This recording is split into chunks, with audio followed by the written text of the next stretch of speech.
Hello and welcome back, all you wonderful 2 Dicers. It's your it's your bay, it's your boy, it's your bay, it's Daddy Tarzan, and we're here with 2 Dice Adventures for the epic final conclusion that is to be Star Wars Edge of the Empire with the Core Atlas crew. With that being said, let's go ahead and roll out our cast introductions as we have a full lineup for you for tonight's episode, starting with moi. I am Daddy Tarzan 82855. You can find me under that handle on all social media platforms. And I am excited to bring you this story right here, right now.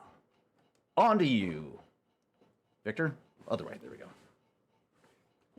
Hi, everybody. My name is Victor, also known as Victor the Story Weaver in the socials.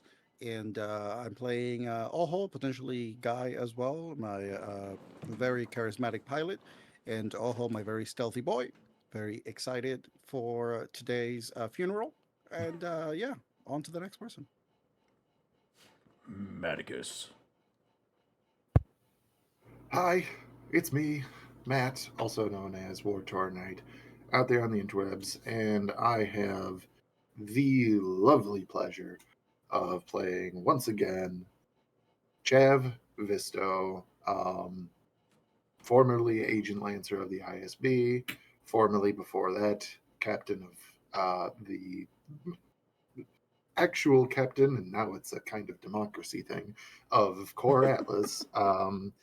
And beyond that, just another freighter in the galaxy trying to do the best that he can. And today, going to be somebody who's going to 1v1 an Imperial Star Dreadnought. Mm-hmm. Mm-hmm. Mm-hmm. Mm-hmm. I love it. And that leads us up to next, Ego, played by Ren. Hi, I'm Ren. I go by Mascaran on the internet. Um, Tonight I'm playing Ego, who is our lovely, charming, slightly debonair, and never did anything wrong in his life. Twi'lek scoundrel and charmer. I'm so excited about the prospect of this evening. We're not going to die. Yay. love the cynicism. Yeah, and that leads us up to the next row of guests for tonight's episode. Starting us off on the second row is Jay, who plays Kesh. Yes, hi everybody. My name is Jay. Giggling because there's a season finale and nervous giggles. Hopefully we'll make it. But yes, I am playing Kesh, and also you can find me at JasonV131 on TikTok. And again, if I'm not playing Lun, who's probably having the time of his life in the Z95 Headhunter, I will be playing Kesh, the other stealthy individual who's going to enjoy absolutely doing a middle finger to every single TIE fighter he shoots and every single Imperial that he completely blitz. Yeah, just happy to be here, guys. All right, and that leads us up next to the ever so graceful Dia over there. Dia, take a bow. Hey guys, I'm Dia, also known as DiaVille.cos on all social media. I play our Zabraki bounty hunter, that is Zavadovria, better known as Dove. Possibly for the last time as she gets behind the big guns, because I want to bring in a new character, and the good ending at the end of this battle is she gets to take a sabbatical on Naboo with her adoptive kid and his bio dad for the end of our days, and we'll see how that goes. We will be shooting people along the way. Love it, love it. And finally, to round tonight's cast off with us is Oz, who plays the brother of the twins that resides in this party. Not identical twins, however, but just, twins. And Oz, why don't you go ahead and take Twins of that? circumstance. You know, it's definitely an honor and a privilege to be here. I am Oz, otherwise known as Son of a Ghost on the interwebs, and it's been a journey getting to this point, playing as Raw, our resident explodey boy who just loves making enemies out of everyone. And tonight he will be able to fight every single one of those enemies at once, hopefully. Yeah, and we'll see where this finale takes us. That's right. You heard it just now. Today is the Campaign 1 finale, or Season 1 finale, whichever you want. I'm open to both interpretations. So, for those of you that have not been aware of what's been going on this whole time, the crew has been tasked with ingratiating themselves with the rebellion in an effort to supplant the emperor from the throne of the empire by way of the ISB. The ISB had recruited them by way of blackmail and tasked them with this mission to remove the emperor, however way they see fit. The crew of Core Atlas has gone on many jobs and adventures to accrue a significant coalition of allies to help further the plot, if you will. And it has all come cultivated to this point as they've managed to rescue a squadron of rogue squadron pilots, a elite fighting force that dominate the skies whenever they're brought onto the battlefield from a prison planet known as Belsavis. They have a small window to take advantage of Rogue Squadron's capabilities in a fight, and they are taking that advantage to Nothoiin, a planet that's currently under siege by one Admiral Tazen Kayvon, a former naval instructor of Chav Vistos back when he tried to apply for the Imperial Flight Academy and was kicked out, if you will. By what means, we have yet to have found out, but it has brought him full circle to meet up with his old rival once again here on the battlefield. Our scene last left us with the crew, or the fleet, emerging from hyperspace just outside Nothoiin, where they saw the Empire's recompense, an Assertor-class dreadnought, accompanied by a fleet of 4 Victory-class Star Destroyers and 3 Corvettes. Where the rest of this battle goes is to be diced.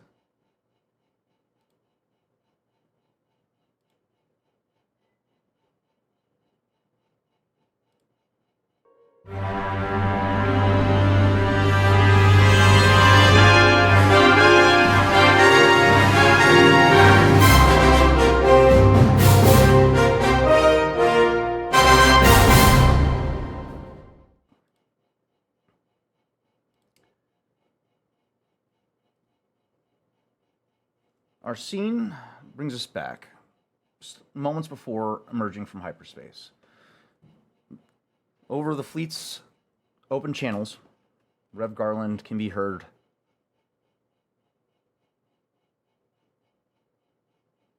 expressing words of encouragement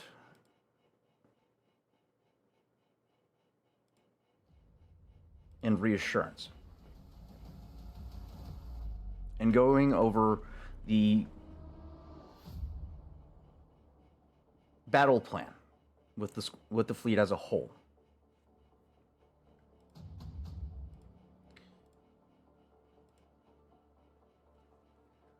All right, ladies and gentlemen, we have a daunting task ahead of us. But trust in your skills and trust in the Force to guide you. We have the element of surprise. We must act swiftly if we are to be successful in driving the Empire away from Nothoiin.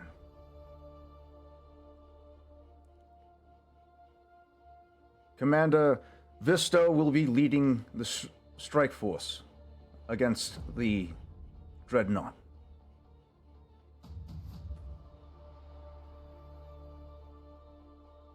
Red Squadron will be accompanying Commander Visto, providing significant cover fire and any assistance to Visto's strikes against the destroyer. Do your best to fight off any naval attacks or TIE fighters as he makes his attack run. Blue Squadron, you are tasked with targeting key infrastructure and crippling the vessel. Commander Vulcan will lead Blue Squadron. Rogue Squadron, trust in your Commander Demeron. And assist the crew, the Commander Visto, as best as you see fit. Finally, Gold Squadron. Once the Dreadnought has been blinded and its targeting systems are crippled, you will make a bomb run, targeting the ship's shield generators and any turbo laser batteries on the surface.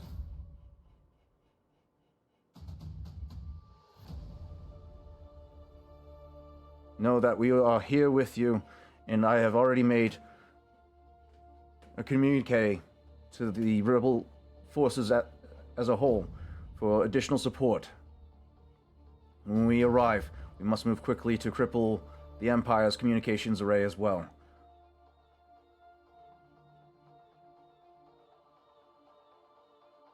You all know your tasks.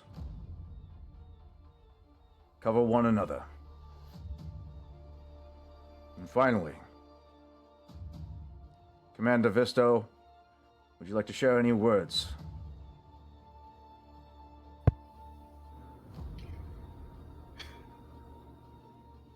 Oof.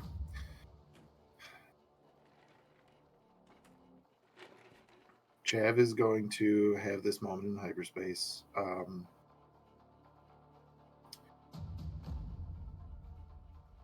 Yep, that's going to be the play. Attention, Rebel Fleet. This is Commander Chav Visto.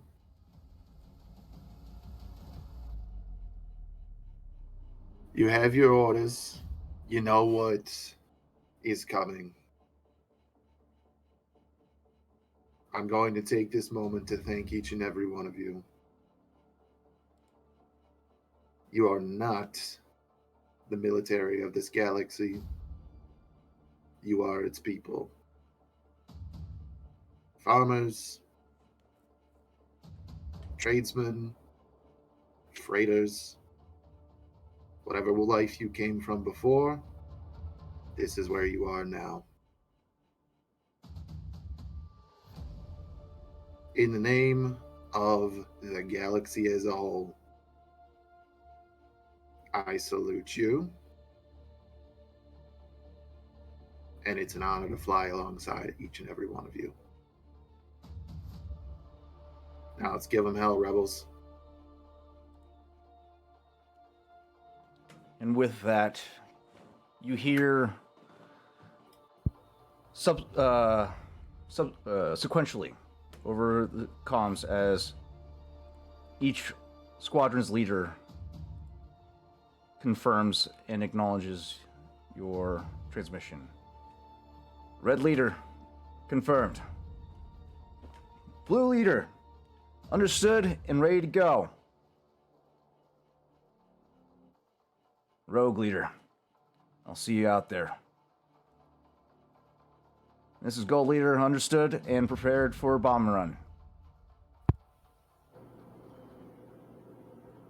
With that, Chav is going to respond, and his response is going to be with his new call sign, Golden Ghost, standing by. I love And as he it. clicks off the comms for the remainder of hyperspace, he's doing some less than honorable things. Not that. Get your mind out of the gutter. Trigger warning for anybody in the audience. Medical things and drug use. Chav is going to take this less time in hyperspace to take a improved stim pack from Jay, our field medic officer, in addition to 1 dose of Booster Blue, 1 dose of Neutron Pixie, and God. 1 dose of Impact. So many All of drugs at this- once. All of these things combined bring or give Chav a 2 free upgrades to any agility-based checks, a free upgrade to intelligence-based checks, a free upgrade to cunning-based checks, and 2 auto advantages on any agility or willpower-based checks, in addition to taking his agility from 7, which is already above the maximum, to 8, all for the remainder of this scene. So broken. I love it. And with that, Are you it's- hearing colors, Mr. Krabs? I love it. With that final ingestion of less than savory narcotics,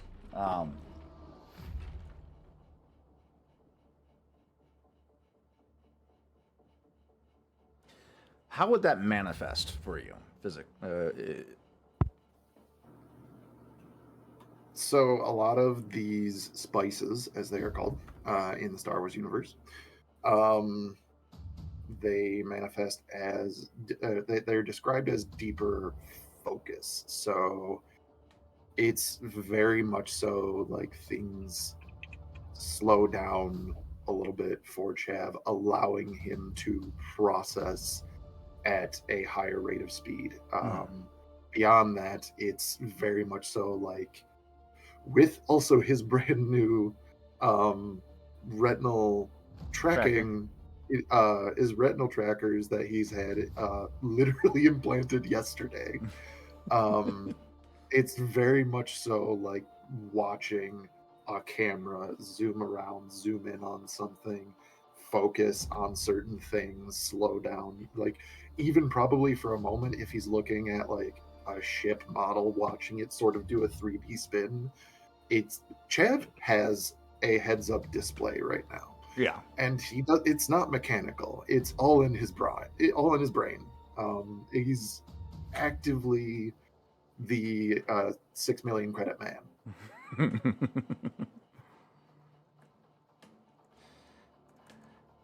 Shortly after these effects start to manifest, and you complete your final injection, you can hear the thrum of your hyperspace generator begin to decelerate. And then one by one, everyone emerges from hyperspace. There before you, the Empire's recompense. A massive city-sized Asserter-class dreadnought, hovering just over the planet of Nothoiin. And a silent, steady, with a silent, steady presence of Imperial authority, lording over the planet. Accompanying the recompense is a fleet of 4 Victory-class Star Destroyers and 3 Raider-class 2 Corvettes.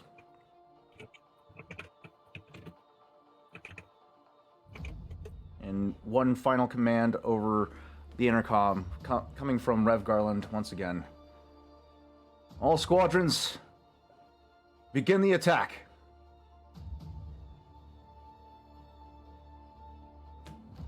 And that's where we'll roll initiative. Actually, scratch that. You get a surprise attack first. So that being said, Chav, or before we proceed, let's make sure everybody rolls their luck tokens for today, and then we'll go from there. Got 2 and 2. We just need 2 and 1, 3. 3 light side. 3 and 3. Look at that. We're pretty well balanced. I like that. Oh, and also thank you RPG Sessions for the ability to react to rolls now. Pretty fun addition. So, Chav Visto, what is your intended first target? Coming out of hyperspace, I'm going to imagine that the Nothoiin Lancer is at full speed, which is, I'm going to plug in right now, should be max speed of 6. So no need for a, what's called, a punch it maneuver. Chav with whoever his escort or whoever he is escorting, whatever the way it's actually going at this point. These would be considered your wingmen. So Rogue Squadron and Red Squadron will be effectively your wings. Okay. Then probably leading Rogue Squadron at first. Chav is going to direct focus on that dreadnought, and he's going to say, Red Squadron, break off from main pack, go to flank the dreadnought on port and starboard sides. Rogue Squadron, you're with me. We're jousting a dreadnought today. And with that, you watch as Red Squadron that was on your port side bank left and begin to flank around in preparation of the TIE fighters to come. You and Rogue Squadron push forth S-foils moving into attack position and begin your attack run. What is your first target on the recompense? My full maneuver then is going to be, or my full turn is going to be 1 maneuver to actually move into range of the Empire's recompense. Okay. Because all of the Nothoiin's weapons are short range, so I need to get close, which is standard for a starfighter. Beyond that, I will be using 2 strain to perform a pilot-only action as a maneuver, and that action is going to be, say it with me, Chav Visto's favorite action to do right at the beginning of ship combat, Brilliant Evasion, and I am going to be targeting the Empire's Recompense Assertor class control dreadnought, meaning that all of its 250 plus laser batteries and ion cannons cannot target Chav Visto, provided that I make a piloting check versus the pilot of the Empire's Recompense. Interesting. So, let's see. Space piloting check. I have it loaded up. Double checking pilot. I'm adding 5 boost die due to the handling of the Nothoiin Lancer. Mm-hmm. I will then be upgrading twice because this is an agility-based skill, and I will be adding 2 automatic advantages. Okay. So -1, so that's. And this is a contested check against the pilot of the dreadnought. Interesting choice. How many times can you perform that ability? Once, and it will once per encounter, and it lasts a number of rounds equal to Chav's agility. So this will be 8 rounds of combat that the dreadnought cannot target the Nothoiin Lancer, no matter how hard it tries. Bro. Okay. All right. Here is the flight officer's roll.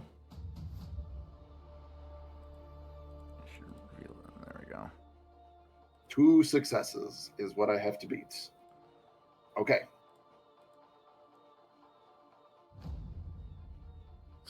10 successes, 14 advantages, and a triumph. Jesus. Right out the gate. All right. Well, lucky for you, they haven't even had time to react yet, so. Well, no, because I still have my action.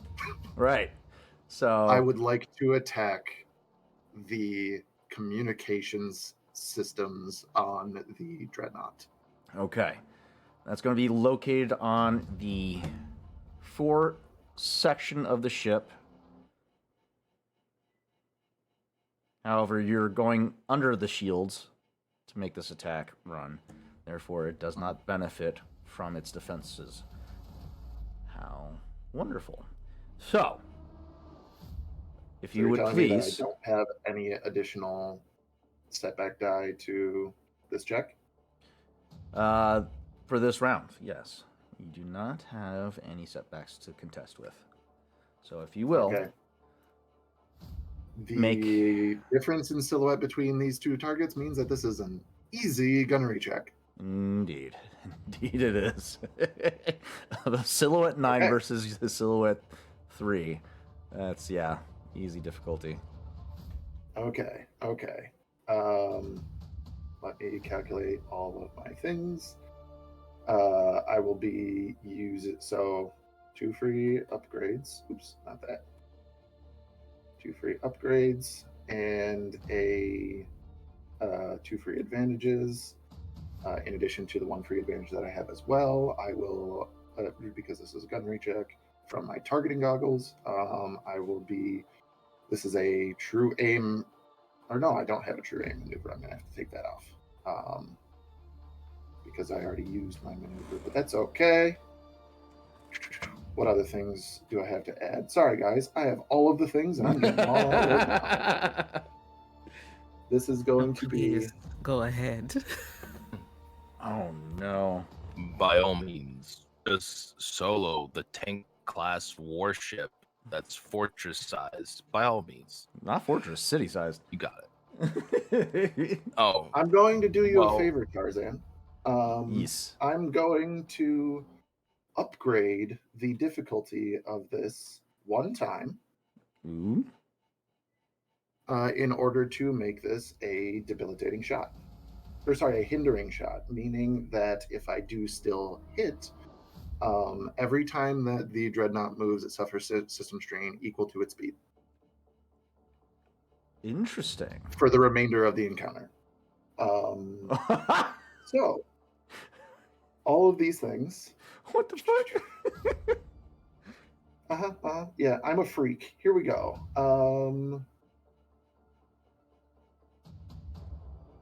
Yeah, I think that's all the things that I have.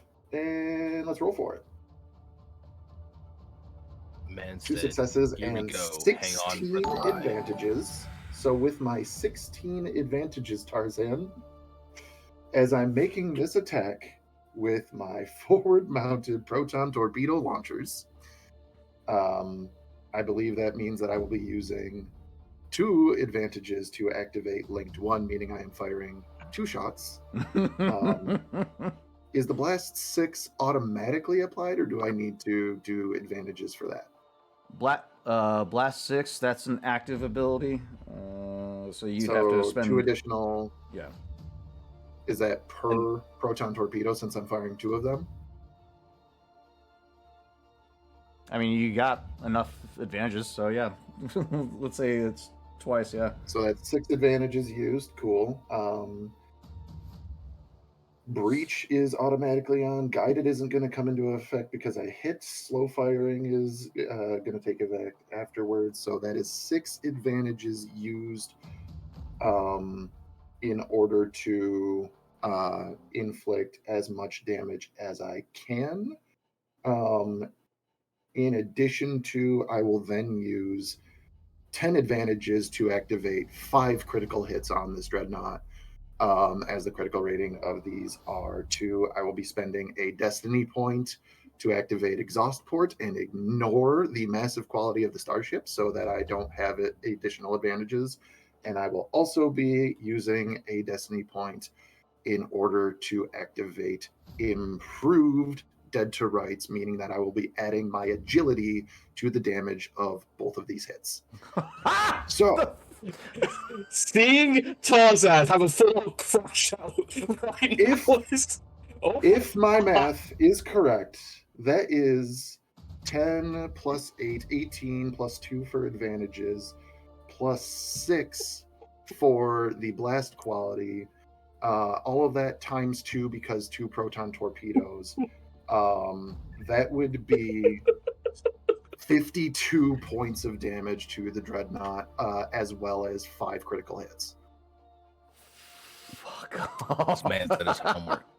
ladies and gentlemen, And these are protons, so that would be strain damage. Okay, 52. Oh, no. These are proton torpedoes. This is not strain. Oh, This not is ion, yeah. This is, not ion. So that's 52. Don't you try that. 52. Commander Vista. Yeah, damn. What does exhaust port do? It ignores the massive quality of the starship, which I already looked it up for the Dreadnought. That normally means that the critical rating for me to activate a critical hit is increased by 3. Yeah, that's right. So instead of it being 5 critical or 5 advantages to activate a crit, it was 2. That's right. Yeah. Okay. yeah. Actually, I will take it back. I will take some of those crits back as I'm looking at things, because I have things to spend my advantages on. I will use 6 of those 10 advantages. Oh no, that's on a miss. I can't. I hit, so I can't use that one. Okay. I'm ridiculous. So 52. So yeah, that would be 5. 52 damage. Okay. Then that's And then 5 critical hits. 13. 13 armor. So that's 40. 52 minus 13. I need you. So 13 armor, you said? Yeah.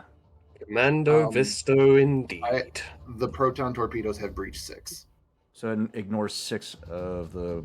So 13. 7 points of armor. So 7. So it has 7. So that would mean 49 points of damage. Damn. 49 points of damage, and every time that they move, they lose system strain equal to their speed. Oh shit! That is As crazy. well as 5 critical hits still. Okay. And then 5 critical hits, so it's a plus 10 for each critical hit.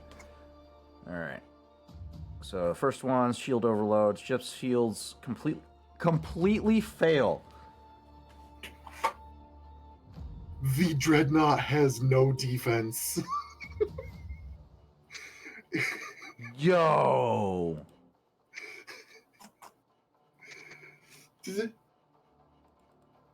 Plus 10 for the second one. That's plus 20 to this. Jesus. Component hit. Well, you managed to take out the fucking shield, or not the shields. Well, you did take out the shields. You managed to take out the end of the encounter. Computer or communications ray. Fuck. Okay, here we go. Engines down. 1, 2, 3. Oh god, here we go.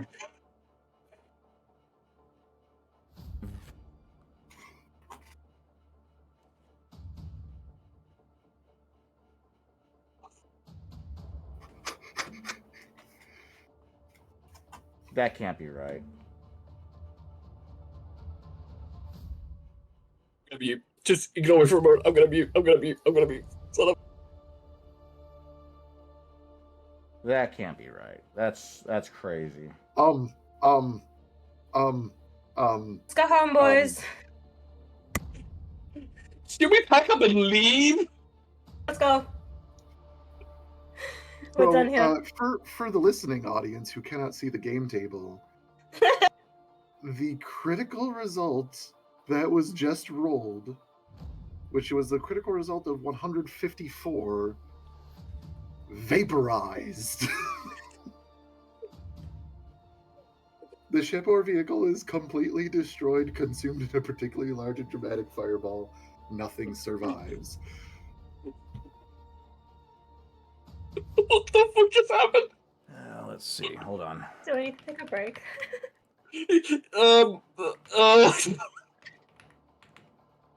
Critical.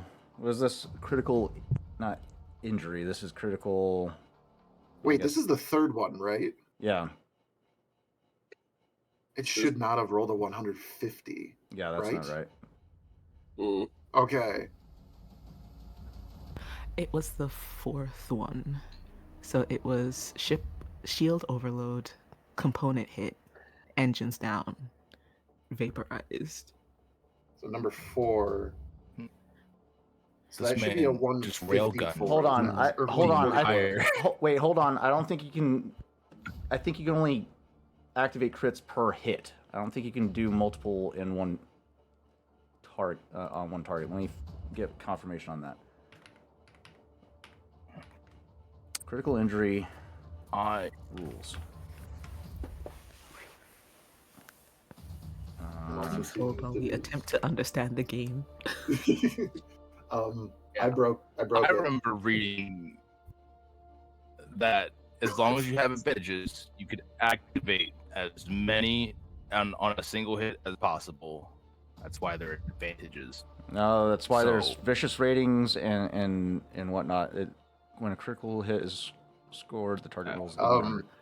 Each Sam in the chat, as much as I am for the rule of cool and everything, this is a single starfighter getting 2 proton torpedoes off and against a city-sized planet, fucking. destroying a ship that is as large as the city that I live in.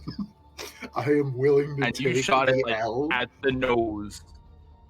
like, Well, I was you shot aiming it for at the front of the ship. communication. Maybe it blows up an engine or something. Because Right. that makes sense. We did that. I mean, the engines are destroyed. Another engine. 2 engines. Fuck. I mean, it has 4 engines. It could Do be we like the need- entire. Yeah, do we need to consider it Sure in does. sections? So it's like part of the ship is vaporized. but Maybe it's like the necessarily- forward mounted stuff. Yeah. Trigger weapons, critical I rating, think that'd be fair because how big the thing is, you can't really No. consider it like a Mhm. single ship.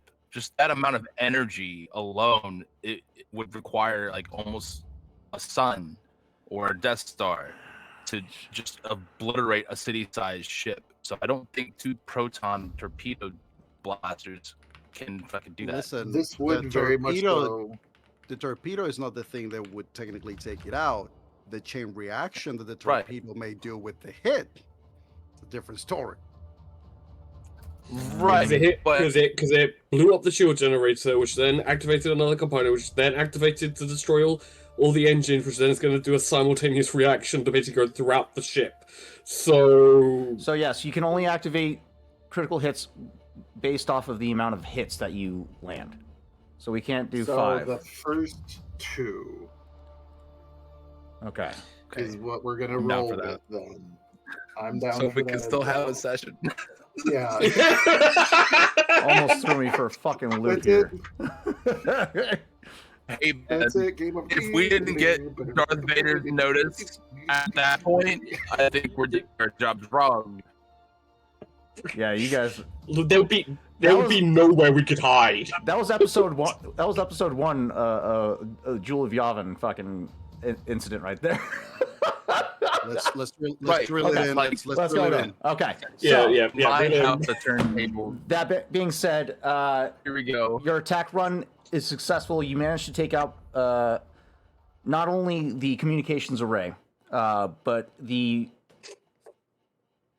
proton energy from the torpedoes manages to overload the shields in the aft section. Well, not the aft, the fore section, bringing the shields down on the fore.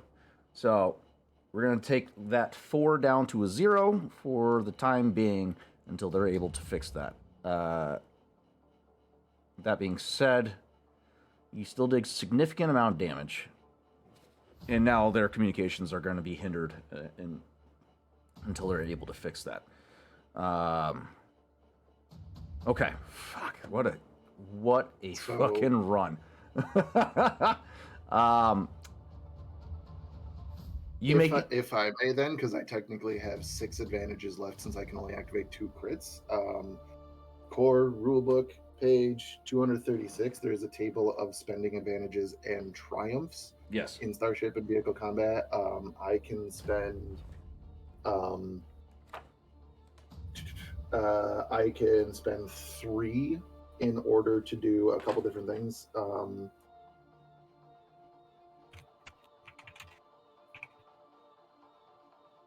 I would like to then,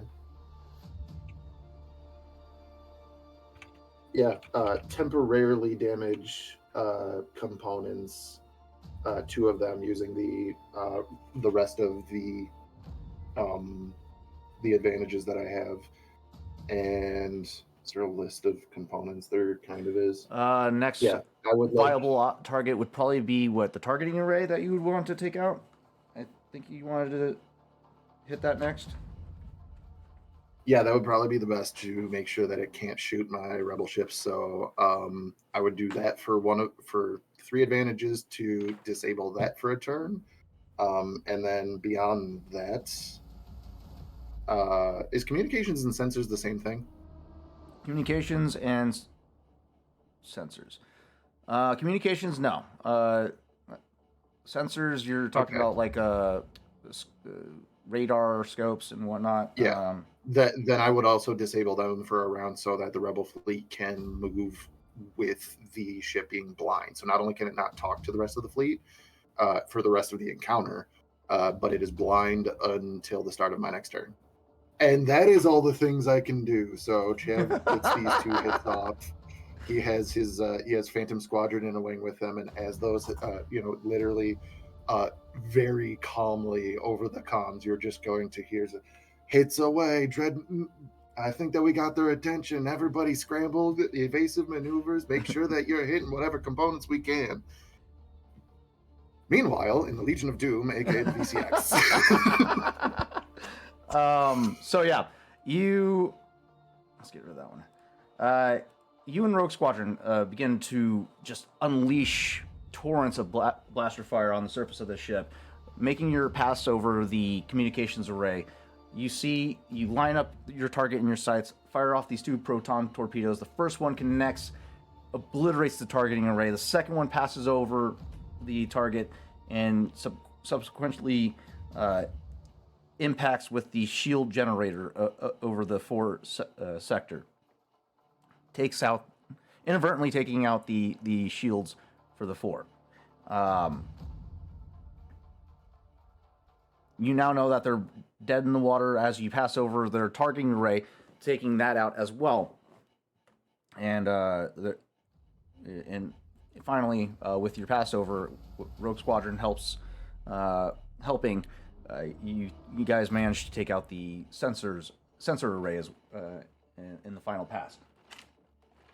Well fucking done. that was insane. Now let's roll for initiative.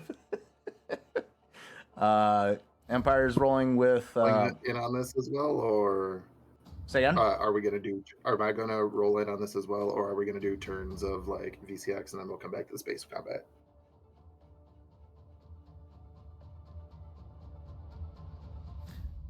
So no, everybody's rolling initiative because we're doing because as you finish your passover, that's when the X-wing, not the X-wings, the TIE fighters start being shuttled out. So you see, as you pass over the hangars of the Asserter class dreadnought, you see as they start dispensing their squadrons out into the battlefield, and that's when you guys start consolidating with each other, with the rest of the fleet, to start your passover of the TIE fighters, to try and take out some of them, thin out the herd, make another attack run, and create an opening for both the VCX and the bombing squadron to make their passover. So that being said, the crew of the VCX, you guys will be able to participate in this dogfight, so be prepared. Let's go ahead and replace my fleet with the new encounter. Awesome. Okay, guys. TIE fighter pilots. Let's go ahead and make them known.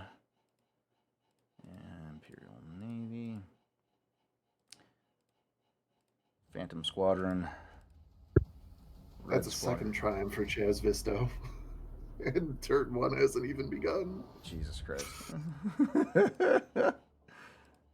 Alright. There we go. And you have R6 with you.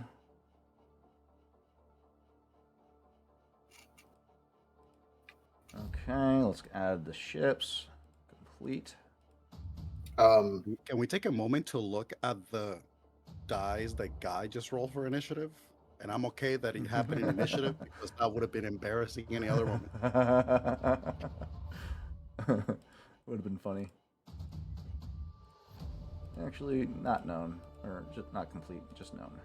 I don't want you guys having all the stats on that one. Here we go. Here we are. So right now, for the audience, I'm just revealing all the starfighters that are currently on the battlefield. For the sake of reference, they're not necessarily. I'm not going to be rolling all these guys individually. That's too crazy. But I'm just adding the ships so they can see what they're up against. There we go. Okay.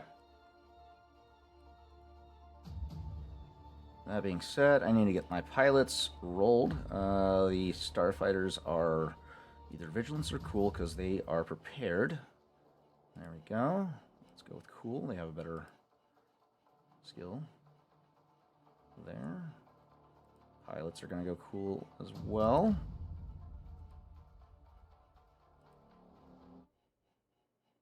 And then I need out their numbers. Let's go with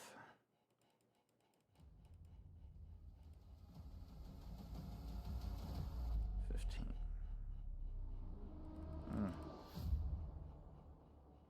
No, it was 15. That's right. Okay. There we go. Phantom pilots. We got them with cool as well. Okay. These guys are vigilance. They are reactive. Add to initiative.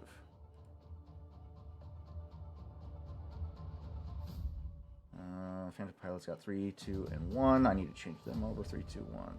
There you are. We're gonna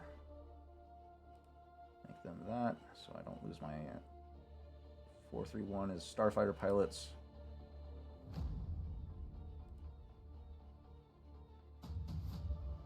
Uh, 2, 3 is starfighter ace. Okay.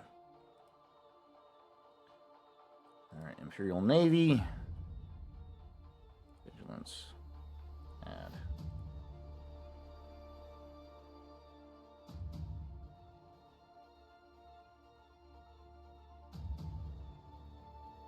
Tie Ace 02.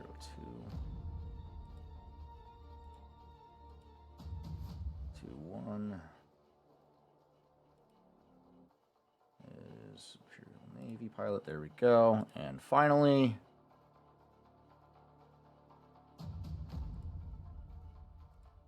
there we are.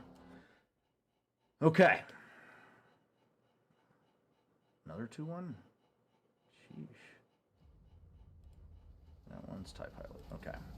Actually, I lied. We're gonna have Tazen in this as well.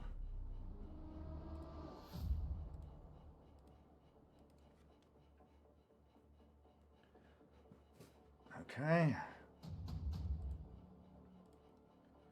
All right.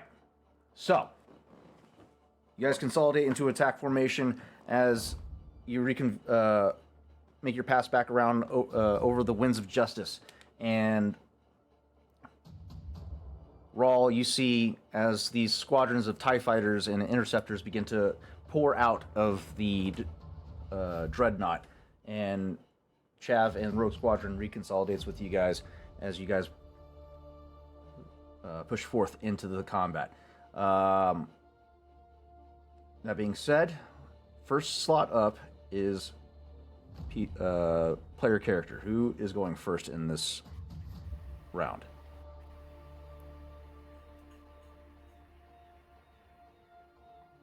One, two, three, four, 5. Missing one person.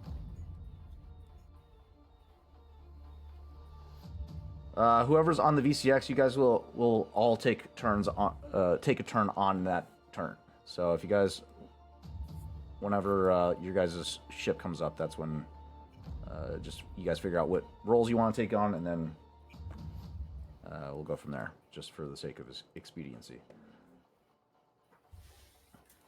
Okay.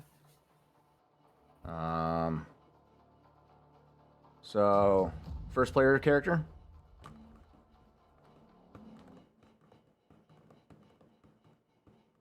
Is there anything that actually denotes the sensors of a ship or the communications, for example, like visible satellites on the exterior of a ship?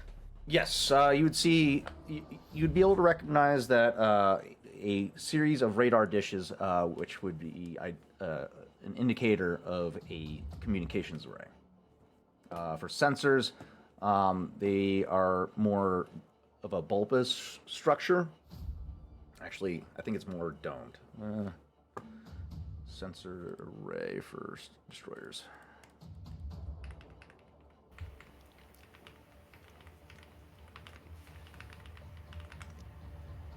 Let's do images. Ego.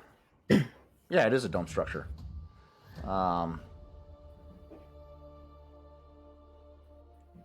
Can Ego, before everyone splits off and goes to their various positions, I just need to say, Visto's doing a lot of work. Let's make it worth it. And I'm going to take the inspiring rhetoric action to try and give people boost die. So please hold while I make this leadership check. Do it. Slay. Hell yeah. Slay, Ego, slay. If there is a time, it is now. Average. Let's get some finale rolls in here, everybody. Oh. Okay. Do I add things to this? Per success. It's fine. I'll just see how many I roll. And then edit if necessary. 1. So 1 person gets boost die for the next 2 rounds. Who's piloting the VTX? I think that person should absolutely get the boost die for the next 2 rounds. Who's piloting?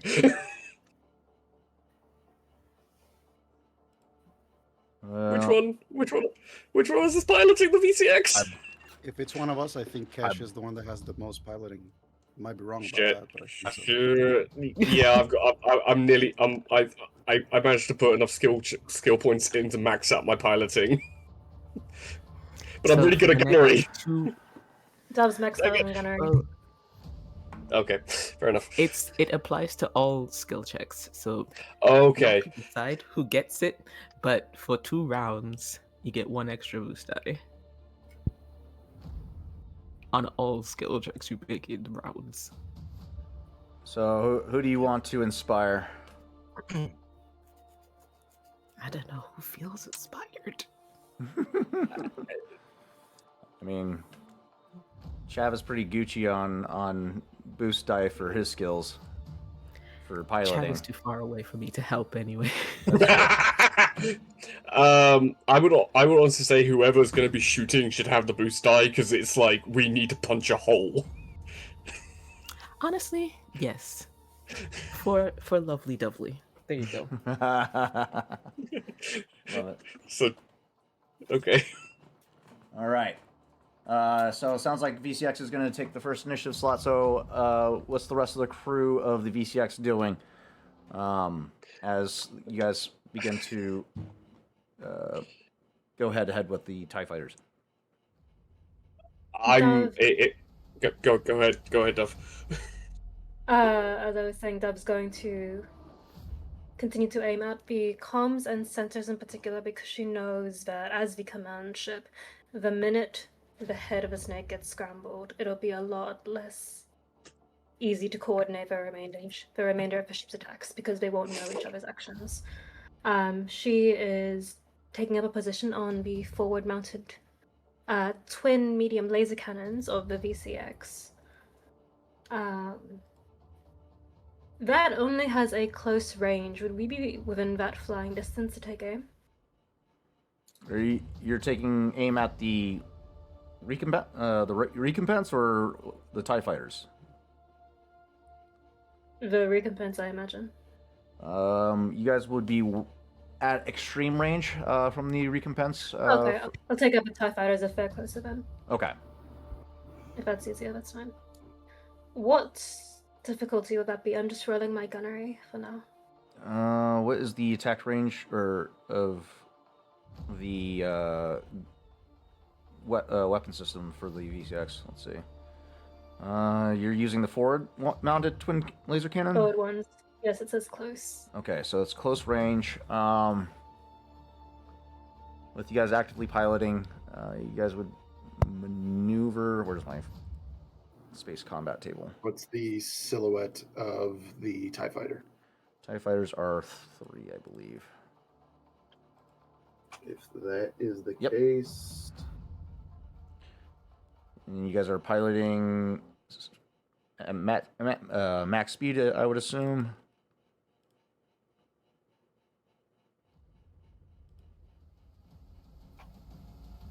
because of the silhouette difference, this would be a hard gunnery check, unless you have anything to augment that.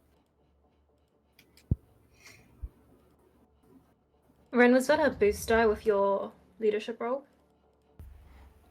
Yes. No, that's fine. I'll take it out hard. Hard. Gunnery, boost die. Get all these ships There we at max go. speed.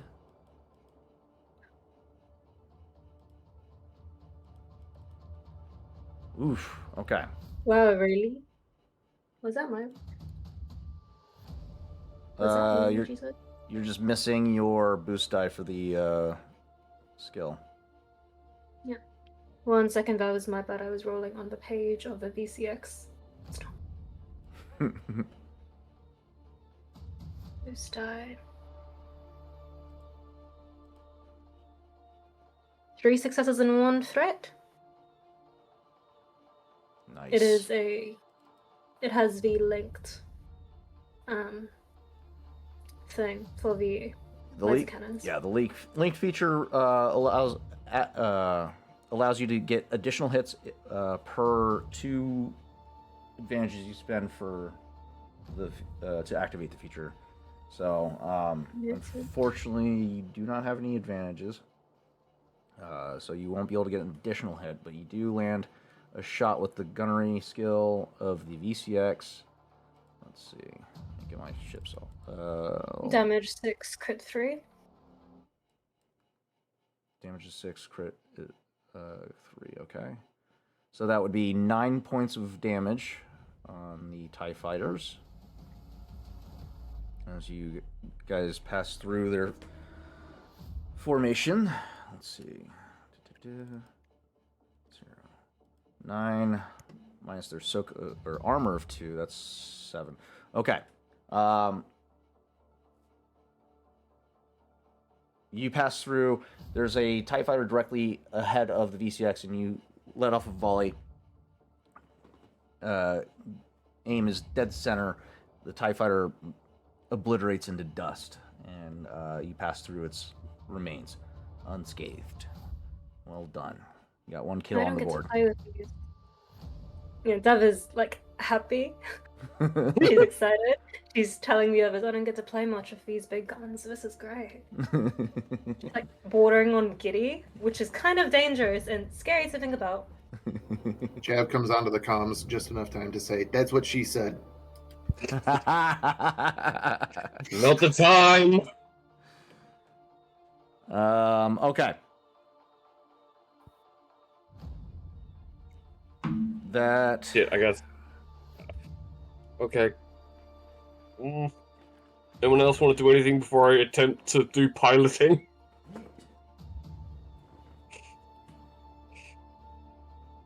Who else is on the VCX? I Yeah, well, everybody is except for Chav, I guess. Yeah. So Rawl, Oho, Ego already did his maneuver. Dove did. So it's just YouTube. Otherwise, we'll move on. I'm gonna do piloting. Well, I'm gonna fly this thing. Okay.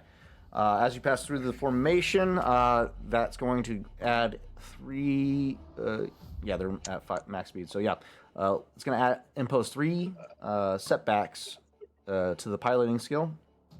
To pose an extra. Go ahead. Go ahead. I was going to do full throttle to increase the speed by 1. Okay, so that's different. Okay, all right. Full throttle, is that an ability that allows you to, because you're already at max speed? It basically the character takes a full throttle action, make a 3 rank difficulty die piloting check to increase the vehicle's top speed by 1 for several rounds equal to the character's cunning. Ah, so the Chav ability, gotcha. Yeah, right, go ahead and make that. So piloting space, because spaceship. This is a hard, right? Because it's difficulty 3. Yes.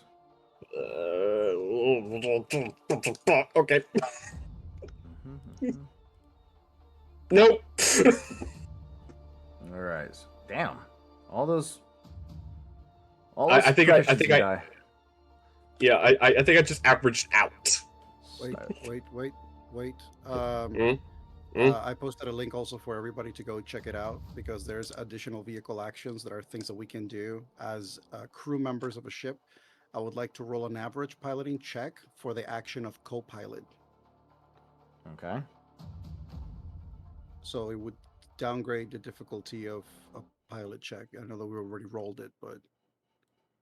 All right, go ahead and make that roll. So... Space... Average... Okay. 1 success, 3 advantages. So you're able to remove 1 difficulty die. That still leaves you 1 failure, 2 threats. Rawl, do you have anything that you want to contribute to help out? Like astrogation, computers to chart a course to better navigate the threat? You know, to give him a boost die to his piloting check?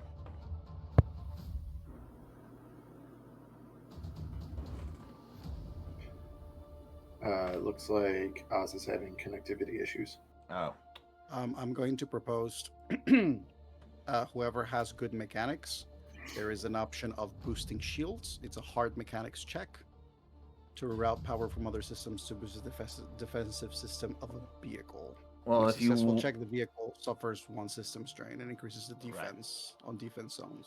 If you want this piloting check that Kesh did to succeed, you're probably going to want to do a astrogation or computers check to chart a course to help that'll give him a boost die that he can add to his roll to potentially succeed this check. He needs 1 in order to pass. There is a plot course that is an average astrogation check. So yeah, that would be the ideal skill check to help Kesh succeed. If you guys want to roll that for him. Members has some decent astrogation. I do. But you're already used to be somebody else. Yeah, I'm already piloting. If someone, yeah, it has to be roll. Yep. So if somebody could roll Rawl's astrogation to succeed, that will. I am not. I'll do it. It's an average. Yes.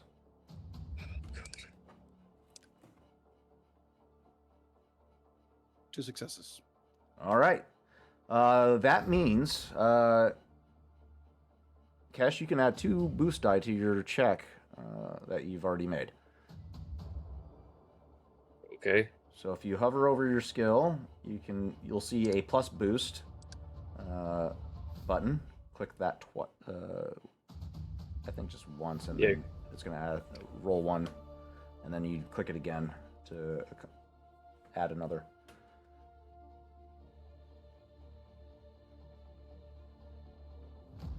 All right, you got one more chance. Come on! Damn. You gotta be shitting me! Damn. Wait, hold Tarzan, on. an update because I know you can't see the chat. Oz would like to just be voice for now because loading That's fine. video is hard. That's perfectly fine. Sorry. Balls. All good, bud.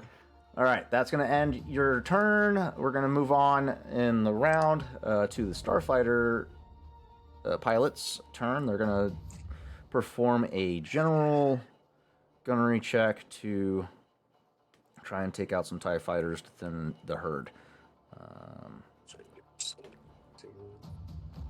They're at speed of 5.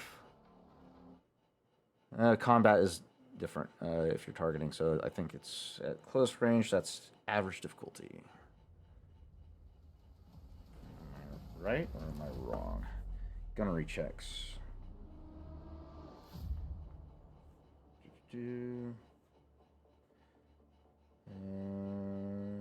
Space combat.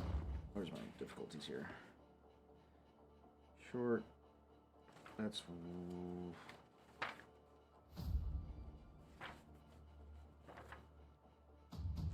Spending tokens in combat. That's not the one I need. I need piloting. There we go.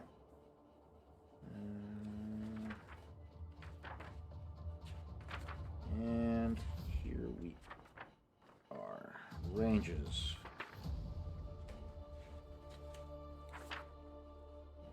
Starship weapons. Starship vehicle in combat. Stay on target. Easy. Okay, here we go. Making a piloting check. Okay, that's not what I'm looking for.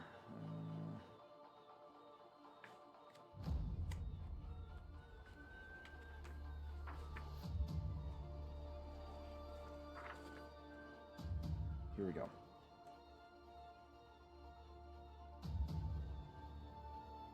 Assemble the dice pool. Silhouette comparison. This reflects the fact that the ship is larger. Firing at the vessel, the same silhouette as the target is an average difficulty. Okay, that's the factor. So a starfighter pilot is a VCX, or not the VCX, sorry. X-wing, which is a silhouette of 3, and a TIE fighter is a silhouette 3, so that would be average difficulty. Okay. Gunnery. Average difficulty. Let's roll it. TIE fighters don't have shields, so there's no setback. Okay. 6 successes, 2 advantages. All right. Red Squadron and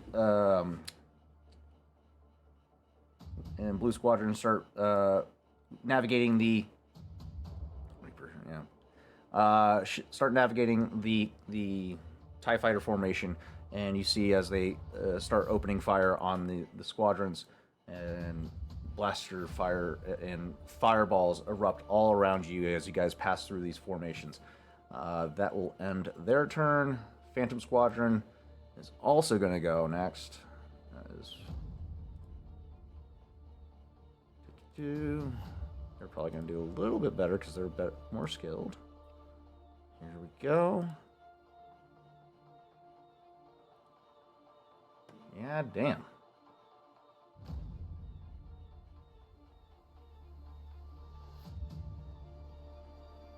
They did less better.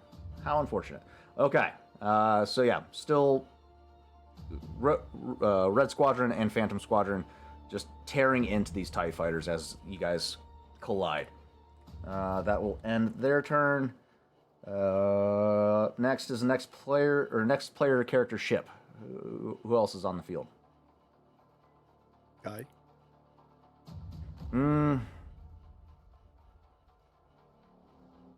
Okay, yeah. What would Guy be targeting? I'll make it quick. Guy is using evade maneuvers as his maneuver to make himself harder to hit. Okay. And he's actually doing the same thing that uh, Chav did with his ability because he has it as well, which is the brilliant evasion. So he's doing an opposing piloting check to keep himself from being targeted by the dreadnought. Okay. Nice. I like that. Okay, you guys And get. he's probably flying somewhat close to Chav because guys roll throughout this whole thing, and we don't have to like go turn by turn to expedite. But Guy is like he's attacking, but he's attacking is basically being plain defensive to Chav's ship. Okay, sounds good. All right. Cool. Nice work. We'll move on to the next player slot. What other ships do we have on the field? In player control, I think that this would be Chav's first turn. If That's there's fair. nobody else. That This is is fair. on the VCX. So if that is the case, I cannot hit proton torpedoes again, so because they have slow firing, so I have to wait a turn. Mm-hmm. That being said, I know that my lasers are going to be ineffective against the hull. As I line up for, excuse me, the next pass on to the Empire's recompense, have we lost any rebel fighters, and can I see the pilots who are responsible for shooting them down? Because I would like There. to target whoever is killing our rebel pilots. Fair enough. So far, you guys have not sustained any losses yet, as the Imperial pilots have not had a turn yet. But they are actively taking fire. So you just both TIE fighters and X-wings and Y-wings and bombers and whatnot are all exchanging blaster fire, but no one has gone down. Bombers, you say? Yes, there are bombers on the field. I'm gonna fuck up a bombing run that's heading towards our capital ships. Smart move. I like it. Okay. So with that, like just as we're turning, if I see a bombing run, just going to say to that's to a good point. Guy, as well as I should lay out what you guys are seeing in terms of what's on the field. You do see the two different squadrons that are currently one squadron, which is making a notable pass around you guys, as another squadron is making a direct head-on attack. You quickly recognize this as a not a diversionary tactic, but an avoidance tactic to get the bombers within range of a heavy-hitting target on the battlefield. You quickly recognize that they are sending a bombing squadron towards the Winds of Justice. And with that, basically, like, because we jousted with this, so this is very much so Chav, Guy, and Phantom Squadron now peeling off, probably, I would say, to the starboard side, as they're going around, probably looking down, seeing that bombing run take off. Chav's going to see it, eyes literally zooming in on the lead bomber, and then just going to say, Hawkbat, Red Squad, Hawkbat, Phantom Squadron, initiate starboard side barrel roll. We're going to fall in lag pursuit behind that bombing run and take them out. And that's exactly what Chav does, literally rotating over a barrel roll to land down behind them to come into a rear position. And he's going to move to a gun solution, as I will then be, this is all going to, let me double check my flowchart. Maneuvers. Yeah. I'm not going to need my maneuvers for anything else, so I will spend one strain to do a, no.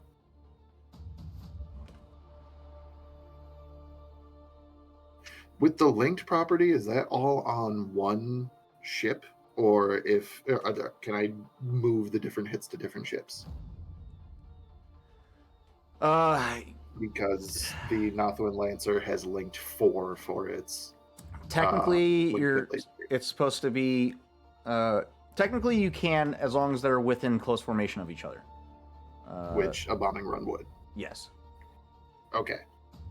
Beautiful. Then with that, I'm going to spend 1 strain for a second pilot-only maneuver. I will then be using both of those maneuvers to use the aim maneuver, which, because I have 2 ranks of true aim, is also going to upgrade this gunnery check 4 times in addition to the 2 that I already have. God damn. Yeah. What is the silhouette change? The silhouette of the TIE Bomber. TIE Bomber is a silhouette 3, no change.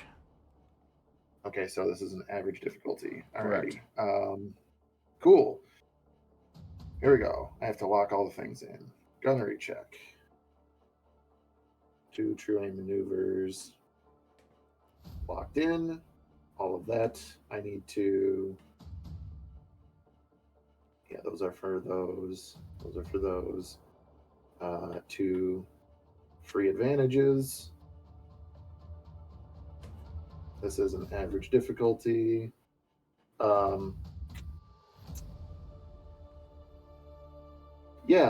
At this point, I'm going to say, Tarzan, you Yes, have an sir. awful lot of dark side tokens up there. I do.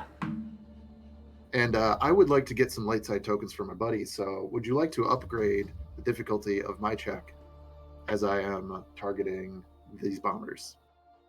That is a valid point, and yes, I would. Absolutely. So go ahead, flip that over. Heart of the dice. 10 successes, 17 advantages, and God. 1 triumph. Damn. Nothoiin Lancer, looking at the quad, wingtip, and wing-mounted medium laser cannons. I have 17 advantages, so I will be activating the linked 4 quality. That is 8 advantages to do so. It's leaving me 9 advantages left. That's 4 hits. My God. That is 4 hits, which with, what was it? 10 successes, that is 16 damage per hit. You just took. That is crazy. You took out 4 pilots in 1 attack. What the fuck? That is great. Oh my God. So very much so, Chev's like, come on, Phantom Squadron guy, let's go. And then we go in, and as they're all like, all right, we're locked on target, Chad just go, pew, pew, pew, pew, pew, pew, and just, they don't have targets anymore.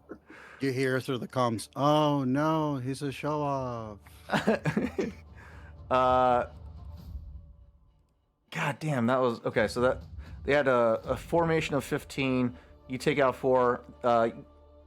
There's still 11 bombers still active in this formation that you're targeting. Anything else for me?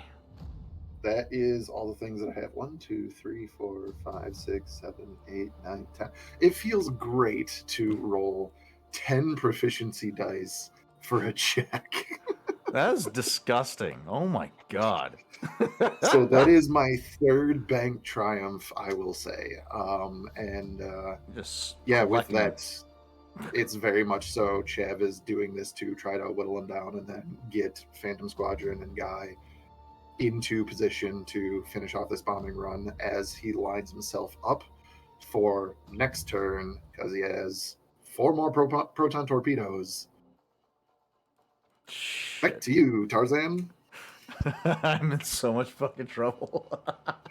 Really trying to earn that commander title. Oh my God. Okay. Finally, my lovely, lovely Imperials get a fucking turn. Fucking crazy. Okay. So,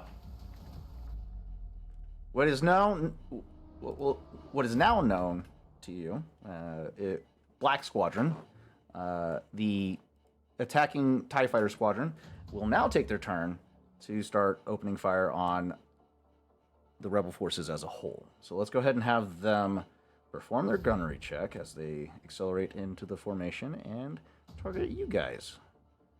They're going to target at close range, so that's average difficulty against the silhouette of 3 or 4. 3 successes. Also, just letting you know, Tarzan, that there's a new ship in the list. It's called the Diving Nexu. That is a Guy ship. I like it. The Diving Nexu. Reminds me of Cholgana. Okay. That's 3 successes. That was the wrong one, but still the same outcome. 3 successes. So you see as 3 X-Wing pilots are taken out in this strike. The TIE fighters are now responding in force.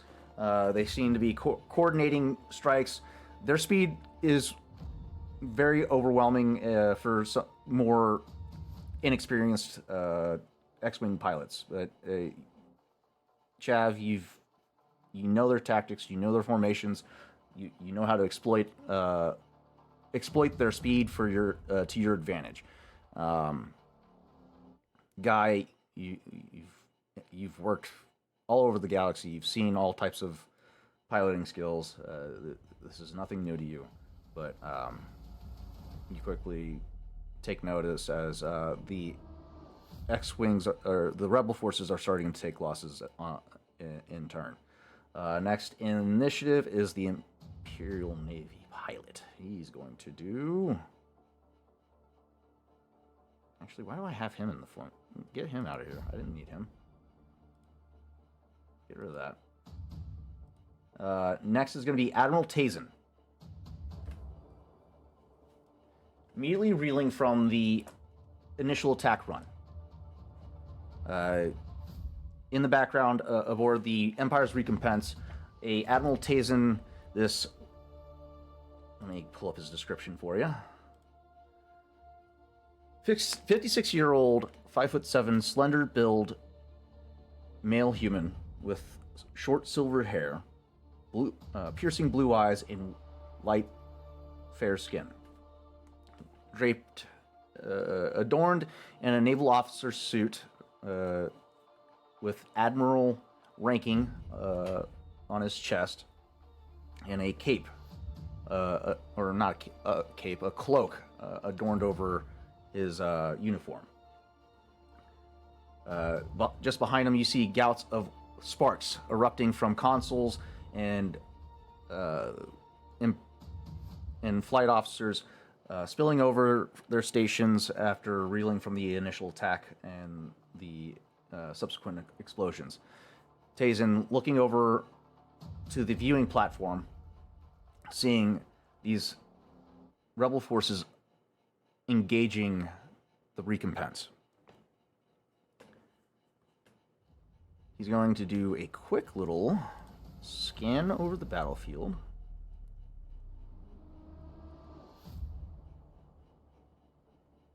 Let's go with hard difficulty.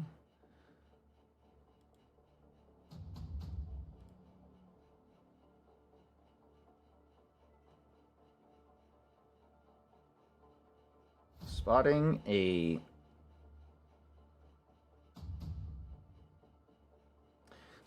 a unknown vessel amongst the formation of the Rebel X-Wings and Y-Wings and Headhunter Z-95s.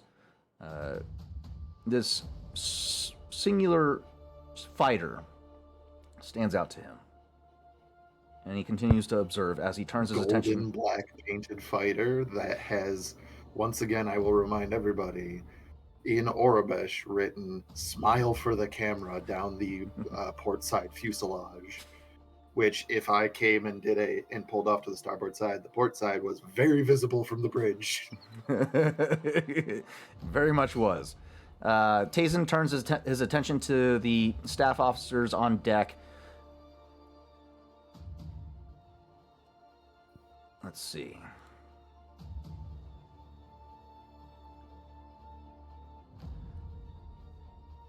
Prepare a concentrated barrage. Take down those rebel forces.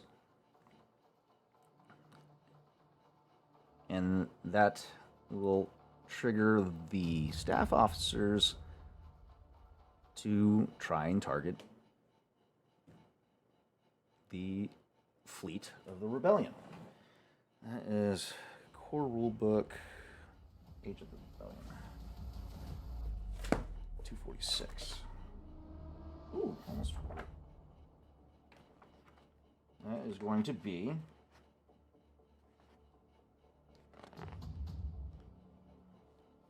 concentrated barrage. What is that gonna give me? Nope. Pilot only, no. Silhouette +5. Speed 0 to 3. Gunner checks directed at vehicles fire to focus on a precise point on the opponent's hull, focusing fire. So he's targeting the Empire, the Winds of Justice. As per the rules of performing the combat check, vehicles with if the attack succeeds, the character may spend 1 advantage once to add damage equal to the number of weapons involved in the attack to 1 hit. The concentrated barrage action can only be used to target ships with a silhouette 5 or higher. So yeah, they're targeting the Winds of Justice. So immediately, all the turbo laser batteries begin to fire off at the Mon Calamari Heavy Star Cruiser. His Majesty Lord GM. Yes. We have a table here of spending advantages and triumphs on starship and vehicle combat.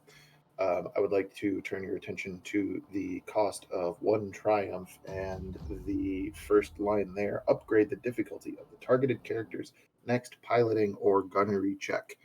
I would like to cash in my 3 saved up triumphs to upgrade the difficulty of this check 3 times to save our fleet. You son of a bitch. That is and great. by all means, if you don't like that, you can cash in another dark side token and give us another light side token. Ah, you've been planning. You've been planning, and I like that. Okay. For a year, Tarzan. Please do this. I Please like do that. this thing. I will cash in to downgrade it by 1, but yeah, that's still a pretty big ask of a bunch of naval staff officers. So let's see if they can pull this off. Imperial Army. I need a staff officer. Where are you? Staff officer, right there. Perfect. Clone and add. Wait, no, I need minions, not... Where's my minions at?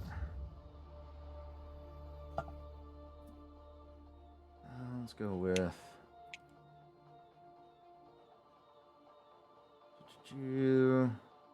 Vehicle Corps, Technicians, Imperial Gunnery Corps.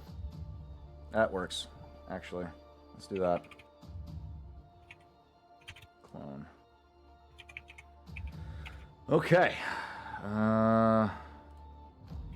Support staff of 20,000. We're not gonna put that many in the fucking thing, but we're gonna do... Alright, let's remove you. Do 50. What a move. That's crazy. Clone 50. 50 minions. Okay. Here we go, guys. Gunnery check from the Imperial Gunnery Corps. From long distance, I believe. Damage control, speed advantage. Silhouette. Firing vessel has a silhouette 4 or more larger than the target ship. Okay, I need to find out if the Winds of Justice is the same size. It is. Oh, okay. So same size. So it's an average difficulty for a long-range gunnery check. What a Average difficulty. You upgraded it with your 3 triumphs to Upgrade 3 times. So upgrade 3 times. if That would have it's- been Challenger 2 with a difficulty, with a hard difficulty. So 2 reds, 1 purple. I cashed in. So you, god damn it, you made it 2 challenges. Still. Fuck. All right. Here we go. Tarzan, I would like a despair. Oh, God damn hey, it. you fail. I didn't get a fucking hit. Shit. Okay, 7 advantages. What can I do for that? Let's see. Let's go with. We got 3. We can spend when I don't deal damage, so let's ignore that. Oh, I also forgot the shields of the Winds of Justice, and they would have been targeting starboard side, so that would have been 4 setback die anyway. Let's see if that makes it any worse. I mean, yes, it'll be worse. What do you mean? 2 failures and There's 6 6 advantages is your still. total. Okay. Not as bad as it could have been. Not mad. I'm not mad. So I still have 3. Or 6. So force the target ship or vehicle to veer off, break any aim, or stay on target. Actually, let's do that.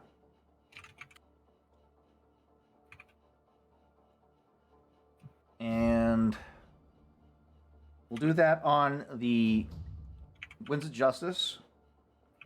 And then I'm also going to do that on Diving Nexu. I'm going to have Diving Nexu break formation with the Nothoiin Lancer as the turbo laser battery fire becomes overwhelming. You guys have to split up to avoid taking. Watch this bullshit. Avoid taking shots. That will end the Empire's Recompense's turn, and we're going to go to the TIE Aces, a squadron of Imperial TIE Interceptors. Where's my Aces at? Let's see how the Interceptors do here. They are targeting X-Wings and Y-Wings. That will make it an average difficulty, so because they're similar size. And X-Wings have a defense rating, don't they? X-Wings, I believe they do. Can you guys take a look at them for me real quick, and Y-Wings, and let me know what their defense ratings are? I will do X-Wing. Oh wait, we have them in the thing. Yeah. B-Wing or Y-Wing. I'll look at the X-wing. Y-Wing has 1 4 and 1 F defense. As does the X-wing, and an armor of 3. Okay. Armor 3 as well on a Y-Wing. We'll make that an average of 2 setback die to the checks, since they're split up between the 2 formations. Okay. Nice! I'm going to save that triumph. So if I save that triumph, that's only 1 success. So we're going to get at least 1 other X-Wing off the field. Maybe. Not that one. I need the Interceptor's damage. That would be 6. Plus 1, 7. Damn it, that doesn't take out an X-Wing. Shit!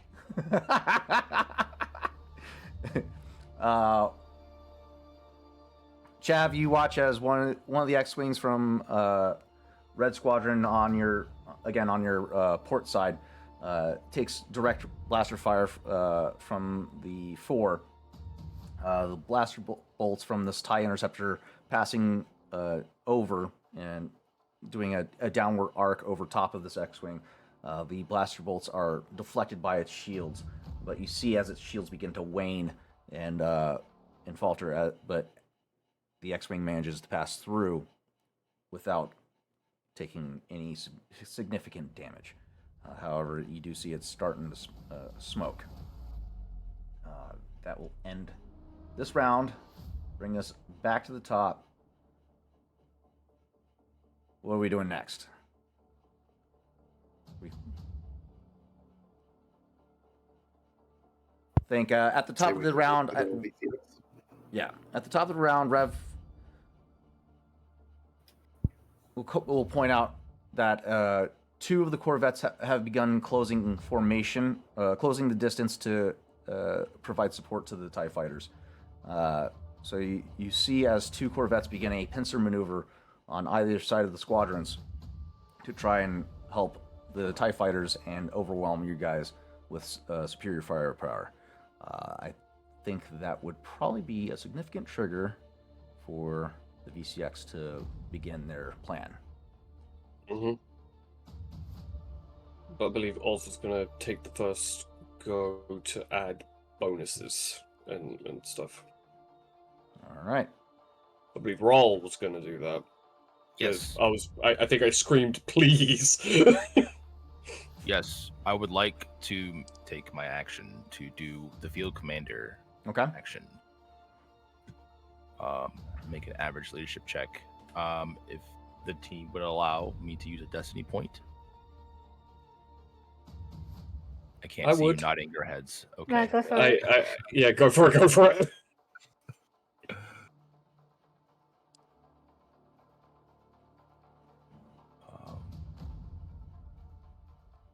Leadership. Go. Grade. Average. Awesome. Nice. So, over the comms, you hear Rawl as he's been analyzing the battlefield, and he is directing where some potential weak points could be. And to 4 of you, you are able to spend 1 strain to get a free maneuver and 1 strain for a free action. Free action. So whoever would like that would be available for that. Yes. Disgusting. That is beautiful. I don't know what you're talking about, Tarzan. I is taking that. As am I, because I'm going to need it. It's only Chav, 4 of us. Yeah. I had to take your triumph in order to do this.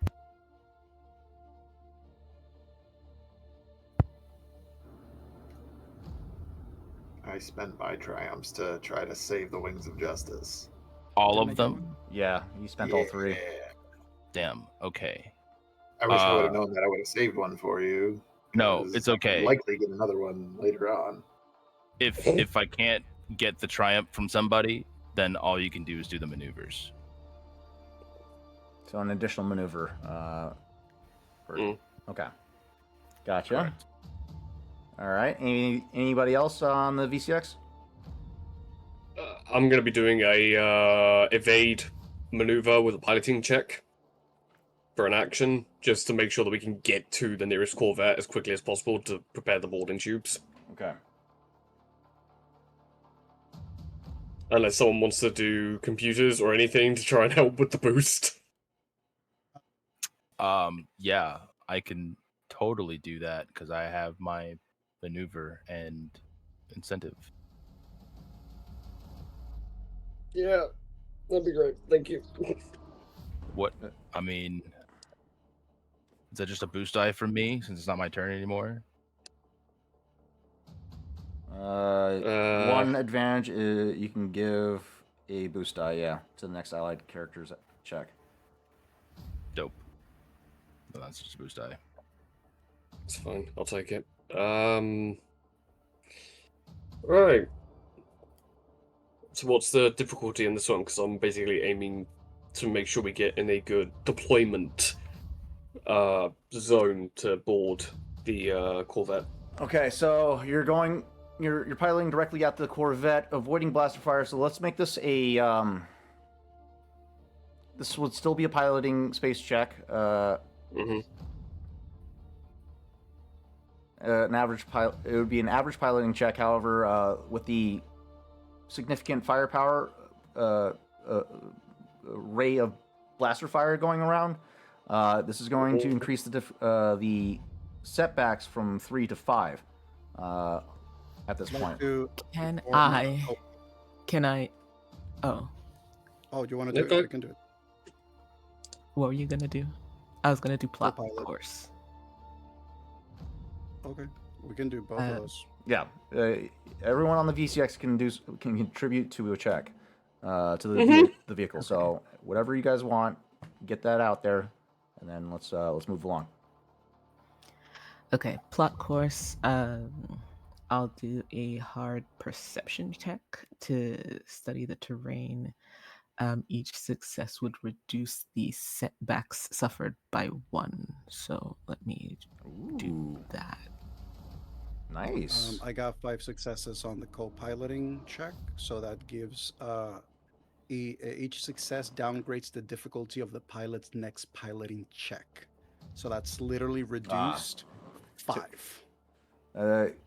To a does it reduce it to a simple check, or does it reduce it I'm just literally to easy? reading it.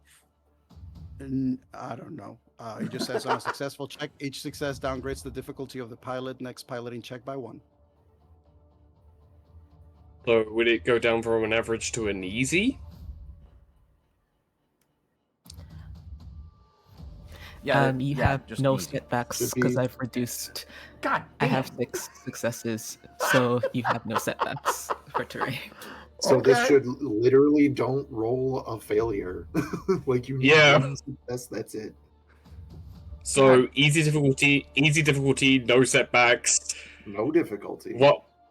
Oh, no difficulty. Okay. Right down to a simple check. Yeah. Right.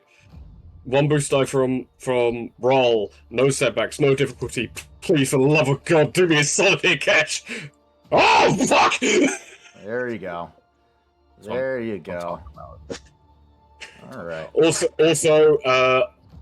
roll. I give that triumph to you when you wish to add that to your leadership roll next. Oh, Whenever you wish to do it next.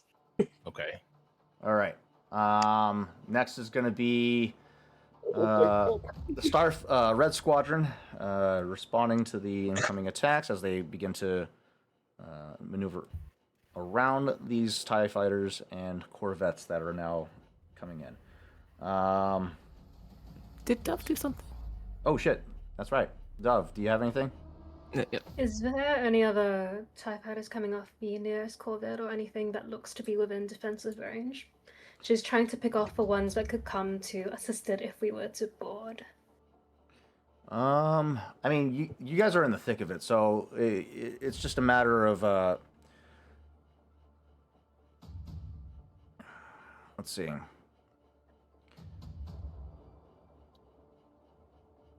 That's a good point.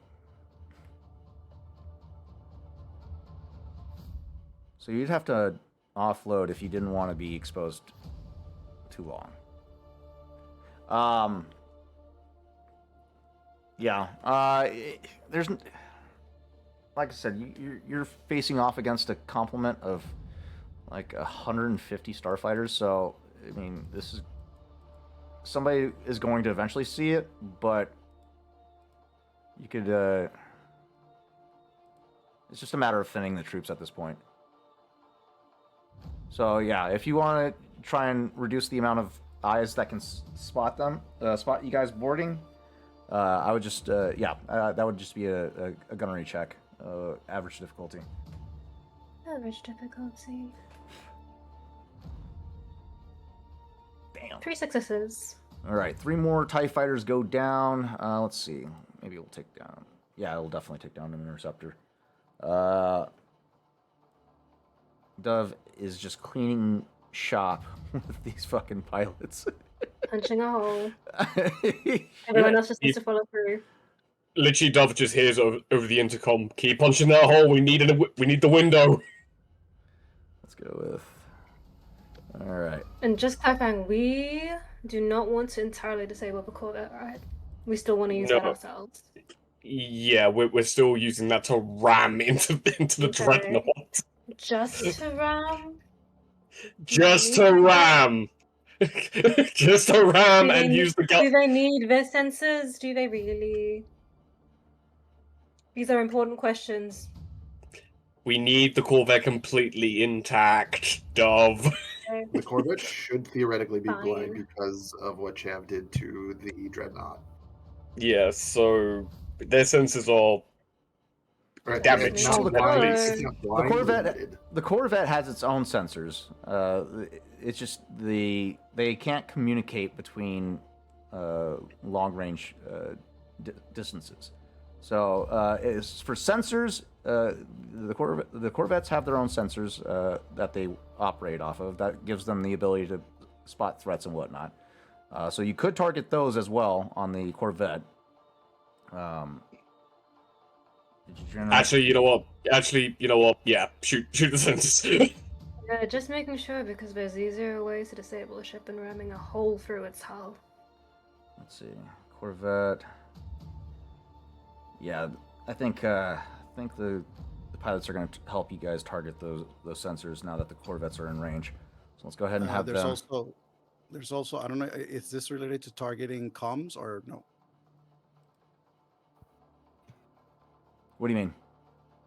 Just because there's a couple of options, like jam target comms is an action that an average computer check can do, and there's also slice target systems, which is a hard computer's check. That's something for you guys to figure out because the TIE fighter or the X-wing fighters don't have that capability.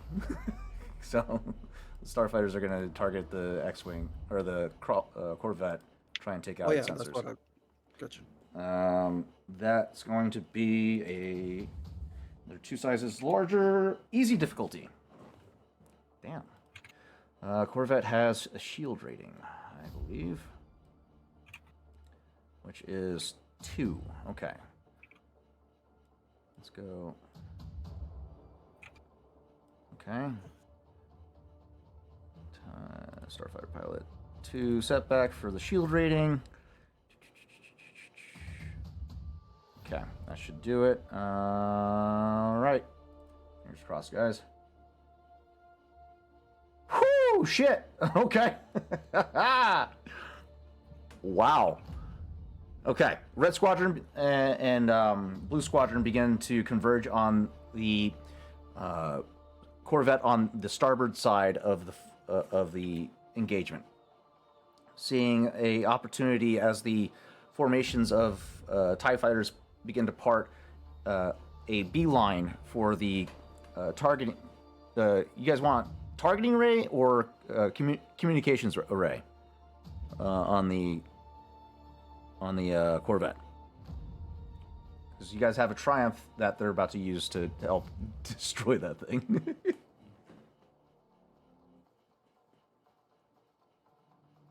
Are you targeting? I believe they're targeting the Corvette right now. Is that what you're saying? Yes, they're Sensors specifically. You want to target sensors? Okay. With that one Triumph, they are able to destroy the Corvette's targeting array, making it ineffective in combat. So that's going to increase the difficulty for combat checks for the Corvette. Okay. That's 4 successes plus the X-wings and Y-wings weapons ability, which would be, I would assume they would use proton torpedoes on those things. So that's a blast. Oh yeah, they're doing some serious damage. Okay. That's going to be 8 plus a blast of 6, breach of 6.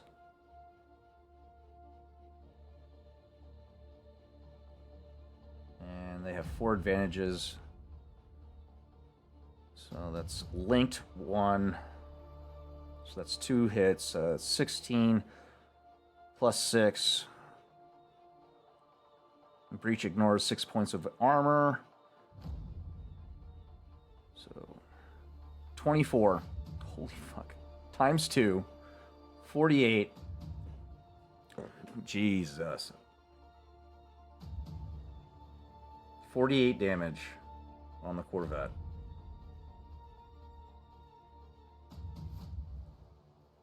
That's crazy. How much can they tank? Wow. Okay. So, okay. Woo. 40 less.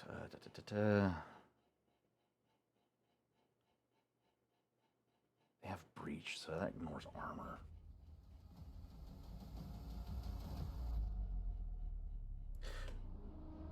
You guys watch as Red Squadron and Blue Squadron converge on this Corvette that's closing in on you guys. The Corvette begins to unleash heavy laser cannon fire, light turbo laser fire, and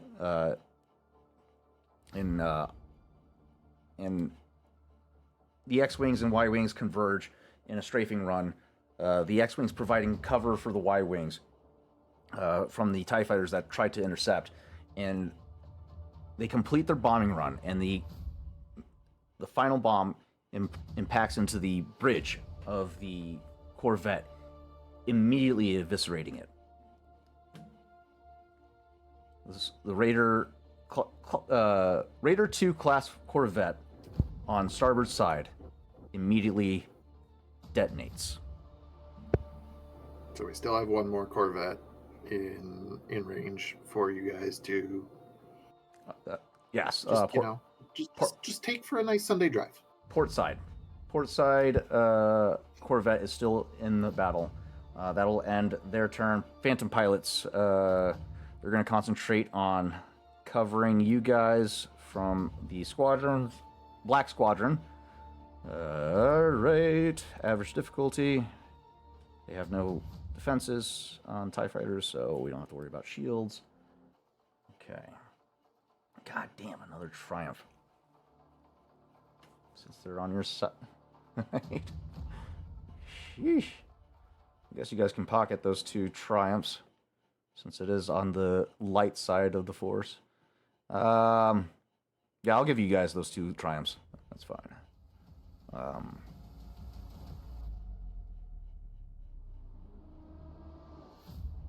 Yeah, Phantom Squadron wipes out a whole squadron of X-wings with that.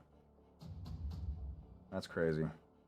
Well, actually, if you guys take the Phantom Squadron's triumph, they don't wipe out a whole squadron. If you guys don't take it, then they do wipe out a squadron. What do you think? Remember, that's for us to deal with. All right. Phantom Squadron does wipe out a squadron of TIE fighters, removing them from the battlefield. Okay. Next piloting or player character slot. We have Guy and Chav. I'll take Guy. Guy, you were diverted away from Chav due to a harrowing of turbo laser battery fire. You are able to go closed formation again now that it's your turn, so you're not permanently away I just from need to know what are the ships that like send up barrage at us, which ones were there, or rather what ships are in the most near proximity of Chav that may cause a problem for his task. You would know that the Corvettes would pose the most damage to a singular starfighter, as well as the TIE interceptors. They have pretty significant speed. However, Chav's starfighter is moving just as fast as a TIE fighter, which is catching your eye. It's a very unique starfighter. These interceptors, are there a couple of them somewhat close to one another? Yeah, there's a formation of 10 currently in pursuit Formation of 10, you say? Of Chav's squadron. Okay. I am going to proceed. I have 2 actions at present. Okay. I am going to use my first action to do what it is called a Corellian send-off. Ooh. And I have the improved version of it. So I need to make a hard cool check. And I believe that we have some triumphs pocketed. Hopefully Yeah, we won't need them. I gave you some. I gave you one. Okay. I'm going to roll this. Okay, so 2 failures, 2 advantages, 1 triumph. Damn. This is a cool, so I cannot do it as a piloting check. Do I? No, I can't for that roll. Space or gunnery? No. Do we have enough triumphs for me to cash that in? Only the one, so wouldn't generate enough successes to pass that skill check, unfortunately. Okay, okay. In that case... What were you trying to attempt? The Corellian send-off basically makes 2 ships have a incident. Interesting. Okay. So that... How's that look? I think that the way that this works is Guy spots the group of 10 and he decides to try to work these 10 individuals and try to like get a couple of them that are in the formation to basically like use his ship to make them like flip the formation and then make one of them hit another. And I think that because of Guy's ship and the actions of everything around, maybe one of the pilots spots Guy. And when he's going for that move, the formation breaks and he just passes through. And they don't like, they basically like manage, he basically kind of goes like psych, they basically go psyched at him. And he's not able to actually make any impact, and now he gets himself in like in close proximity with these individuals. Okay. But luckily I have one more action for me to do. Oh shit. Because of the advantage, the roll that somebody did earlier. So let's go. So what I'm going to do for that is I'm going to take a shot at these. Which ones am I fighting? Which ones am This I would be targeting? the either TIE Fighter or TIE Interceptors. Okay. So can I... How come my weapons... Okay. Yeah, unfortunately, the ship's weapons don't work, so you have to... no, it's fine. That's fine. It's all good. All is good.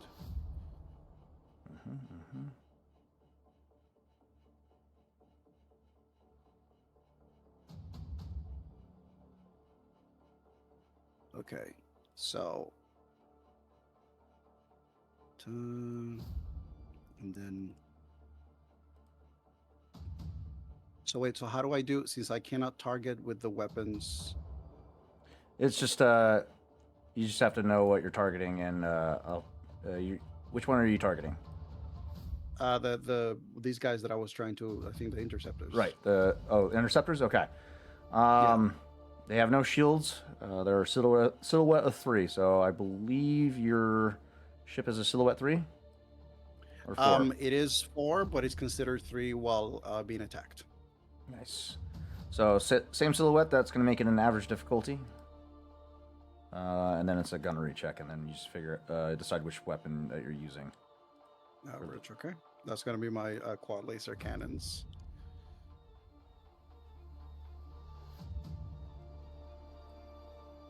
Oh. 6 successes, 1 triumph. You can cash in that triumph to take out the squadron of interceptors that are pursuing Chav. Absolutely, considering also that has a linked ability, that weapon that I have, an improved linked ability. I think that the way that works is first attempt doesn't work, but Guy is never just playing, as Chav knows, he's never just doing one thing and then that's the end of it. Yeah. So like as he moves and tries to do this like fake ram action on the squadron, and they notice him, and they basically move the formation so he passes. As he's passing the formation in the hole they made, thinking that they're just going to like lock him, guy hits the stop of the vehicle, and as he does it, turns, pivots, says, "Go, hang up, hold on," and then he just launches the quad fighting, like releases the shot as he's making the ship spin, like completely in like on its axis, and Yeah, just yeah. basically doing this barrage that goes all around. And he just manages to hit all of these because they're all in such close proximity. I like it. I like it. You unleash this torrent of blaster fire, and as you embed yourself into the formation of this interceptor squadron, and effectively wipe them out, in ceasing their pursuit of Chav and his squadron. That will end your turn. Chav, it's your turn. Boy, oh boy. What am I going to do? I think that we already set it up last turn. Chev is going to maneuver himself for a second strafe on the Dreadnought, prepping his next two proton torpedoes, provided that I can get some advantages here. Haha, funny for you guys, I have automatic advantages. So we're going to be doing two proton torpedoes. I just need to hit. So, yeah. I'm not targeting anything specifically with this one because it's literally just damage. We're just strafing along. If I can take out guns, if I can... Ooh, never mind. I know what I'm targeting. There are 4 small bubble-like formations along the hull of the Assertor class Control Star Dreadnought, which are gravity wells, which, with those intact, that would prevent our fleet from jumping to hyperspace. If we need to retreat, I'm going to eliminate that defensive maneuver. If I can, I'm going to be targeting gravity wells. So, all right, okay, here we go. Gunnery check. That's what it is. Because I no longer need to do a brilliant evasion or anything like that, I will be using 2 true aim maneuvers here. Oops. Not those. Don't know what those are. Don't need them. With those, I get also 2 more additional successes. The aim maneuver that the true aim maneuver does gives me 2 those. Yeah.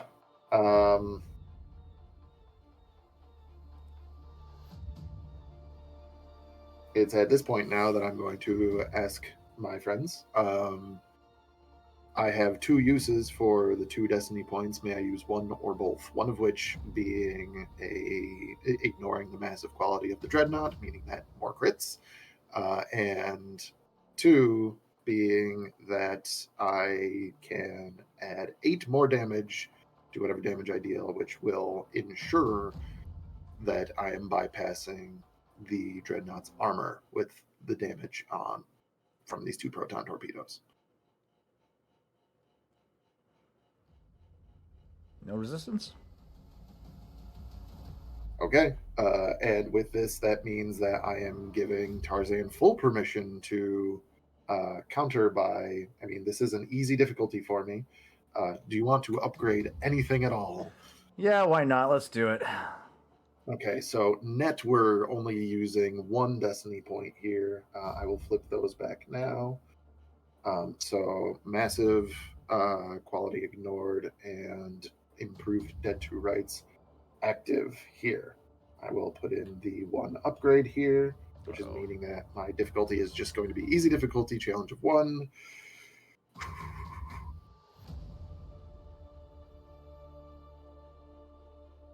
Shit. 14 successes and 15 advantages. So now comes the math.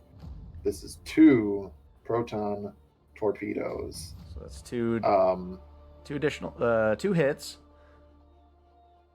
Proton torpedoes do a base damage of So hang on. So I have 15 advantages. Hang on.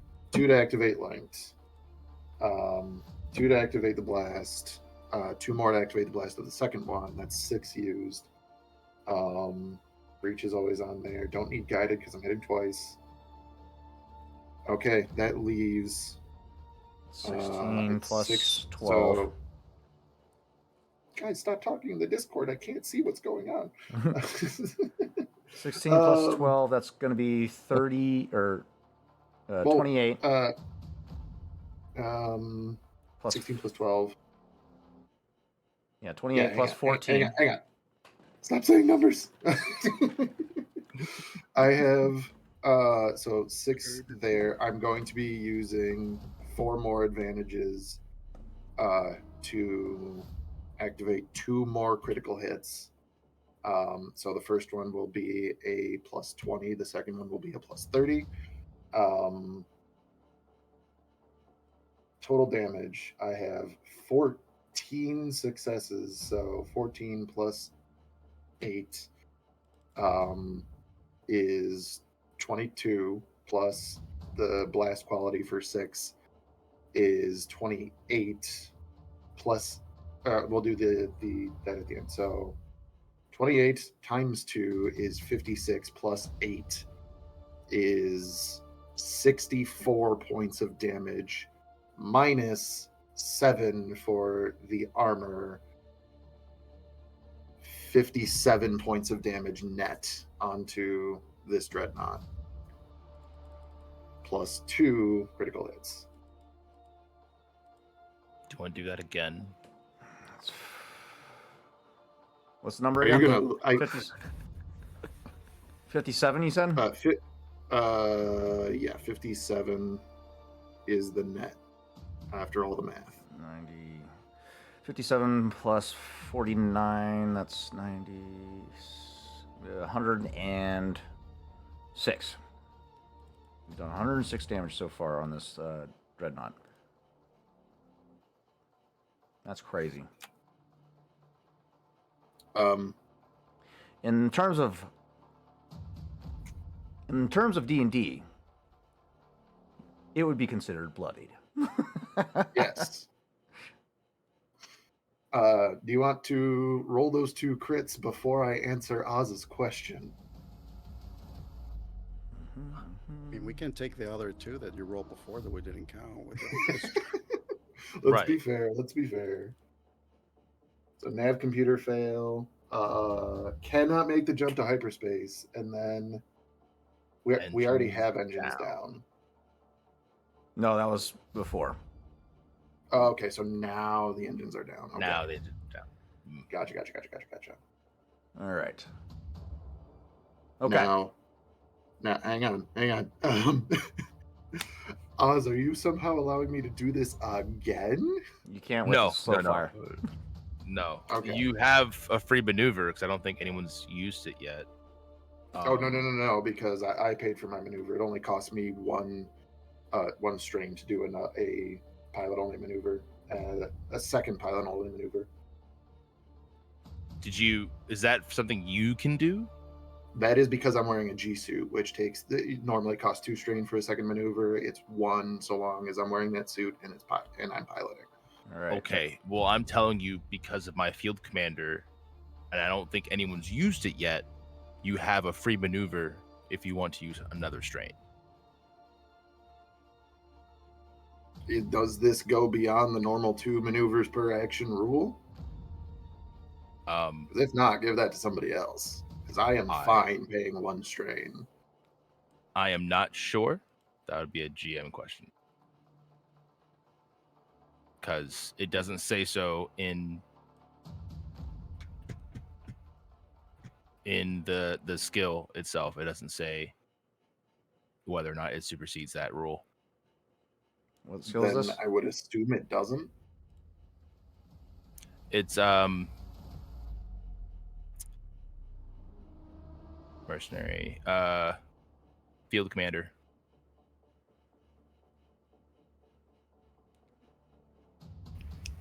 This does not count against the number of maneuvers they may perform in their turn. So, So you I could. am actually. Oh, I can't do the proton torpedoes. I also wouldn't be able to add true aim. I could Also, try to hit it with my guns, but I can't get.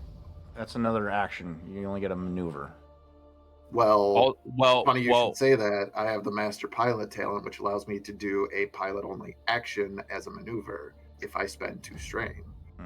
also, I might add the improved field commander trait is a passive. So now that I do have that dedicated triumph, I can spend it to allow you to suffer 1 strain to do a free action. Am I rolling with a gun solution on a dreadnought?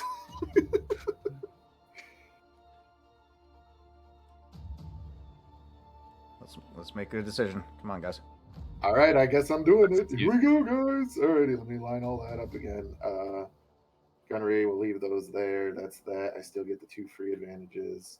Cool. That's that. Easy difficulty. What side of the ship are you targeting?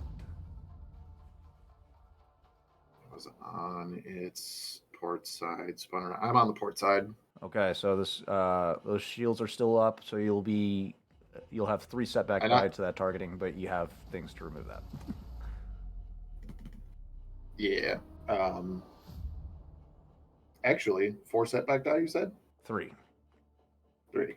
I actually don't for gunnery checks, so I will heavily add those. Do you also want to challenge me, sir? Yeah, we got the tokens to spend. Why not?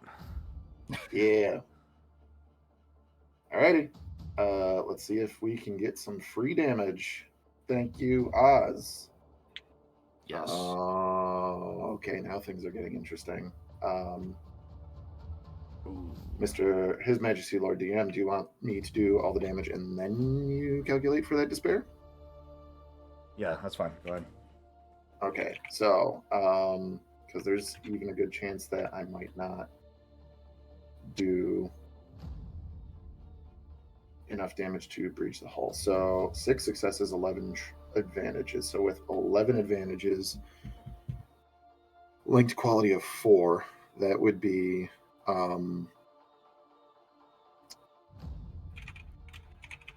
8. So I would have 3 left over to do linked quality 4. So with that, that would be 6 plus 6, so 12 times 4 is 48 points of damage minus 13 points for the armor.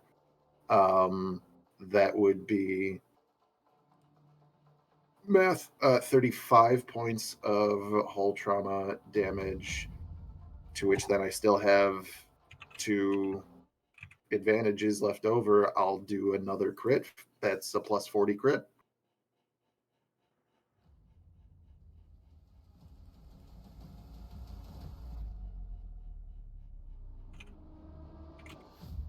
Bro. What is it? It's that fucking vaporized again. What do you think?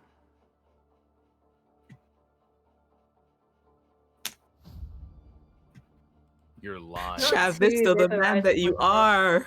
You're lying. The dice just say it needs to happen, The apparently. dice is saying let him be a ghost. It's in the name.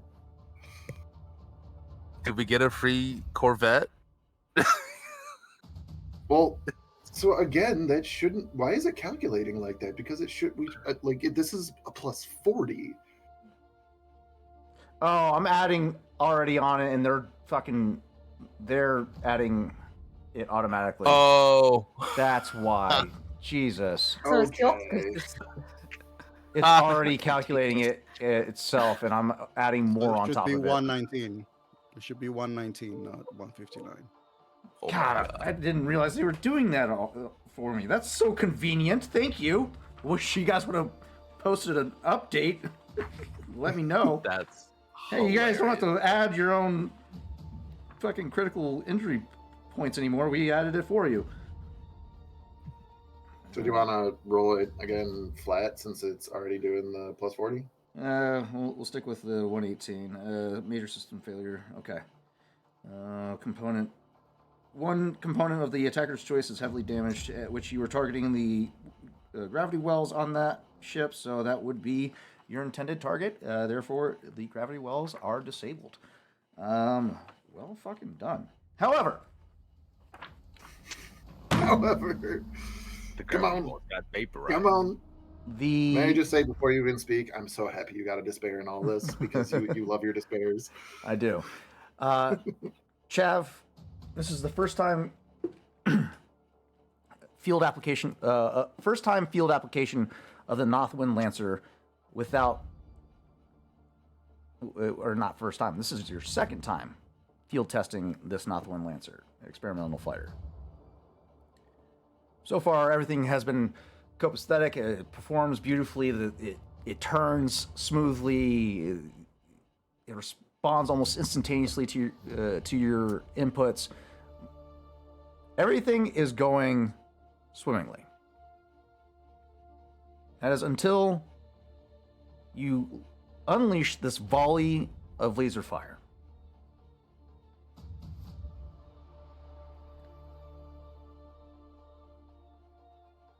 Your blaster bolts make connection after disabling the shields protecting the gravity well. You follow up with your blaster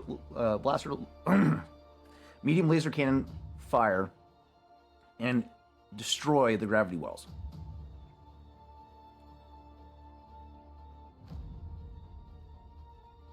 And as that final volley leaves your S-foils,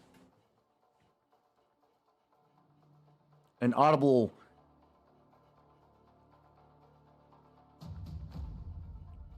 pop and whirring of electricity is heard. The hull of the ship vibrates violently for a moment, and as you look around your instruments, you're getting what's it called? You're getting critical failure warnings all over your systems. Weapon systems malfunction. You're no longer able to use your quad wingtip, wing-mounted medium laser cannons. Okay. You only have your torpedoes and your decoy which missile means launcher. that on the next turn, unless something can change, is this something repairable? By R6, yes. That's precisely what I was going, because literally, like, seeing that with that communication is key. Chav is going to on the comms is Red Squadron, Phantom Squadron. I have a weapons failure. I'm gonna need a moment. Cover me. keep up evasive maneuvers, and with that, he's going to rotate in the direction of a certain ship as he just says, "Hawkback, cover me. I have to get my weapon." And then he's going to say, "R6, do your fucking job." Don't die stupid. I love it. Okay. Now it's I don't know how to die any other way. Now it's the Empire's turn. All right. We're going to speed through the TIE fighters and skip straight to Admiral Tazen's. The TIE fighters and interceptors continue to bombard the red and blue squadron. You guys intercept more of the bombing squadron's attempts to hit your capital ships, but some of them do manage to slip by and land some blows. But it all coalesces down to this moment.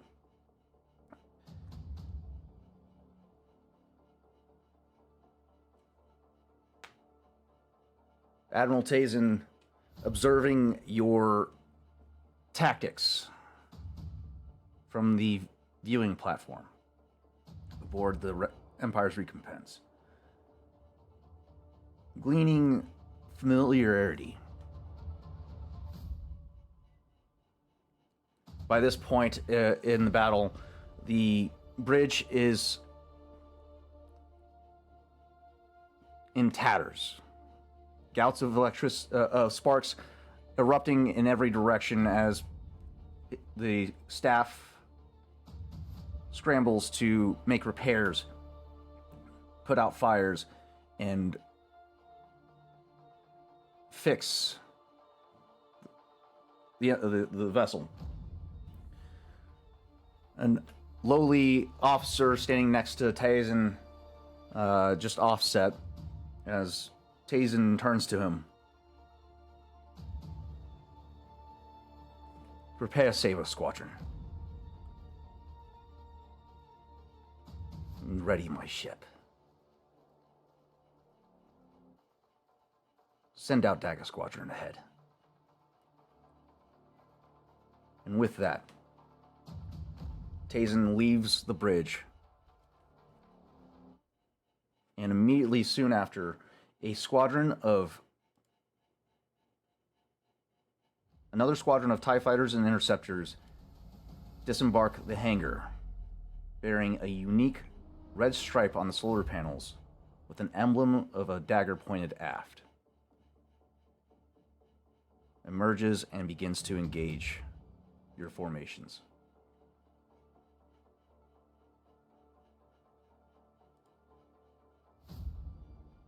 We now enter Phase 3.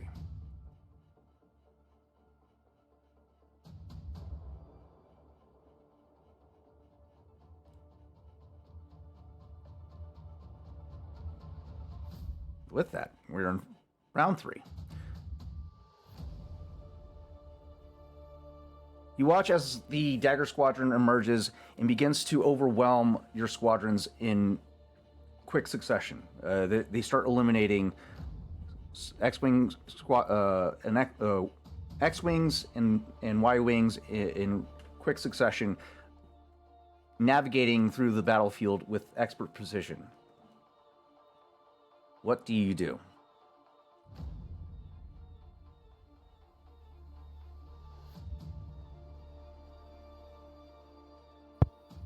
You guys have a the plan.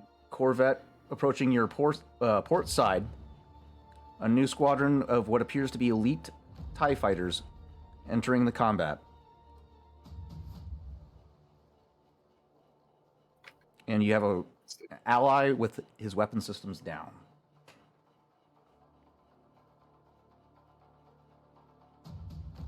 Are these TIE fighters are coming at us? Are approaching us?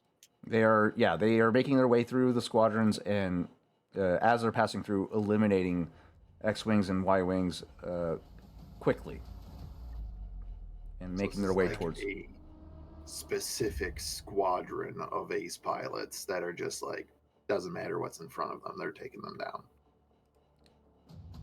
Exactly. Oof. Are they visible as me doing a lot of co-pilot stuff Like I in said, the VCX? they are identifiable by a singular, unique red stripe on the solar panels of the wings, with a dagger pointed to the aft section of the ship. Okay. What is their silhouette? I'll tell you. They are still silhouettes 3. Okay.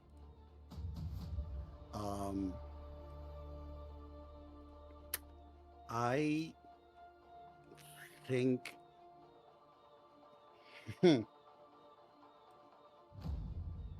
I think I'm going to roll some force die. Okay. Wait, how far are these people from us? They are currently. They would be just leaving the recompense, so extreme range from you guys. Oh, that doesn't work. Immediate.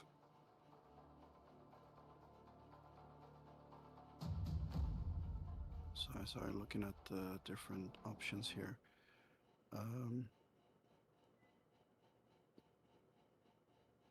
using the action to, since they're getting close, attempting a boost shields.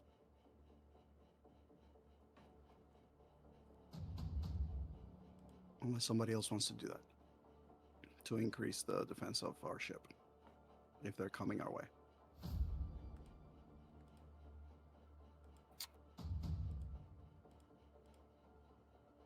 Hard mechanics Try. check.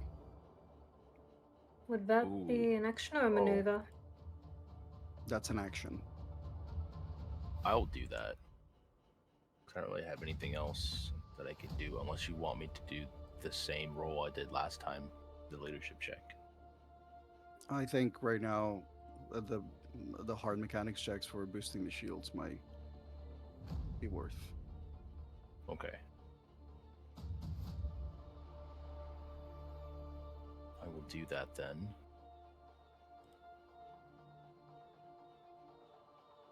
Let's see.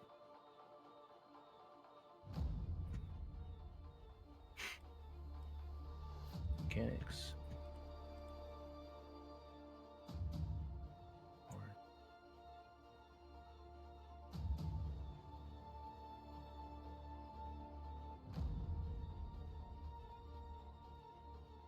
Ignore that force die. That's for something else. But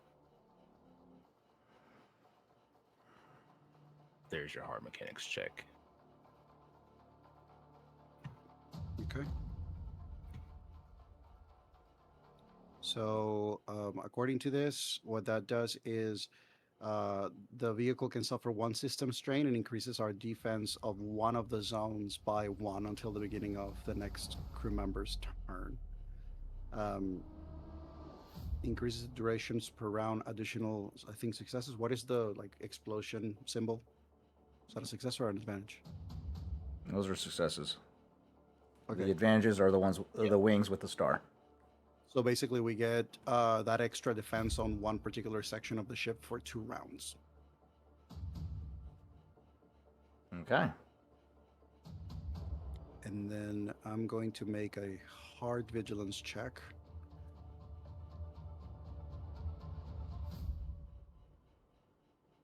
To do the action spoof missiles.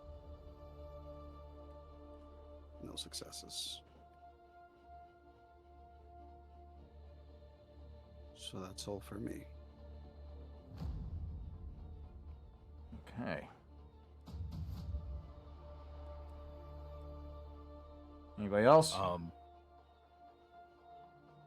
As a maneuver, can I commit a force die to increase the system threshold of the starship by 3? What? I commit one of my force die to increase the system threshold of the starship. Okay. The strain threshold, I mean, sorry.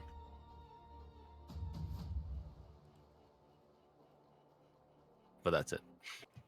All right. Anybody else?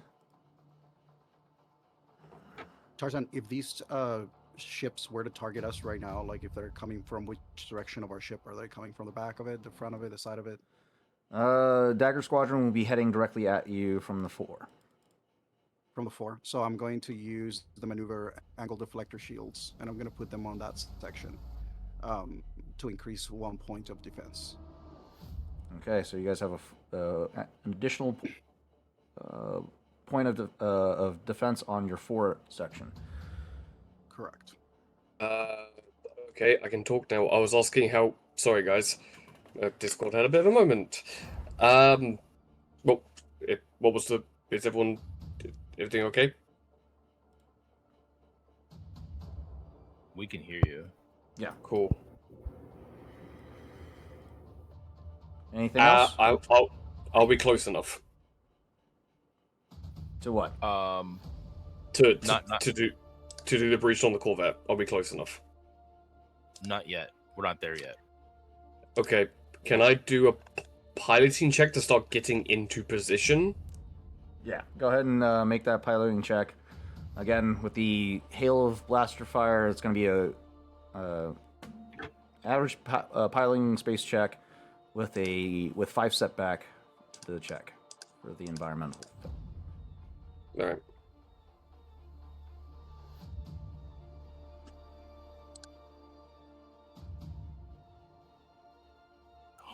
Fuck yes. Okay.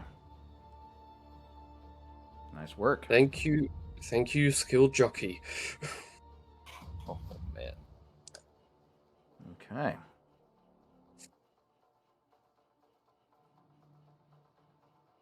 All right. You maneuver the VCX into position over top of the Raider 2 class Corvette and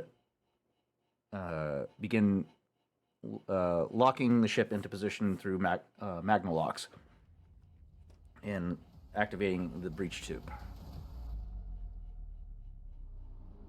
Anybody else have Everyone's anything? ready.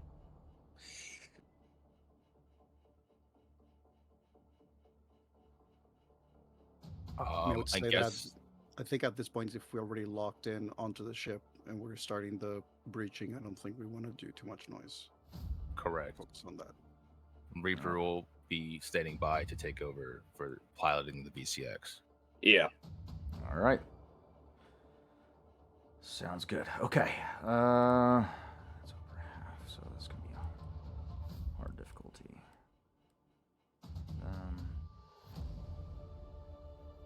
Okay. Next is gonna be Rogue Squadron and Red Squadron.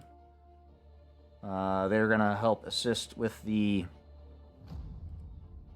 incoming Dagger Squadron.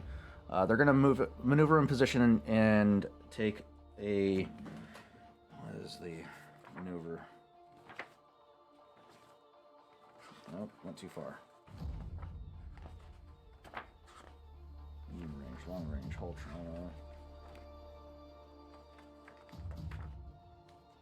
There's going to be.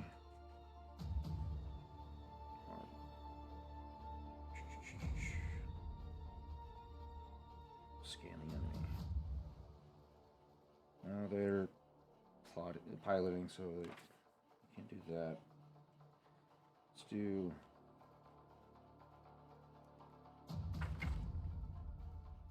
Stay on target. Yeah, let's do stay on target. Piloting check. Flex the pilot's concentration and his ability to shut out combat-related stresses and distractions to make sure a target is hit or an adversary destroyed.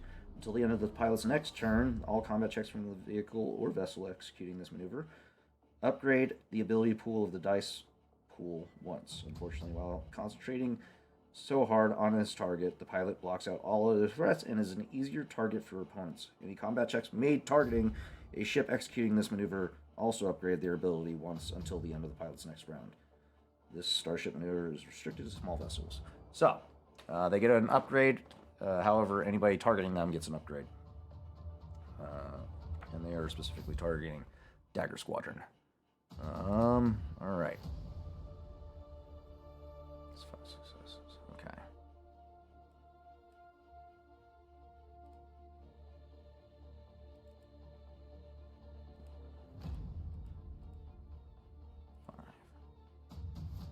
That. With that, they're able to. Chav, what was the one thing that you targeted that you didn't want coming back on? On the recompense? I have targeted, so I started with communications. The crits gave me the hyperdrive, eventually the engines. The shields were down, right? Shields was one of the first ones. Yes. Yeah. So, and then hyperdrive's down.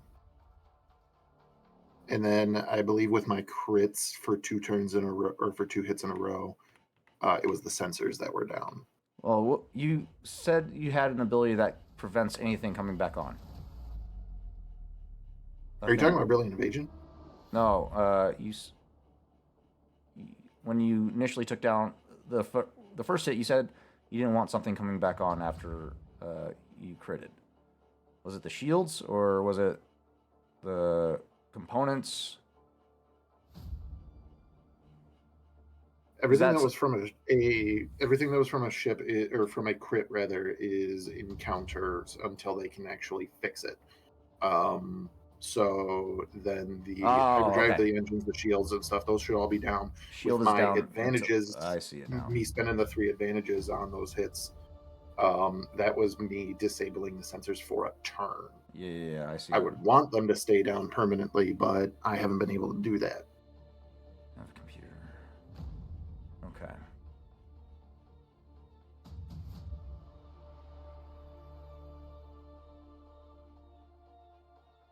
All right, there you get that engine back up and running with that check. That's good to go.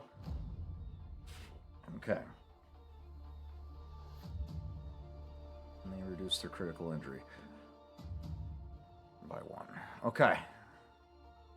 That's it. Phantom Squadron and Red Squadron are staying on target. Next player character slot, please.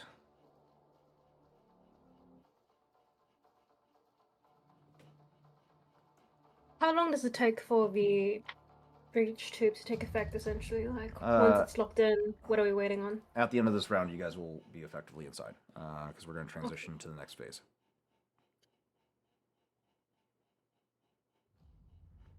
Guy already went on this round, right? I think this is a new run. I don't think Guy's gone yet. Oh, Guy took the first PC slot. Right.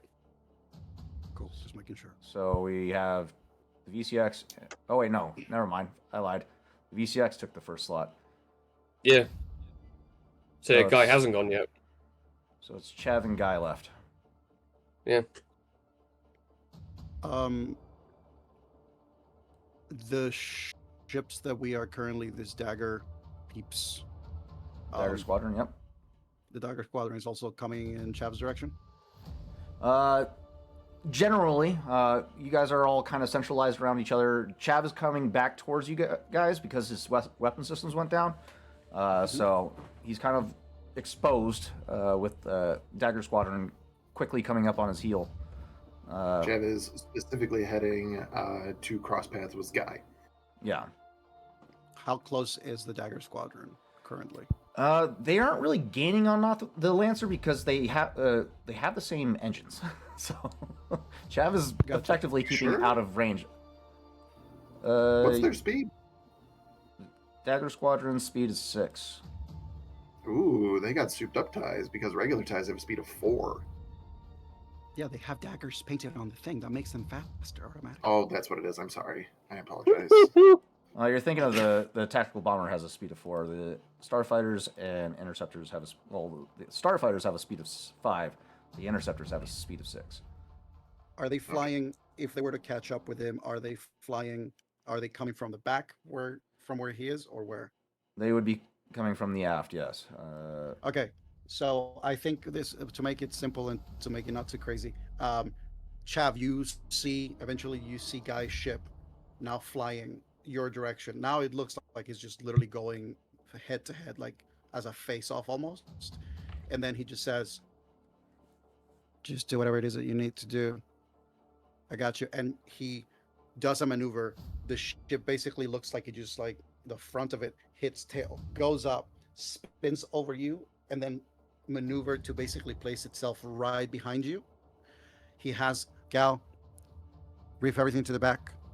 Gal activates the defense and booster shields to the back of his ship, and now he becomes your shield on the back of your ship.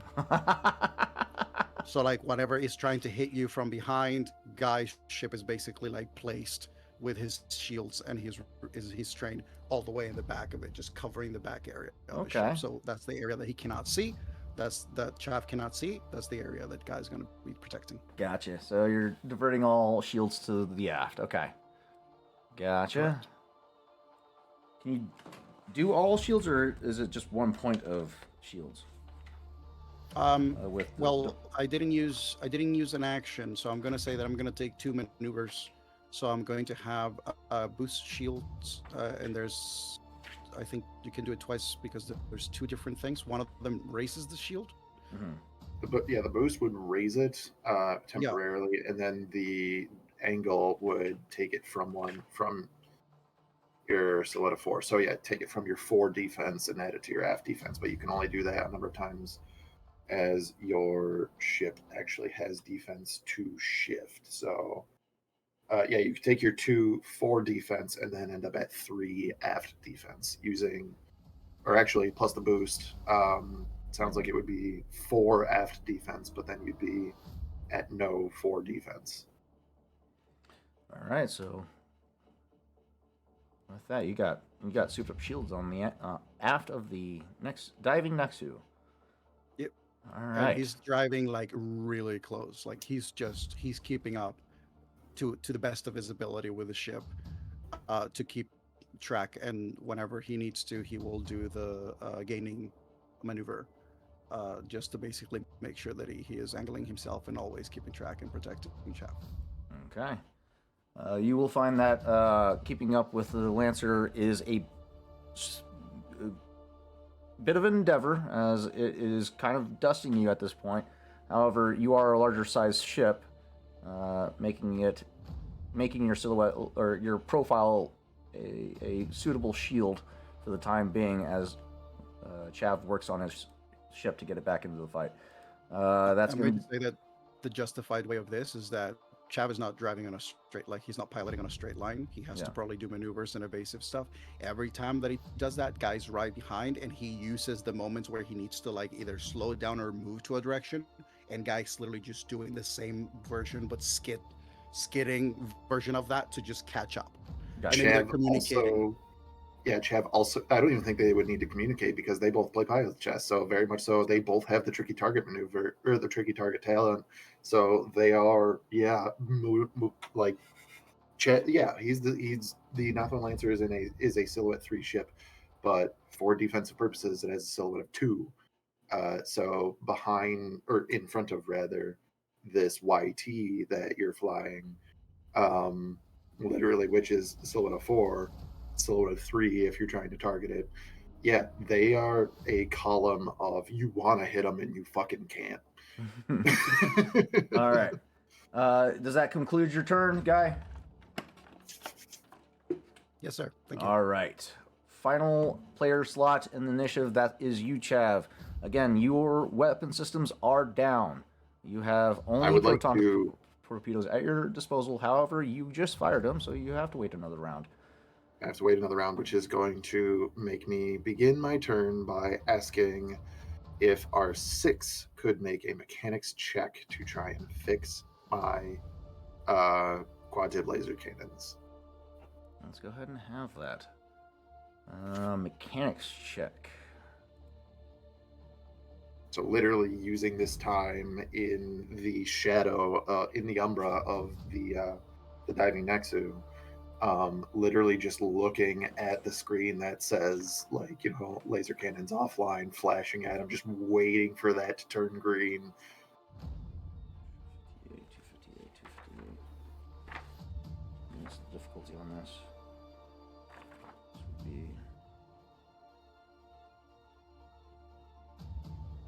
So for the effects of the component hit... Difficulty. Okay. It's a hard mechanics check.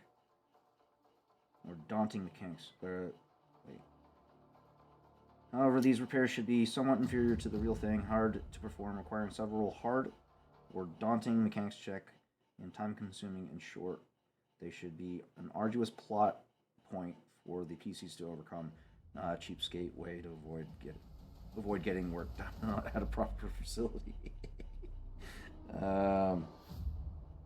Weapon systems. Okay. So, that's interesting. So, okay. So, with this skill check, we'll say it's daunting. He's pretty not daunting hard. He's pretty familiarized with the weapon, the starship systems. However, if he's successful on this, you still any threats generated from a combat check will render these weapons inoperable again and require another mechanics check to get it back online.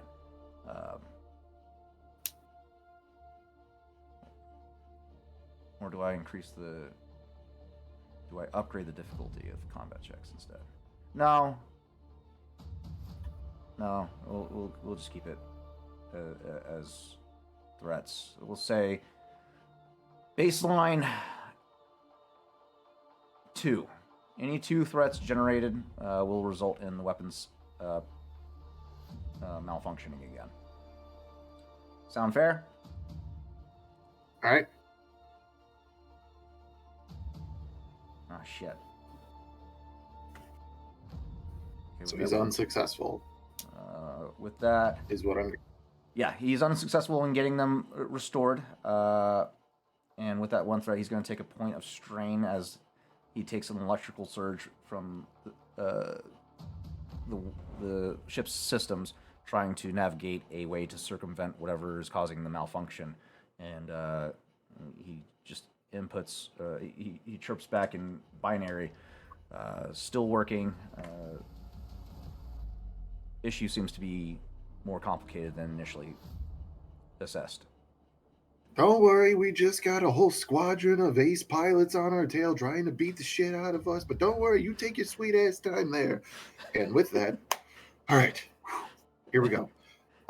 I'm still going to use my entire turn, even though I cannot shoot anything. Sorry, buddy. Now we are going to do what we can to. Yeah, we're gonna. All right, this is what I want to do. I want to begin as an action. I would like to. Yes, as an action, I would like to do my full throttle maneuver, which is going to, for me, it is an average piloting check to increase my speed by 2 for 3 rounds. Shit. This is so it's average piloting check. Let me load this all up. Piloting, it is average difficulty. I have 2 free upgrades and 2 free advantages. No more boost die, anything like that. Cool. Would you like to upgrade the difficulty of this check, Tarzan, for the cost of 1 dark side token? I love it. Yeah, let's go ahead. All right.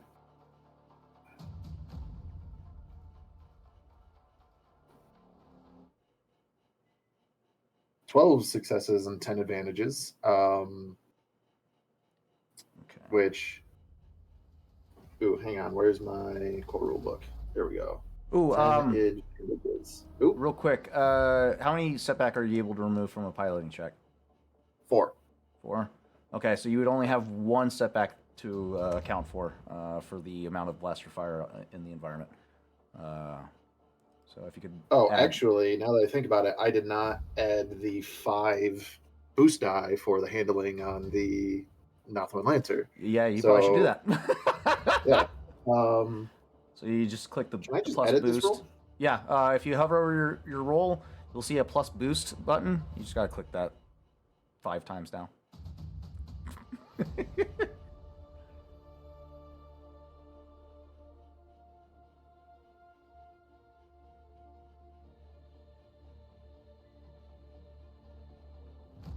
I'll add the 1 setback die for on my end. No failures generated. Damn.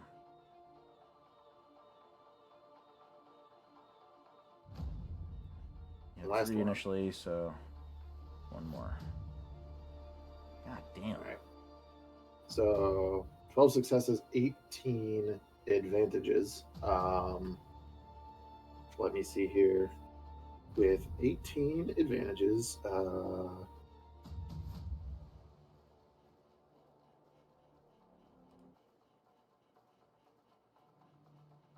I'm going to use 3 of them so that my next pilot only maneuver is for free.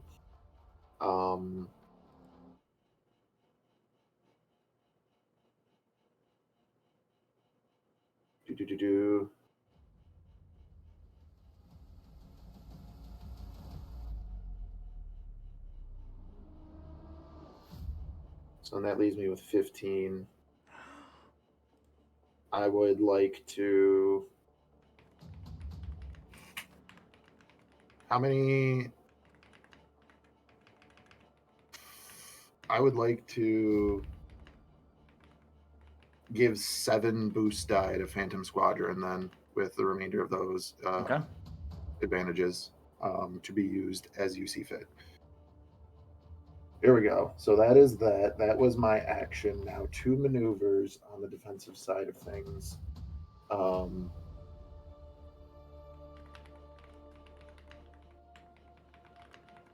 did that. I'm going to do that.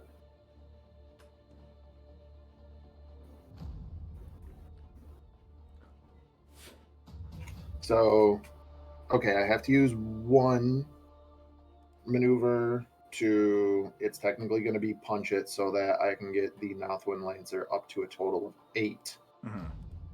And that's going to cost me 2 system strain because I'm only going from 6 to 8. Then I will be using my other maneuver, which is now for free, in order to use... So lately, I've been benefiting from 2 ranks of defensive driving, which raises the defense zones on the ship that I'm piloting. I'm now going to use a maneuver called offensive driving. Ooh. I am going to be spending 3 system strain as a maneuver to upgrade the difficulty of the next piloting check against me 3 times. You can upgrade the check how many times? 3. I have 3 ranks in offensive driving. So I can spend between 1 and 3. Or no. Wait, what is it? Hang on. Let me double check. Offensive driving. Upgrade the difficulty of the target's next piloting check a number of times equal to the strains spent. And that comes from... I need to go back to Chav's character sheet. I know that I can do it up to 3 times. And offensive driving, I think that's from the operator tree. Offensive driving. Oh, no greater than the highest defensive value. That's why it's got to be 3. So it's a skill, not a maneuver. It's a talent, yeah. It's a talent that lets me do it as a maneuver, spend system strain, and upgrade the difficulty of the next check. So, on top of it, so this is quite literally knowing that they're not coming up, just going to literally give a look over his shoulder at the diving next to as Chav just goes into a defensive spiral. And because this is 0G and there's no friction, it's quite literally like a corkscrew maneuver straight through space, just maneuvering on literally all 3 axes to completely... Tarzan, you've played Squadrons. We're pinballing. We are doing boost shifts, pinballing, and literally defying how a ship should be able to move through space because there's no or move through anything that would have gravity, because he can just slide on whatever axis he wants while rotating the ship. That is all of the things that I can do. I've bought myself a turn that hopefully nobody can hit me. Thank you also to the Hawkbat. Don't tell him Guy said that. Or don't tell him that Chad said that. Okay. We're going to move on to the Empire. Dagger Squadron maneuvers into a weapons envelope around the diving next to. This is a squadron of... How many?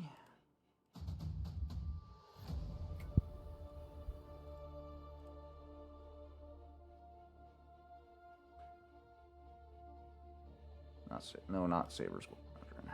Dagger, there we are.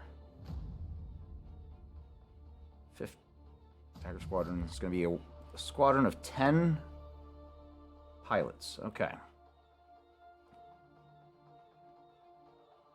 Because I don't want to roll 10 different checks, I'm just going to give this a linked 10 feature. their skill's not going to be insanely high, I promise. But you do have force setback generated from the aft shielding. Let's go there.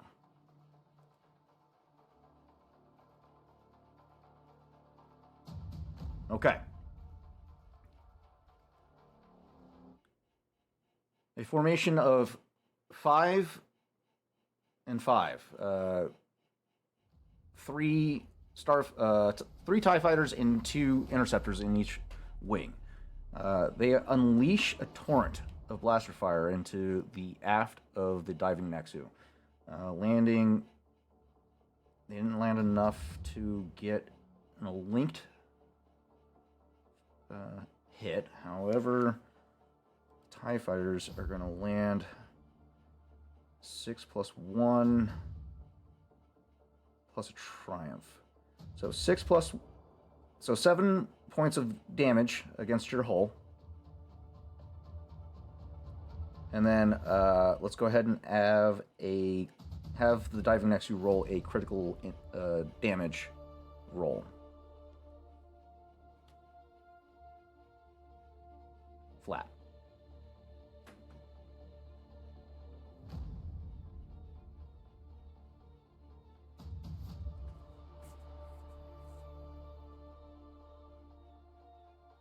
Component hit. Okay. One component. Support, ejection, weapon system, sensors, comms. Sublight. That's small. What's the classifications for small or large? I'm assuming... No, it's not going to be large because you don't have a bridge. You have a cockpit. No, it is large. No. Large or vehicle components. Small ship or vehicle components. It'd be so helpful if they told me what the classifications are for these two.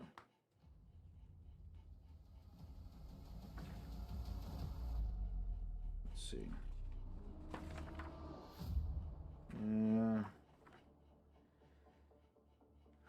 What would that be? Your silhouette 4? 3? I guess that falls within the same range as TIE fighters, so that would be a small ship or vehicle component. Okay. Like the ship is 4, but when attacked is 3. Ah, shit. Tricky target. That's his ability.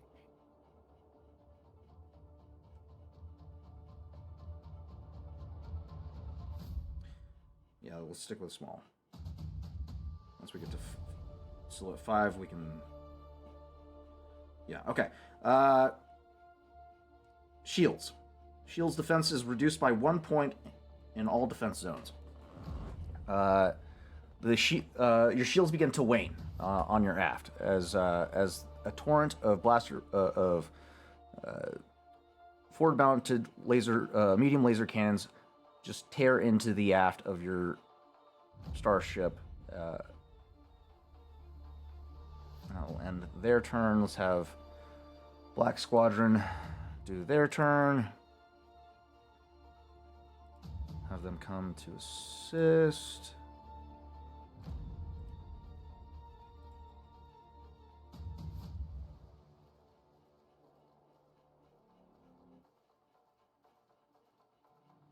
Okay.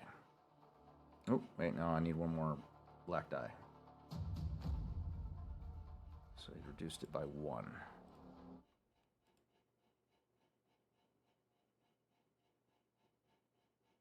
Okay, so that's 2 successes. So another 8 hull trauma. And that'll end their turn. And then for the audience, as Guy attempts to provide a barrier between Chav and Dagger Squadron, our attention turns to the Empire's recompense. As another squadron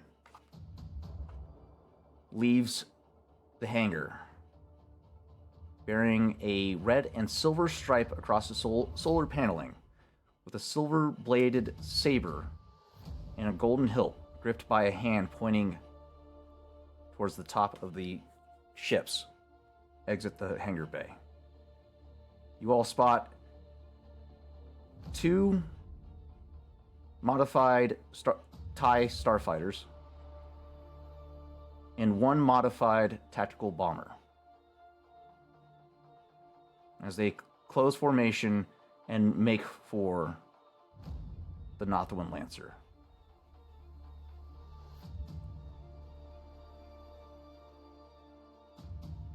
Using their action and maneuver to get up to top speed. That'll end this third round of combat as we enter into phase 4.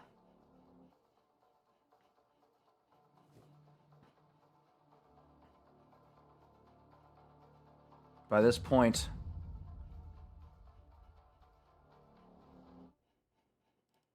the 4 Victory class destroyers are slowly starting to make their way towards the battle, seeing the battle unfold with the Whisper of Justice, Winds of Justice, and more squadrons of TIE fighters approaching.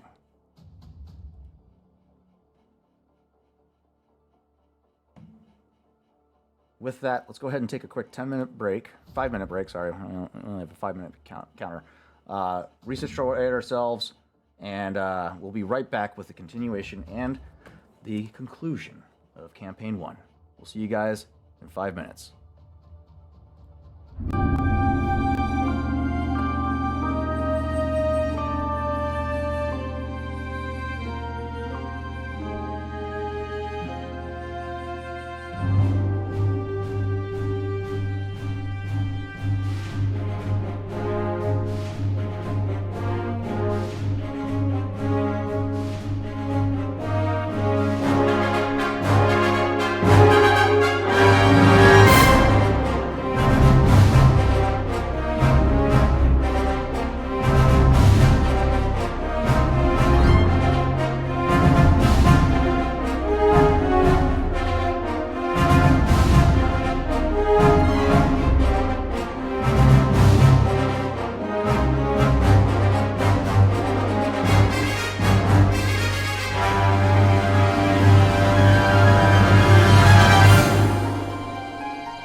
Hello and welcome back, all you wonderful Tubi Dicers.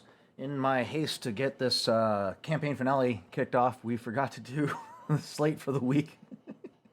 That being said, still haven't locked in Dimensional Dial. There is no Tales of Arden this week, and Frontiers of Eberron does not return until the 19th. There you have it. We will return next week with... actually, correction, we will not be returning next week as this is the final episode of Campaign 1. So we'll be taking a small break with Star Wars Edge of the Empire as I start to work on Campaign 2 and getting that prepared. That being said, we appreciate you guys being here every step of the way, and I am ready to get back into it. So let's start rolling that out. Any fun factoids before we get back into it? Let's go with... We are still alive? Question mark. Fair enough. Ooh, I want an otter pop. Rude. Why isn't my music working? Do I need to refresh? Is that why? That's it. Oh, and I've been rude this whole time. I haven't been sharing it. Wow. My bad, guys. Here we go.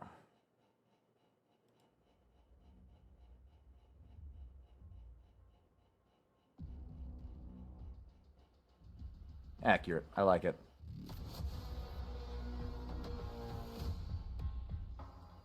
Okay. Actually, not this one quite yet. We're not there yet. That will be coming. We'll stick with this one for now. Okay. So. Saber Squadron emerges and enters the battle.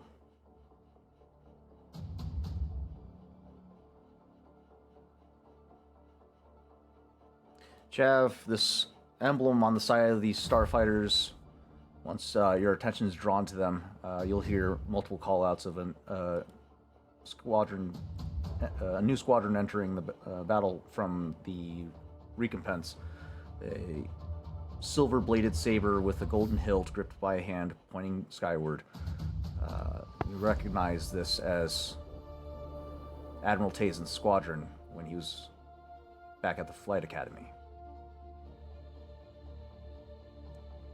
Jeff's gonna have a moment, like, kind of. I would imagine that first it would just be like, new squadron, probably with the proximity. Look out, see that symbol on them, and just like have a moment where, like, there is that brief moment of hesitation. Like, there he is for the entire time. He's been this amorphous thing within the dreadnought. And now he's out here.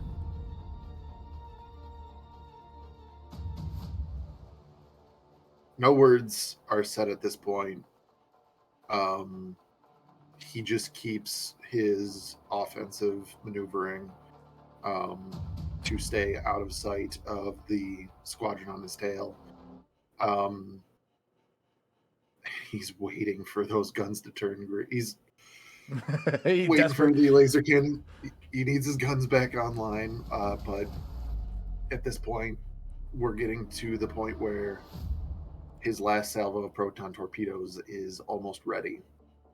So he's got a little bit of a decision to make. And that's Chav.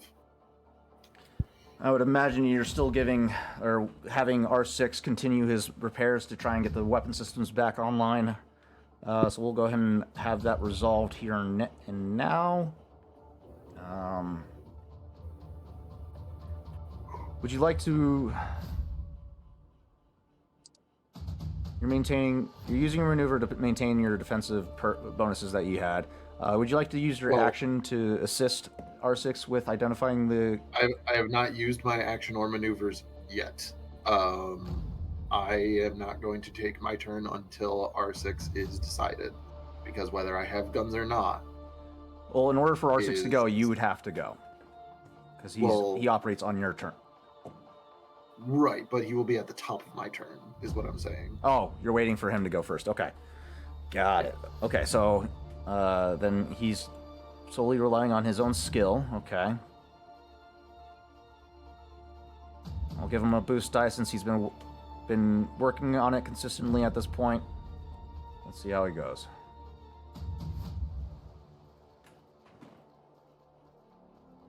We're online, my friend. R6 chirps. Weapons are back up. Make it quick. Not sure how long you got. All right. Okay.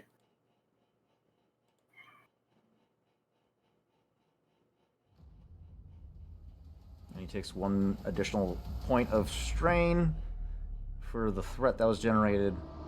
But your systems are back online. All your instruments That was his begin to... action to do that? Yes. Can he also, double checking, Angle deflectors? where is it? Oh, it was an action to do The mechanics check, yeah. that. So the mechanics check. Was that technically damage control? No. Or actually, Does he have the strain to do a second? Oh no, because that would be an action. and he doesn't have any strain, so he can't do things that require a strain. Okay, so then, yeah, I will. No, because I'm about to have them point. So I will have him hold there then. I'm going to need. Like, anything else would have to be on his action. So then with Angle that, deflector shields is a maneuver. it is. You know what? You do have shields to go around. Yeah. I do. Technically, I only have 4 and aft. I know that the Nothoiin Lancer's stat block says that I have all 4, but it doesn't have the size to account for port and starboard. Correct. So I have 3 in the front, 2 in the back. Shit, I accidentally clicked a button that I didn't need to. How far away from me is he? Tazen Squadron is extreme range currently. They just left the Extreme hangar. range currently. So this is my second turn with Supreme Full Throttle, so And I then- could technically close the distance with a maneuver. With with their speed and your speed, you guys will close 2 range bands with 1 maneuver.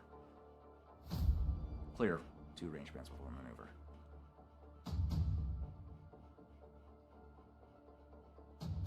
I will have R6 use his maneuver to angle the deflector shields, pulling one from the aft to the 4 position, Okay. raising it from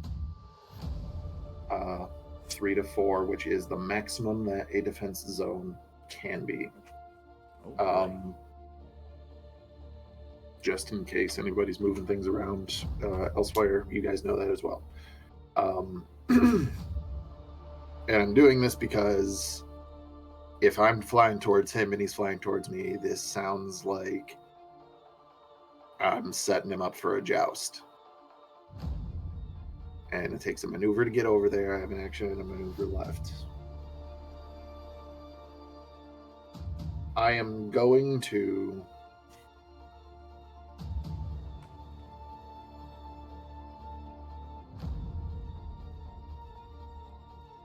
I don't even need that. No. We're going to make a fucking fool out of him. I'm going to use a true aim maneuver, and I'm going to move to a gun solution on Admiral Tazen. Okay. Which one is your target? You have 3 options. 2 TIE fighters or a modified tactical bomber. What's the formation? Tactical bomber would be centerfold. Would I know that Tazen was a bomber pilot, or was he a fighter pilot? Your time in the academy, you've only seen him fly in a TIE fighter. However, this bomber does not look like a typical bomber.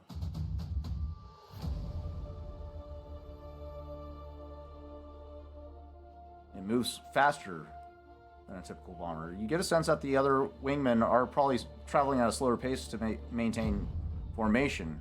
However, this TIE bomber is moving exceptionally fast for its build. Okay. I can't take a concussion missile or a proton torpedo or anything like that. I have to take out that bomber. I'm hoping that stays him. But regardless, I need that bomber out of the sky if it's aiming for me. So, gun solution on the point TIE bomber. Okay. This will be gunnery. I will be using true aim maneuver. I also get 2 automatic successes. This is 2 additional boost die. The handling does not come into play for that. What is the silhouette of the TIE bomber? TIE bomber is a silhouette 3. Silhouette 3. So that is equal. That is an average check.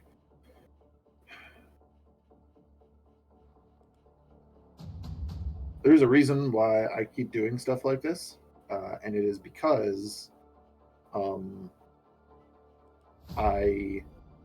first of all, I'm going to be upgrading the difficulty of this check once for to activate hindering shot, so that if I do damage, they will also suffer system strain equal to whatever speed that they move for the remainder of the encounter. Everything else, I don't need exhaust port. We'll see if I hit for improved dead to rights. Okay. Tarzan. Yes. Would you like to upgrade the difficulty of this check further at the cost of a dark side token? Why not? Guys, I am doing this so you guys have light side tokens. We know. So use them up. Hit them hard. Gun solution, quad tip laser cannons on the TIE bomber. Remembering that it has a linked 4 feature if I do have advantages.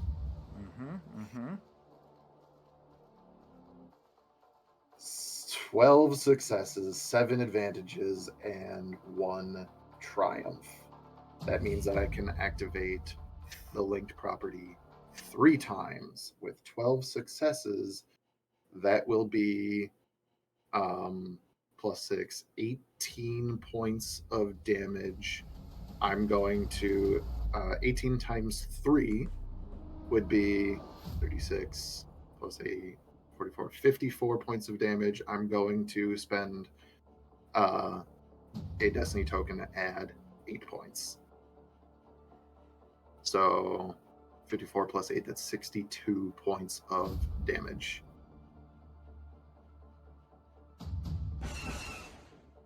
You fire these volleys and land multiple shots.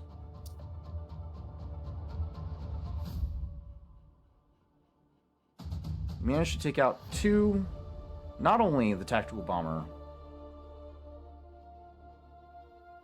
but another TIE fighter in the successive volleys.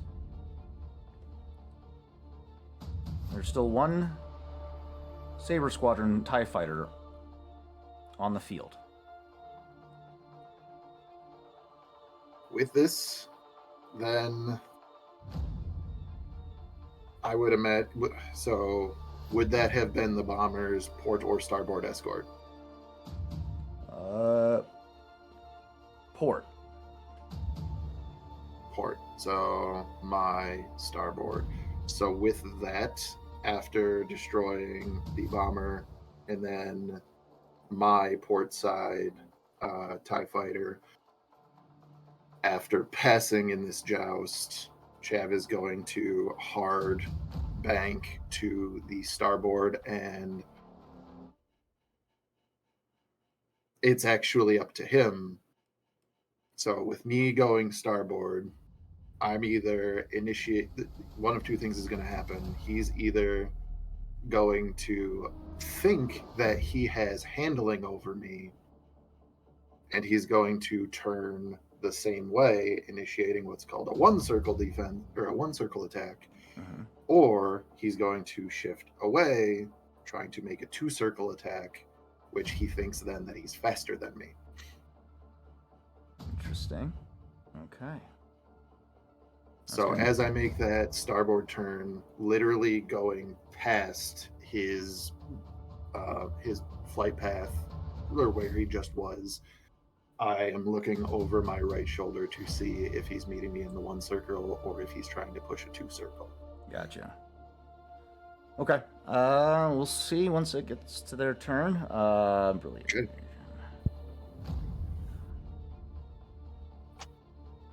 Okay.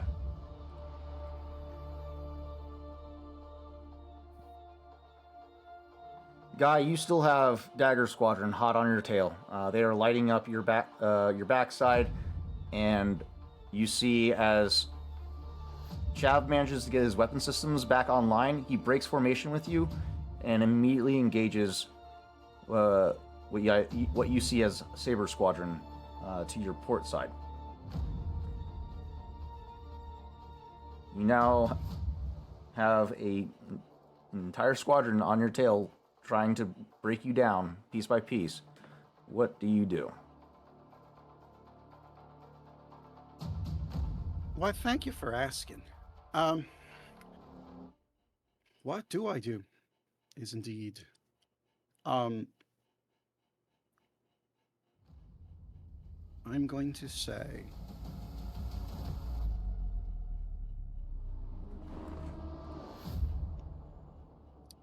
I think as his action, Guy sees as Chav sort of bolts it, and he figures engines and like weapons must be good.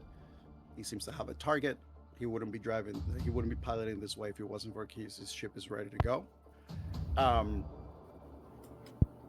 And then the first thing he says to Gal is, "Do you want to do something about that?" And just points at like all the shields messing, like just like short circuiting and activating. But there's that definitely like a twinkle in Guy's eye when he gets hit by this squadron, and now he's left by himself with it. And there's a slight like smile that crosses on his face, because this is probably the first time in a long time that Guy has found himself in an encounter of this level compared to like his usual runs. And there's just a moment where he takes a breath, adjusts his fingers, and he goes, "Oh no, it's getting interesting." And he's going to attempt to shoot at these targets. Okay.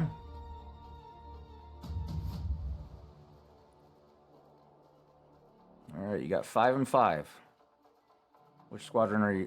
Which wing are you targeting? You got 5 on your starboard side and 5 on your port side.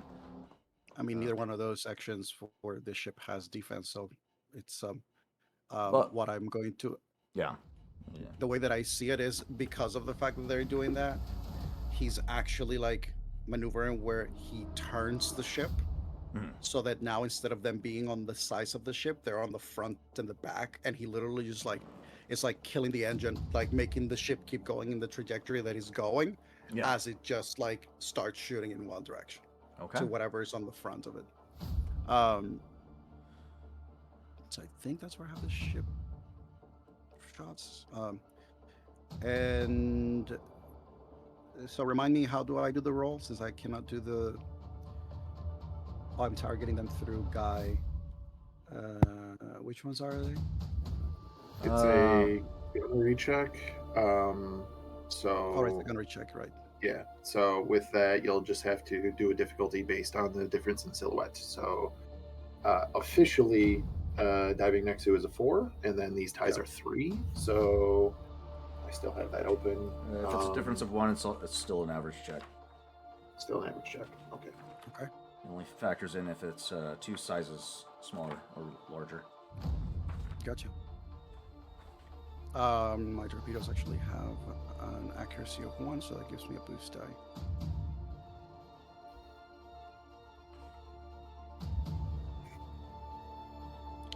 Two successes, 5 advantages. Okay.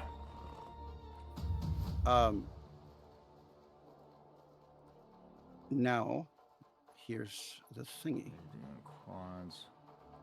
Where is my... So that's you can activate the linked feature It's a link of 3 up to for the gaunt.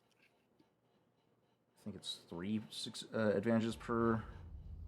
No, because that's an improved. I used the improvements, so that's an improved link, which means that I only need an advantage to trigger, which means that I can use just 1 advantage to trigger linked, which means I can use 3 advantages to trigger link 3. So I'm doing 3 shots. Nice. Okay. That's 3 shots with 2 added on to the quad lasers. 5. So that's 7 points of hull trauma to each target. Damn. And that's 3 kills.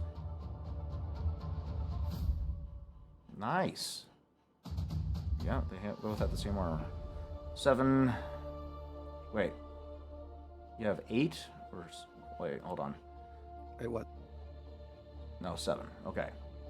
So 7 plus 2, or 5 plus 2, 7 hull trauma versus their armor of. Okay. You land all 3 shots against the squadrons. However, they do still remain flying, but 3 of the of the squadron are heavily smoldering. Yep, I'm gonna say that as my maneuver, I take the evade maneuver. That is going to increase the difficulty of hitting me by 1. Okay. And if Gal can, I would like Gal to take the manual repairs action to see if she can help me fix some of the damage. Okay. You're over half, so that's going to be a hard difficulty mechanics check. Mind you, you can only do this once per combat encounter. So. Really? Yes. For hull trauma, you can only do repairs once. And. All right. We'll take it because say hard difficulty, yeah. Yes. Depending on how many successes, that's how many points of trauma you can repair. 3 successes. Okay. I'd say with those 2 threats, those accumulate in the form of strain for Gal, but you repair 3 points of trauma to the hull. I'll take it. From the inside of the Nexu. Well done. Yeah, evasive maneuvers, and he's just now it's like there's a button that has been hit in the cockpit, and music akin to Danger Zone is playing. Highway to the Danger Zone. We love it. Okay. Yep. Classical music. I love it. Okay. Next is going to be a ability known as Out of Nowhere.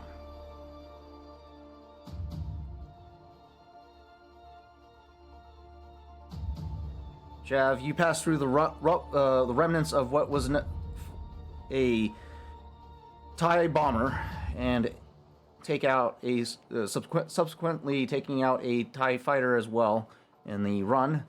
But as you pass through the remnants,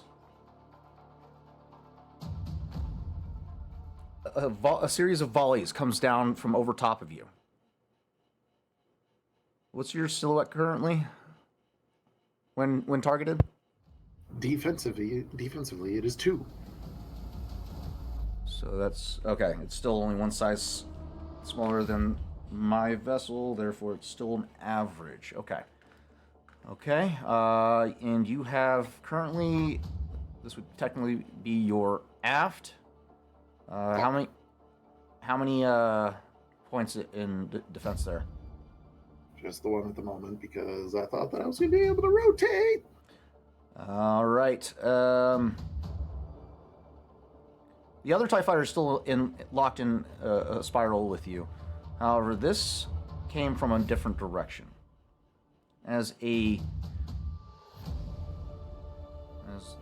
me conclude this roll first. Make sure I got everything. Upgrade the ability of gunnery check made against undamaged twice. Ooh, oh boy.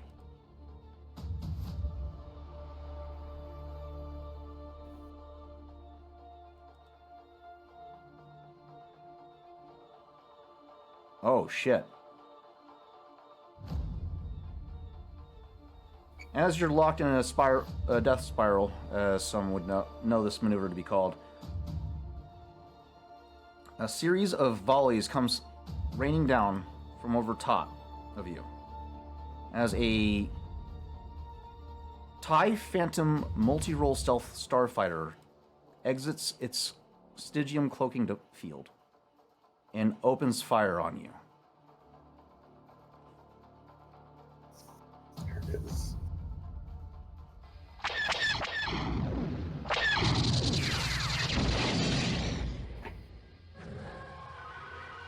That is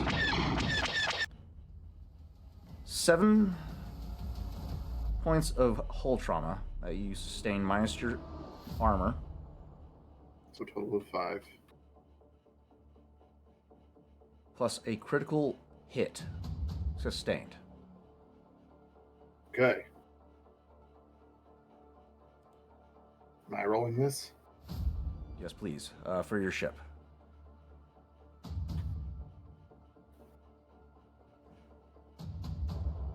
Losing power to shields. Oh, Son of a bitch. shit. Losing power, so decrease defense in effective defensive zones by 1 until the critical hit is repaired. If the ship or vehicle has no defense for 1 point of system strain. So, in the affected zone, so I'm going to imagine that's my aft. Correct. He is All right. currently targeting your aft. He used the element of surprise to get a hold on you. However, with this ability, out of nowhere, this allows any ally that makes a combat check against you add an automatic 2 advantages to their check. 2 advantages, okay.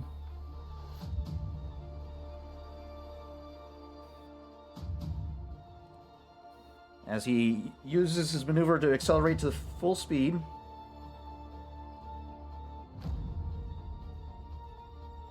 you hear over comms. Cadet Visto, is that you?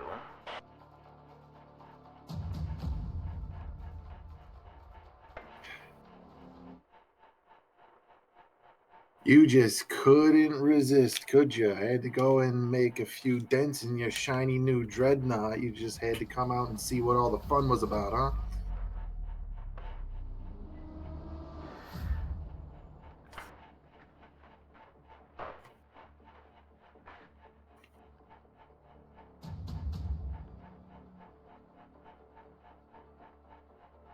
Let's see how much you've improved since the academy. You can't get any better than the best. That will conclude Tazen's turn as he barrels towards you. I'm gonna kill him. I'm gonna kill him. I'm gonna kill him. Guy, Dagger Squadron's going to continue their assault. You did manage to take out 5 of them. No, you didn't take out any of them. You just heavily damaged 3 of them. I believe you said that I took down 3 and 2 of them were still smoking on that side. That's what you said? No, you managed to heavily damage their TIE fighters. They are Reminder smoldering, that but they're my- not dead yet. Reminder that my difficulty has increased by 1 because of evade. Ooh, okay. So for them to hit. Sounds good. So instead of average, it'll be a hard difficulty.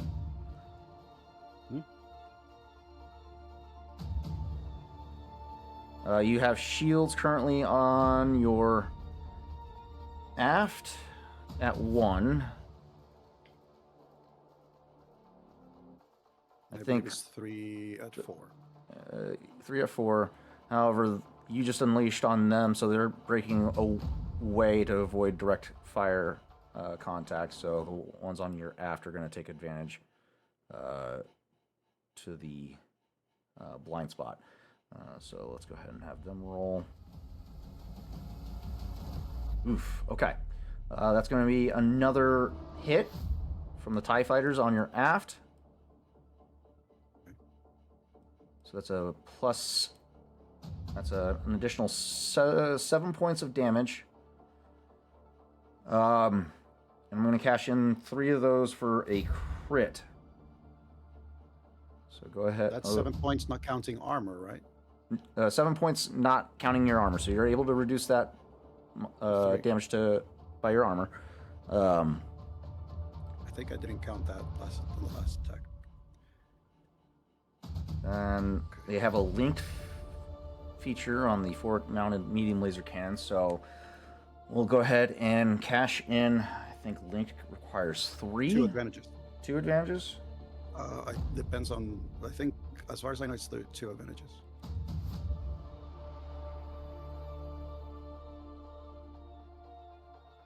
And you can only trigger an additional hit. So that's an additional 7 from that hit. Okay. So with the critical hit, I need you to roll for your ship.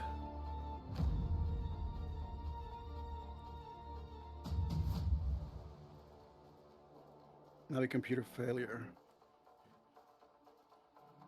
In the series of volleys, your radar dish on the top of your ship takes a direct hit and just effectively disintegrates as they knock out your navigation system.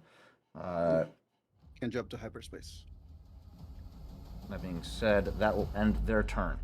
Okay, for the infiltration team, I need you to declare what your action is as you breach the Corvette.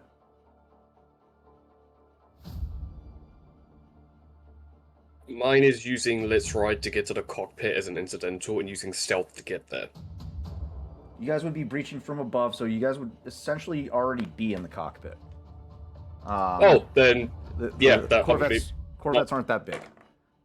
Yeah, then I'm going to use stealth to get immediately to there and start trying to get this thing on a collision course with the super dreadnought. Well, you got to deal with the Imperials inside the vessel first. So, well, there are 2 tanks that can deal with that.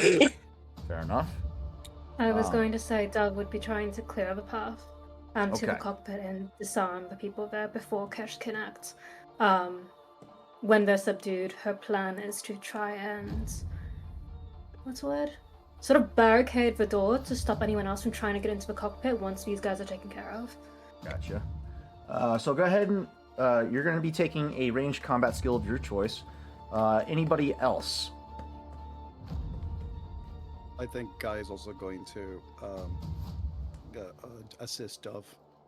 Guy or Oho? Sorry, Oho. Guy's busy. Trying not to die. Just a little busy. Just a tad. But yeah, no, I think Oho is going to have his lightsaber at the ready and Okay. ready to strike. Go ahead and you'll be taking a melee combat skill. Rawl, what is your contribution? If you're there, you are. How big is this Corvette, would you say? Probably just slightly bigger than a Millennium Falcon size. Actually, it's quite bigger. I'm than only normal.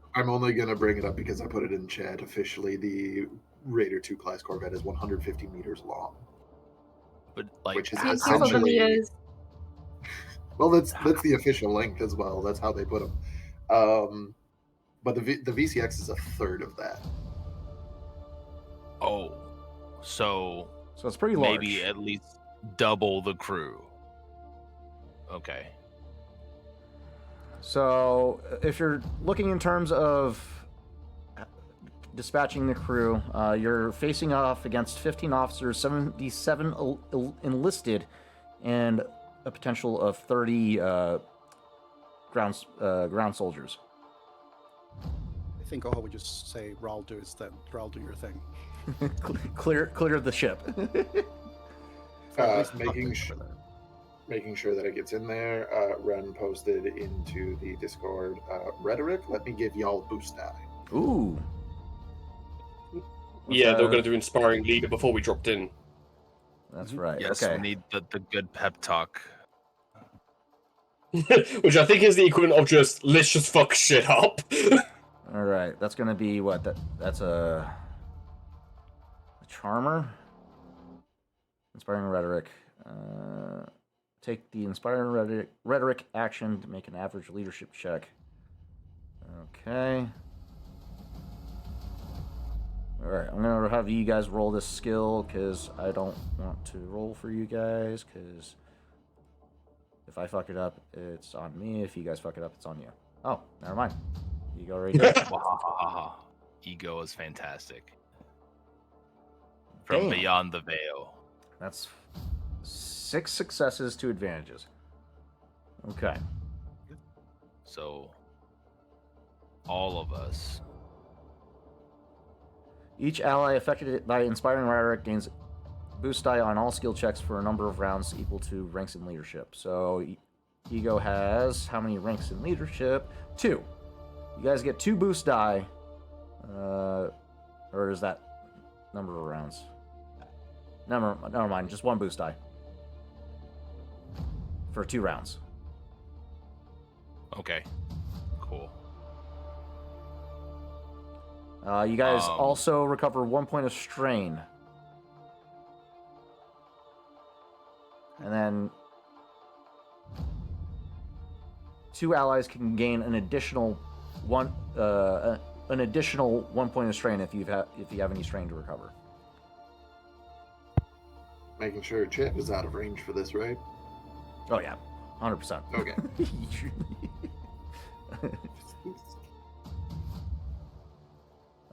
Other than that, I think that concludes everybody's contributions. Correct? Oh wait, we're still waiting on Raul. Yeah, I'm doing my resilience check here.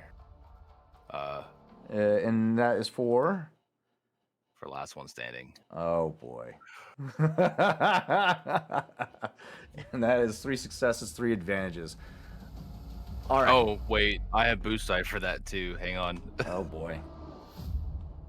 Yeah, just add a boost. Just add a boost. It's fine. Just click plus 3 boost die. Oh, there you go. Well, that's 6 aggregate advantages. achievement. Oh, nice. Congratulations on your achievement. Oh yeah. That's 3 successes, 6 advantages that Raul generated for his last man standing ability. Raul, could you please detail for the class what that ability does one more time? There's so much to it. Here we go. Last one standing. Once per game session, during a combat encounter, the character may spend 2 destiny points. I have upgraded it to 1 destiny point to make a hard. I've upgraded it to average resilience check. If he succeeds, he skips his next turn and eliminates all enemy minions in the encounter. The minions are all eliminated immediately, so will not get to participate further in combat. But for the sake of the narrative, the PC can spend the next round of combat incapacitating them. The narrative means by which he accomplishes this is up to the PC, but should be suitably exciting and must also be approved by the GM. I also can eliminate 2 rivals with that as well. Nice. Easy enough. With your boarding team, You. I think this would probably be a good time for you to reveal the. Have you had time? Yeah, you had a time to work on it. What does your lightsaber look like? Being the fact that Rawl has not attuned to the green cracked kyber crystal that he got from Archie, he has spoken to his brother before this and received the orange crystal. Okay. Yeah. And it is a vented crossguard lightsaber. He's kind of reworked the vents so they kind of are angled forward rather than just out to the side. Yeah. Kind of in a trident formation. And yeah, he's just going to town very quickly, without remorse, without emotion, just cleanly decapitating each and every person he comes across. So, the way that it looks like for the audience is Dove drops down. Dove, what's your first weapon of choice to go to for clearing a large space? A large space? If there was no one else here, I've got a flame projector, but in a small enclosed space that has allies, I've got a disruptor pistol, which is what she's wielding now. Rawl could take it. All right. No, The pistol, okay. So you drop down using your repulsor power suit to soften the landing as you clear the bridge of immediate threats. Rawl, Oho, you guys drop down, activating your lightsabers, and begin making your work towards the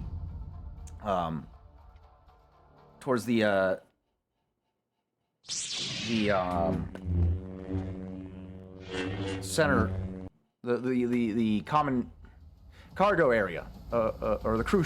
There we go. The crew space of the Corvette, utilizing your lightsabers to deflect blaster fire as you guys clear the distance. Kesh, you drop down, sniper rifle in hand and bow slung over back, isolating key targets to weaken the effectiveness of the crew, and make your way to the controls. I will say, with everything going on, Kesh, as soon as he sees that everything's mostly clear, he just holsters the sniper rifle, just casually walks towards the cockpit. Whoever's sitting there just goes, "Excuse me," just pushes the dead body off and then sits in the cockpit and starts typing shit. Just Rawl, Oho, you guys make your way down to the crew quarters where the complement of 30 stormtroopers are currently waiting for further instructions as to whether or not they're boarding or whatnot. And you, flanked by Dove, clear the troopers effortlessly. The Corvette is effectively yours. With only being able to take out 2 rivals, how many does that leave aboard alive? There was only one officer, or like 2 officers to deal with. For a story standpoint, you guys cleared the ship. You guys are good. Very well. Okay. That being said, we're back at the top of the initiative. Chav or Guy, who's going first? You tell me, Jeff. I'll get out of the way because this is going to be kind of important for me to do. So Chav just took a nasty hit with the Lancer. And how bad is it looking right now? If we were playing NBA Jam from the classic Super Nintendo game, if anybody's played it, the announcer would be saying, "She's on fire." With that all being said, I ask you this, His Majesty Lord GM: can a damage control check be attempted on the hull trauma of the Nothoiin Lancer? It absolutely can be. I'm going to guess by R6, not by Chad in the cockpit. Correct. That is the only way. Okay. So then, before that, first thing is first. Chav is going to.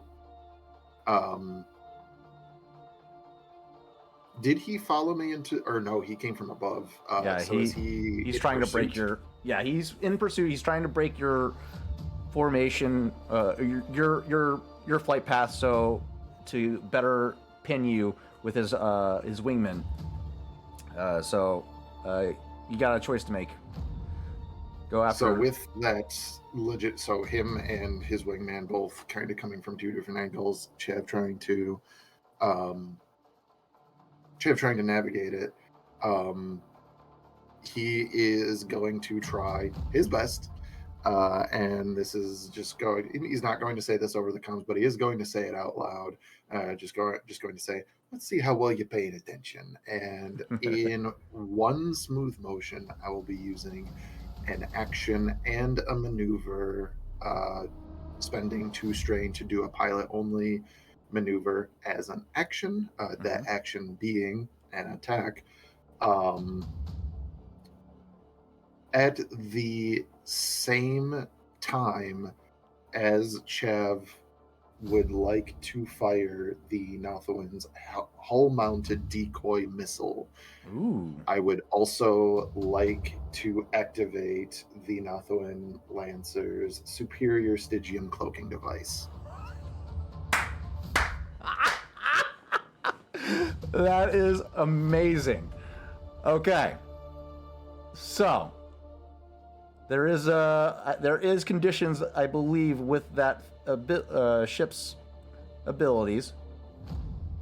So I was looking through there with the cloaking. As long as I don't make an attack after it's up, it'll stay up, but my speed is reduced by 2, which also this is the last turn of Supreme Full Throttle, so at the end of the turn. So as I do this, once it's up, I'll be at 6.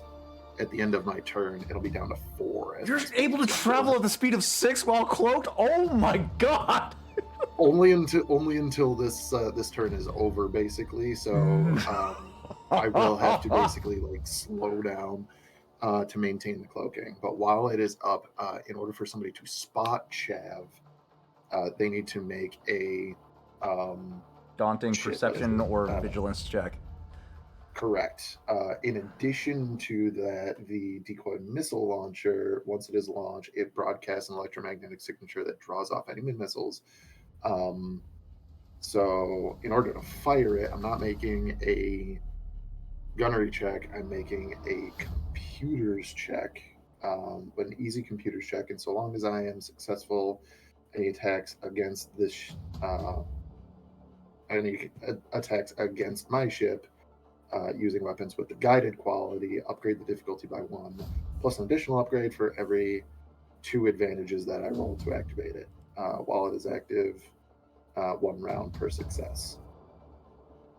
Yes. Okay. So even if this buys me 1 round, this is still a big deal. So it's a significant maneuver for sure. Yeah. Correct. It is an easy computers check, which computers is based off of what skill? Intelligence. It's intelligence. Let me check what all my spices do. I get a free upgrade to intelligence, so I will apply that. 1 free upgrade. This is so cool. So that is in there. Me actually asking for extra, or no, because that would remove setback die, and I don't have those. Just me trying to account for all the things. Get it in there. Alrighty. Now's the time. 2 successes, 1 advantage. So going back over to the Nothoiin Lancer, that means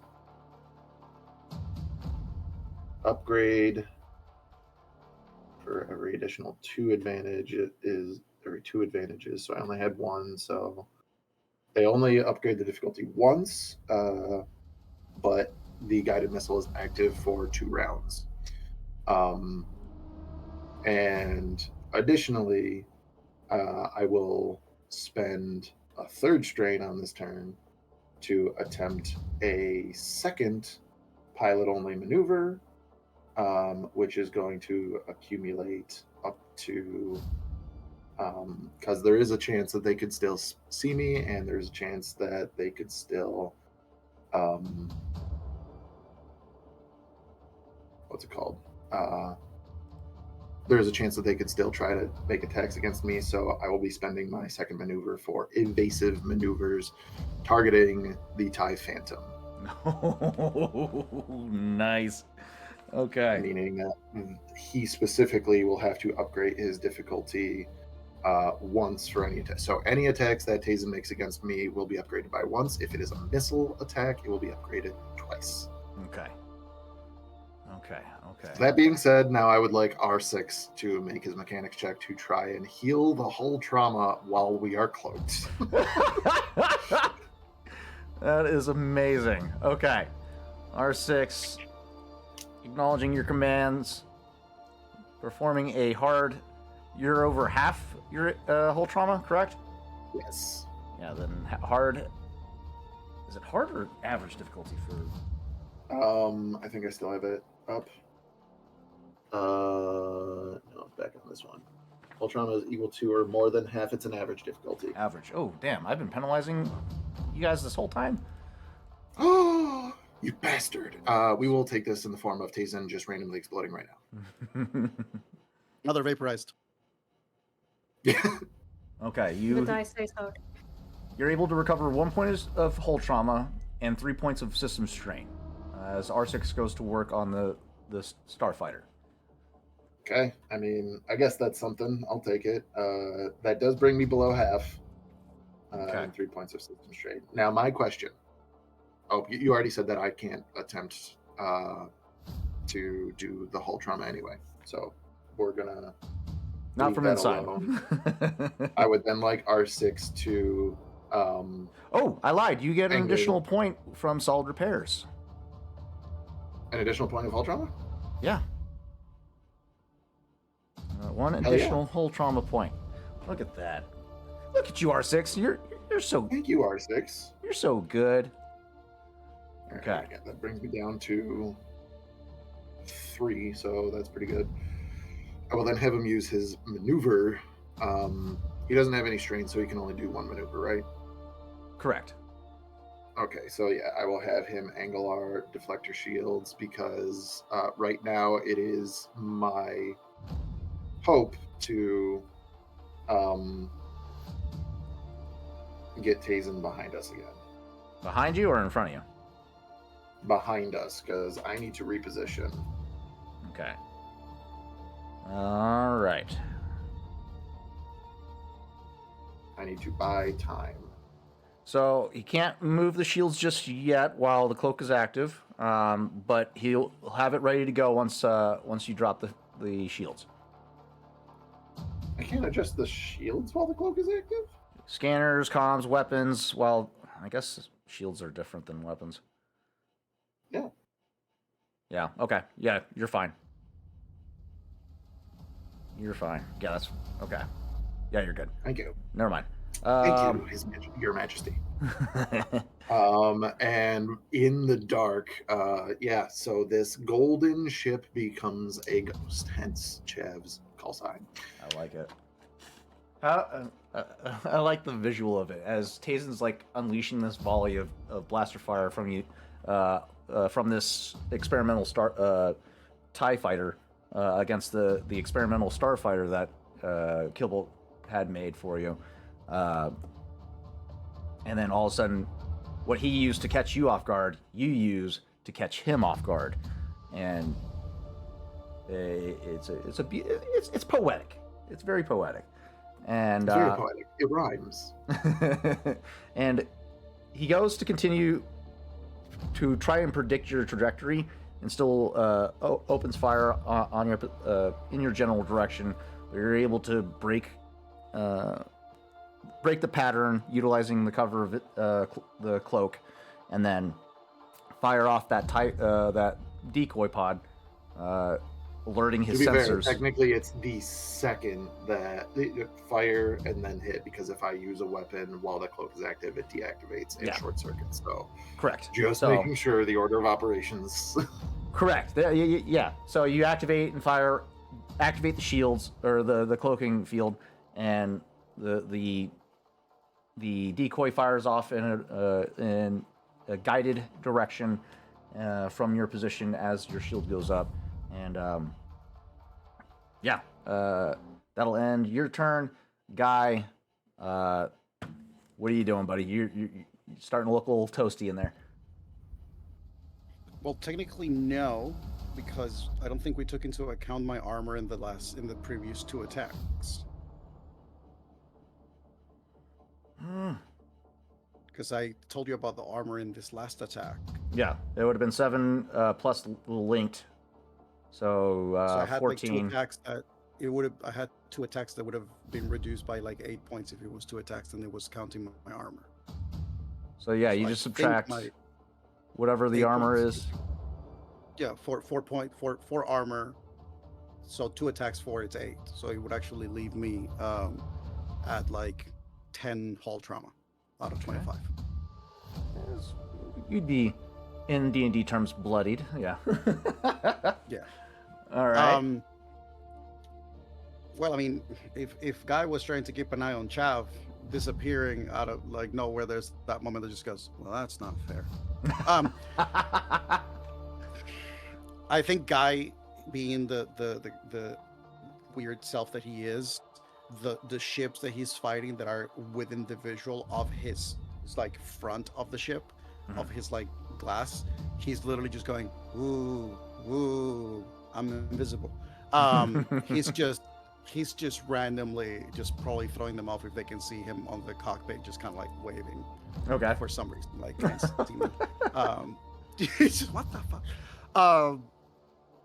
But I think he's going to continue. I mean, he's got to reduce these TIE these fighters, guys yeah. to TIE fighters off of him. So I'm going to say that he's going to attempt once more to do an attack Okay. on this, considering that he reduced a few of them.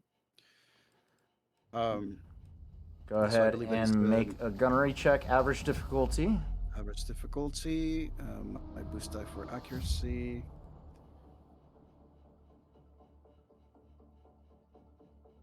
Two successes, 7 advantages. So Okay, that means that I get to use my linked 3 once again, How many times? 3 times. You can do it 3 times. Okay.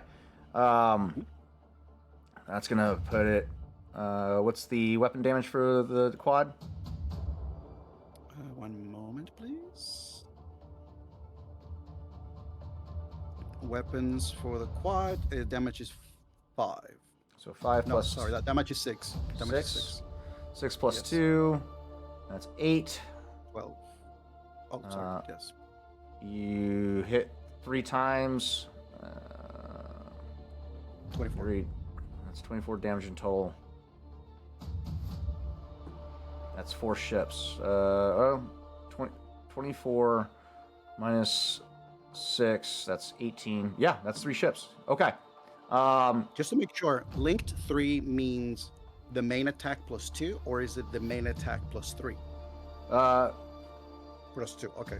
Plus 2, yeah. But you can, with the linked feature, as long as they are within close range of each, long as the targets are in close range of each other, you can hit multiple targets with the linked feature, which this will effectively take out the squadron that was on your that's on your 4 side, and now all you have left is 1 on your 4, and then the 5 on your aft. Wait, is that correct? Because that would mean that you would need linked 2 to even do a second hit. No, you only need linked 1 for a second hit. So Right, link so 2 link would mean 3 3, link 3 would mean 4. Yeah. So Which I means can linked basically 4 would mean 5. Correct. right, because link 1 gives you I've 1 been extra shorting attack. myself. So yeah, you only get 4 with Link 3. You get 4 hits, additional hits. So we Or gotta 4 add one total more hits. hit. So we gotta add one more hit to that. Oh shit. That's why I was I asking, because I was like, So that would have been 32. That means that all of Chev's shots with his wing cannons were shorted 1 shot. Oh shit. You have 5. Which most. It's linked 4. Shit, I made that ship way too powerful. I think I So took, the only way that really changes anything is I believe that means that technically there's another 16 points of full trauma on the dreadnought. that's my error. It should have been only a linked 3. I did for some reason I thought the link 4. If the intent was to give me 4 attacks, that's Yeah. fine. right. Because it seems like it is quad boosters. But yeah, so whatever the number that we just said is actually one attack more. So it was 32. No, 24. So it's 32 minus 4. So that would be 8. So 32 minus 8 would be 24. Yeah, you take out you take out the rest of that squadron, and all that's left is the aft squadron of Wonderful. Dagger And- squadron. So I take the rest of the squadron that was on me. You take out the rest of the squadron that was on your 4. All that's left is the 5 on your aft. On the aft. Okay. Because of the fact that my link only uses 1 advantage and I use 3, that means that I only use 3 of those 7, which leaves me with 4. And I can actually use, I can use 2 advantages to perform an immediate free maneuver, provided the active character has not already performed 2 maneuvers in that turn. Correct. So what I'm going to do is I'm going to take the evade maneuver Okay. to give myself the difficulty, and then I'm going to use brace for impact, which increases your difficulty by the amount of characters on the ship, which means that then, because I have Gal and Guy, that means that increases the difficulty by 2 more. We've made it canon that XU is part of your crew, Part of my crew. part of Guy's crew. We've made it So canon that's that XU. 3. Brace for impact, you said? Yes, sir. I think isn't that for... It's a maneuver. It's a maneuver that you can take. Oh Right. well, technically that's a maneuver for a person, not a ship, Yeah. right? Yeah, it's for reducing setback for collisions. No. It's once per round, the pilot may perform this maneuver to dodge incoming fire. Until the beginning of the pilot's next turn, upgrade the difficulty by 1 of all attacks made against the vehicle and by characters in the vehicle. Okay. That's interesting. I like it. So it increases the difficulty by per... So technically speaking, with brace for impact plus evade, I'm increasing difficulty by 4. Jesus, fuck.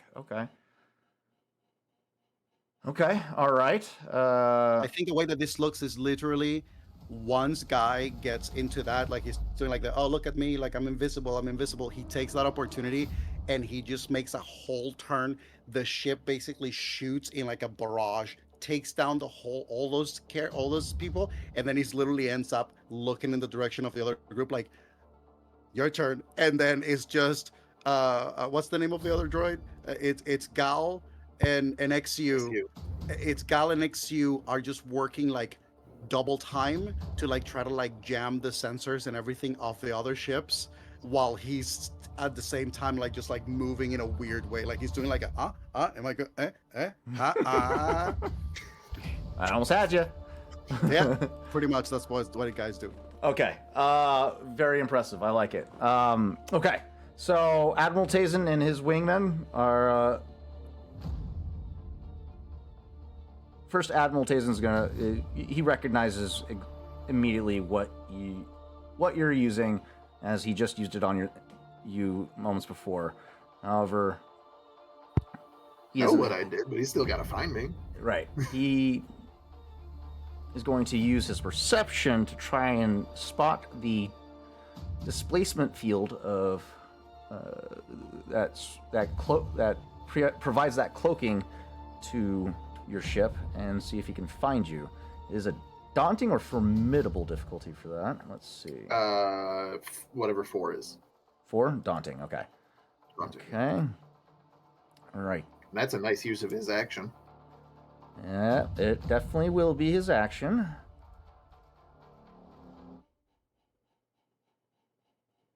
Three successes, 2 threats. Holy shit. Okay. Okay. All right. He spots the cloaking field.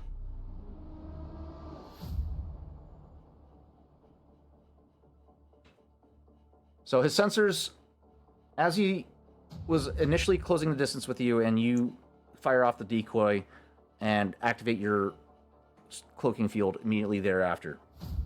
He watches as a blip on his sensors shows your trajectory going off in a different direction than what you were currently facing. Immediately realizes you're trying to lead him off course. So he keeps his eyes locked on your last known position and follows the trajectory of where you went, finding a weird distortion of light that surrounds your ship, obscuring you from view. He continues the pursuit. That is his action to do so. He still has his maneuver.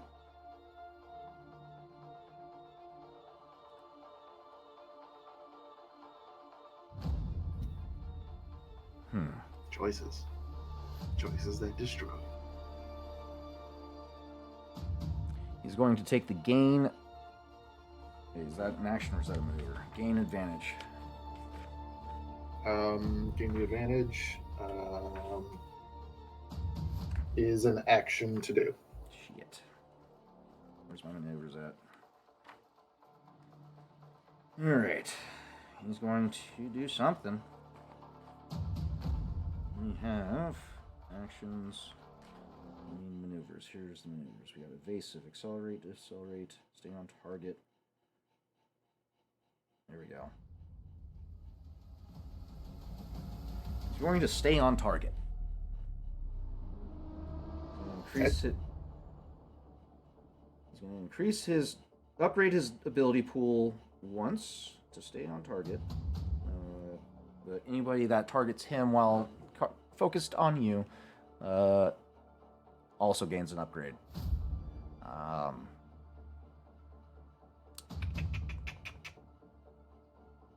Let's see.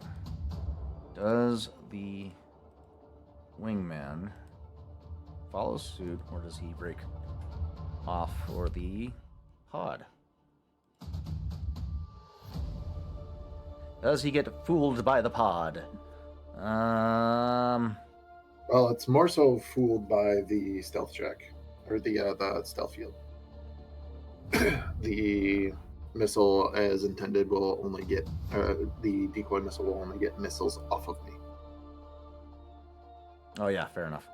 Perception, daunting. I wish it kind of doubled things up. Holy shit! Okay. Takes him a moment as both Admiral Tazen and his wingman try to focus on where he last went. There was a brief moment where they slowed down, but as they lock back in on the distortion field surrounding your ship, they close and file in pursuit of your ship. Granted, you're still traveling rather fast for somebody with a cloaking field active, but yeah, that's going to end Tazen's turn. Next is Dagger Squadron, still attempting to try and take you out. There's 5 of them still left. Let's have them. I would assume you probably would have switched directions to point your shields back at the towards these guys. So that would be still average difficulty. What's your shield rating at, guy, currently for 4? I believe that the shield would currently be at a 1. I didn't use any of the droids, but considering that now I think I'm facing the enemy, if retroactively would be allowed, like he would have just like balanced them out. Like Angled angled shields. Yeah, you'd be able to Yeah. redisperse. Yeah, So the droids would have been using the maneuvers to basically increase. okay, so it'd be a shield of 2 on the front, or 4. Yep. All right, and you said you upgrade a difficulty. Currently he's 4 levels higher difficulty wise. Oh, so you increased it to formidable to target you? Shit. Yes, sir. Okay. Well, we'll see how this goes. Damn. Still got it. Still got it. Okay. You take an additional 8 points of hull trauma as they land their shots. However, they have 3 thrusts generated. Let's make That's that 8 points minus 4, yeah? 8 points minus your armor rating, yes. All right, so that's 4. 4 points.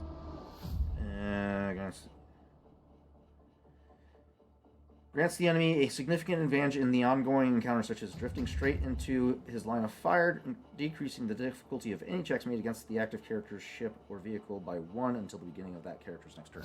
So, your follow-up turn when it comes, if you target the remaining Dagger Squadron pilots, it will be an easy difficulty as opposed to an average. Don't say.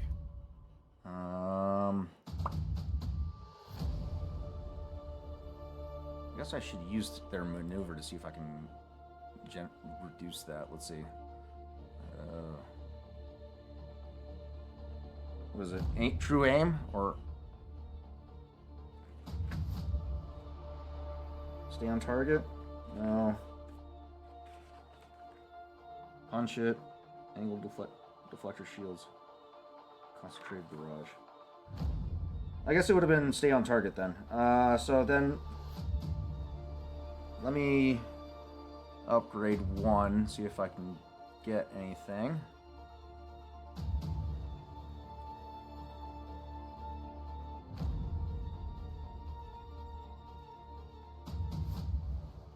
I just reduced the threats. Okay. I'll take that. And it's 1 less point of damage. So instead of 8, it's 7. And then 2. You can, your choice, either take a boost die to your next gunnery check or perform an immediate free maneuver.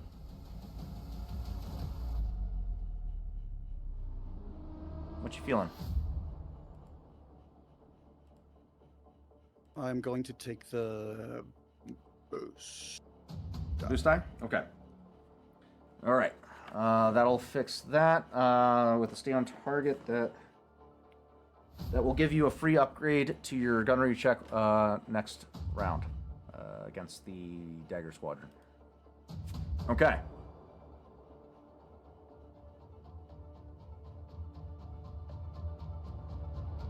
The crew of the Corvette. You have effectively seized control over the Corvette. The ship is yours. What is your intended action with this vessel? You have a crew of 5 with you. I've got the piloting check ready to basically set this thing on a collision course with the Super Destroyer's bridge. Okay. If anyone else likes to try anything, now would be the time. Potentially, we could, like, whoever wants to take on the weapons for the gunnery to potentially shoot at some shit while we are on the trajectory. I think Dove might be interested in that. Immediately, yes. Let's I don't see know how many locations we would be able to maneuver, having all 5 of us, like how many gunner positions we could take. But... let's see. Ranges. The heavy laser cannons are a fire arc of all, so those are independent turrets that you can operate. Mhm. Or you can man the front, forward-facing weapons, which would be the battleship ion cannons or the light turbo lasers. Which ones do the most damage? And all have a farthest reach? That would Range. be the light turbo lasers, which is the 4. They have damage of 9 and a range of medium. Schmedium. Okay. So, how many? I just want to know, with 5 people aboard, how many of us could take positions to man weaponry?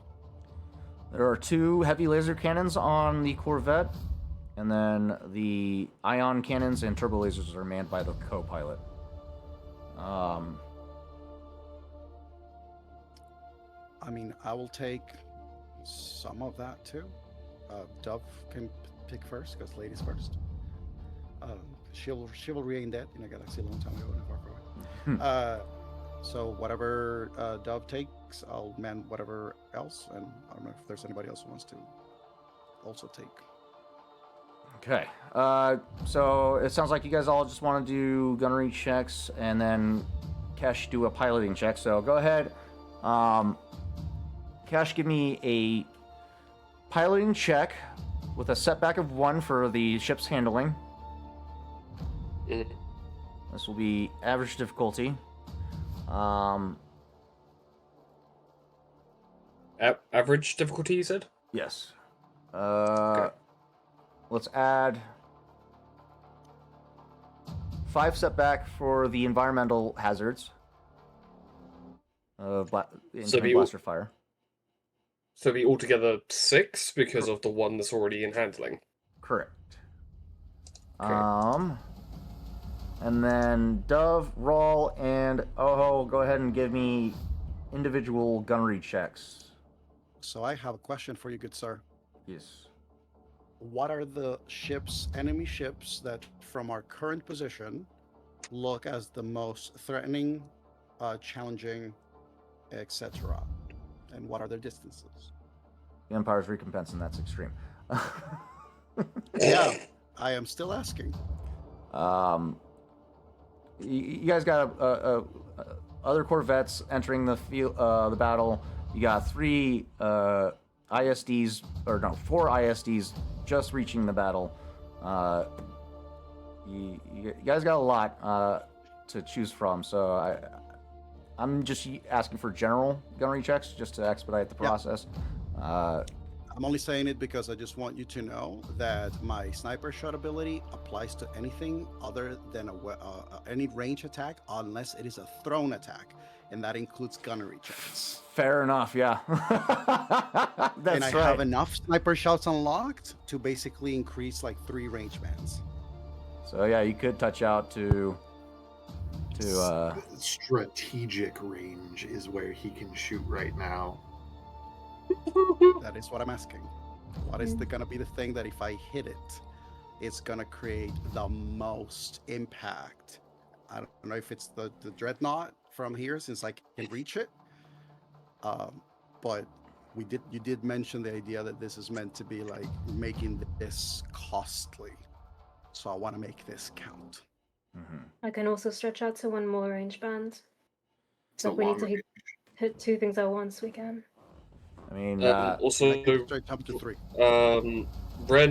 Ren just said, Ego has just said that he will do plot course, fire discipline, and scan target to help. So plot he could course would be remove the beneficial because then that puts the ship on Removes- autopilot, allows you guys to disembark and not have to physically pilot the ship into whatever it is you're trying to crash into. So yeah, Ego, if you could do a computer's check or computer or astrogation. Yeah, let's just simplify this so we can keep things moving. All right. I'm going to Gunnery roll. checks from everybody, and I then believe the Eagle gave us a boost die. yes, I'm using my true aim to give myself another boost die. and I'm assuming True aim is an upgrade as well as a boost die. yes. Can I What? actually take the field commander action here? If you want to. What difficulty? Absolutely.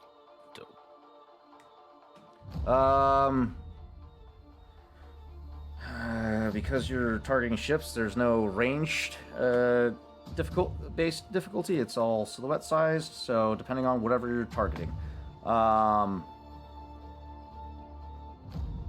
for if you're targeting the recompense with the extreme range feature that you got, Dove has up to long right now. Up to long. Yeah. So Dove has up to long. I have up to extreme. Right. I'm trying to cover all the information all at once. So if you're targeting the recompense, that would be a silhouette 9. That makes it fucking, what's it called? It would be easy checks for them. Easy check for us. However, Same thing for if they wanted to target an ISD, one of Yeah. the victory class. however, the recompense has a. You guys would be on their starboard side, so that would be 3 setback to any checks targeting them. And then Even though I had a crit that disabled their shields for the rest of the encounter. you disabled your 4, which was a rating of 4.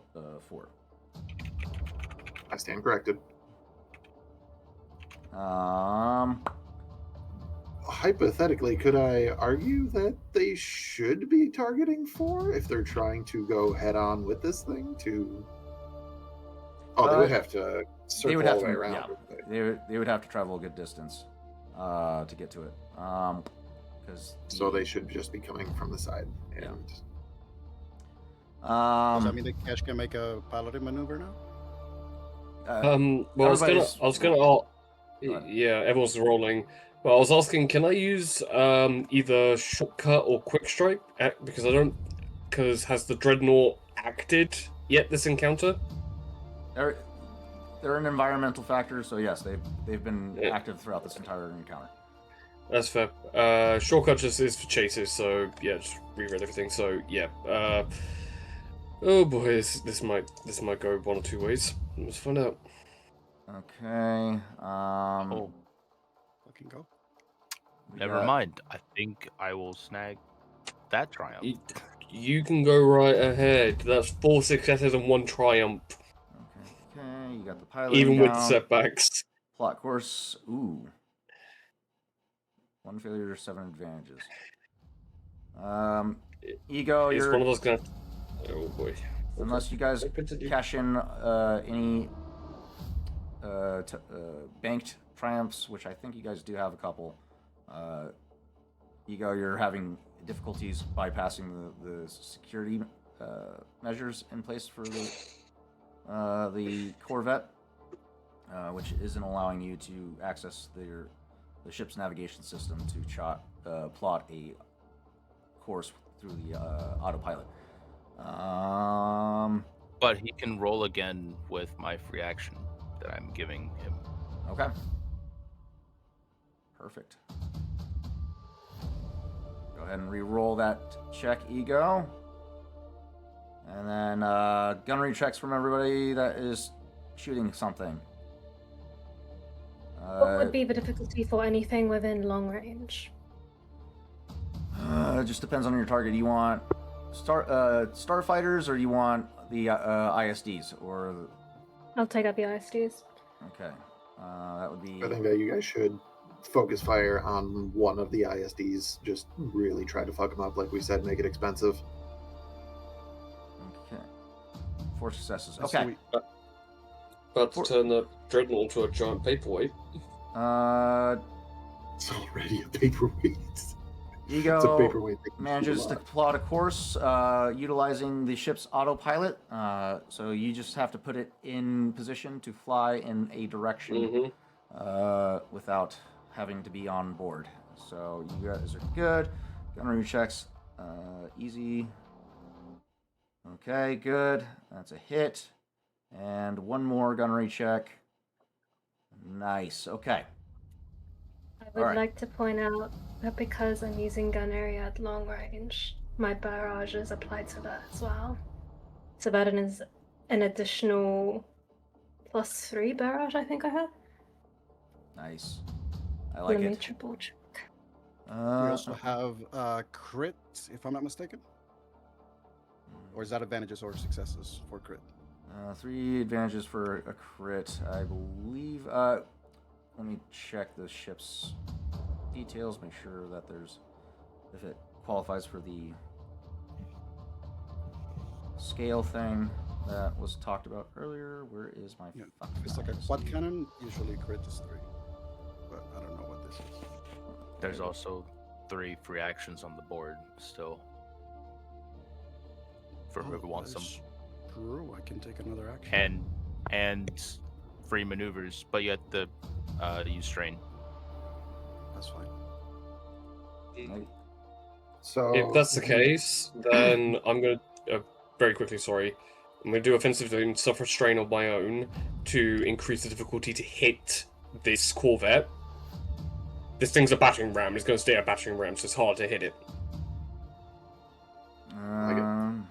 what I was going to say is that in terms of crits, your guys' weapons that you're using have a critical range of 3, but the massive 1 rule for the ISD would mean that it's a crit rating of 4.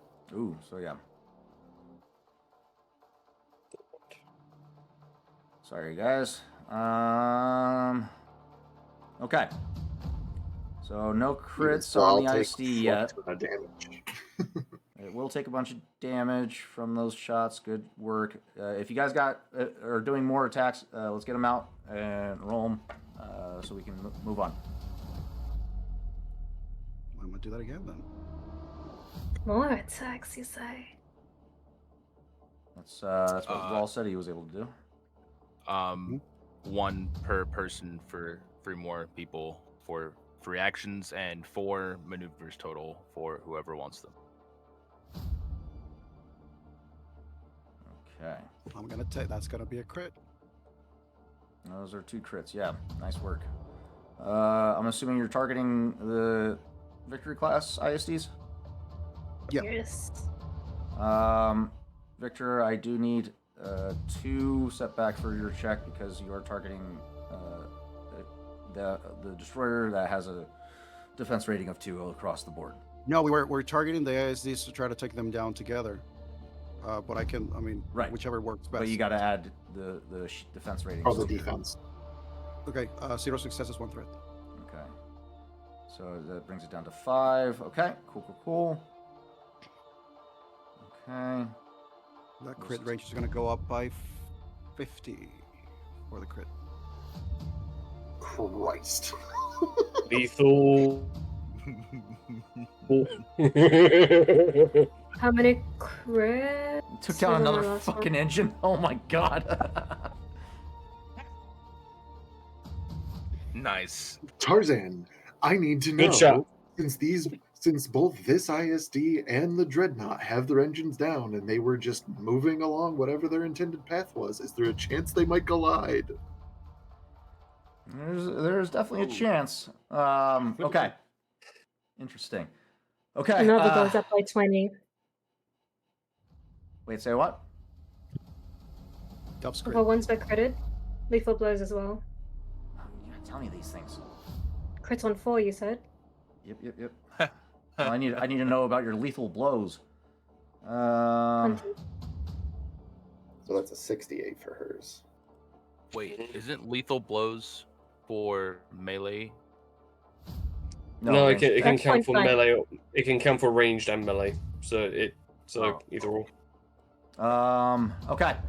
Cool. You guys do some pretty significant damage to that victory class destroyer. Well done. Okay. Back at the top of the initiative. Chav, you managed to get repairs done to your ship via R6, and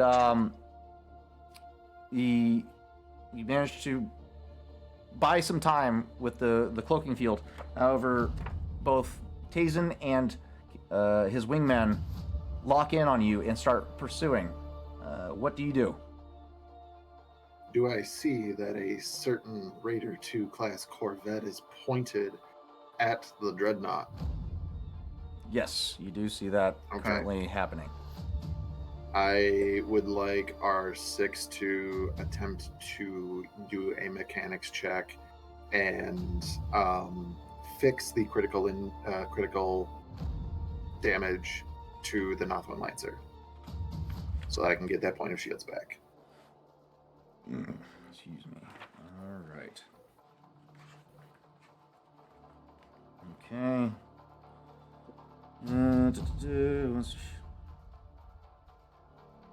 Repairing hull trauma, critical hits, system strain. How often can you repair critical hits? This is the first time trying to repair a critical hit on that's the fair. Lancer. The other one, Yeah, that's fair. The other one was trying to repair hull trauma. Yep. That's right. Okay, R6, let's get it done. You're doing a mechanics check. Add a boost die. What's the difficulty for the I'm gonna guess easy because I am now at hull trauma 3 of 9. No. What's the difficulty? Oh, it's off of a crit. Yes, it has the difficulty listed next to it. Allow me to find out. Easy difficulty. All right, you got this, R6. Damn! 4 successes and a triumph, my guy. I'm going to delete that critical injury. Thank you, R6. Beautiful. Alrighty. All right. I'm going to have him use his maneuver to again angle the deflector shield, pulling one more from the fore to the aft. If you want, you can take that triumph and. What do I want to give that? What do I want to give you with that? It's going to be. Do you have multiple critical hits or just the one? No. I was only hit once. Was hit once, really good. Okay. He also figures out the issue with your weapons system. You no longer have to worry about the 2 threats disabling your weapon systems again. Okay. So you are fully back into the fight. Well done, R6. Fuck yeah. Okay. He angles the deflector shields for you, no problem. What's your next course of action?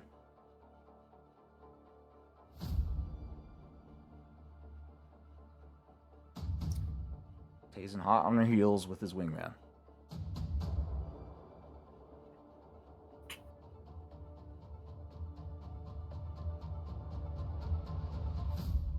I'm going to, again, so yes, I am cloaked. I am not moving as fast, but they have to focus very hard to try to keep a good eye on me. They have both used to stay on target.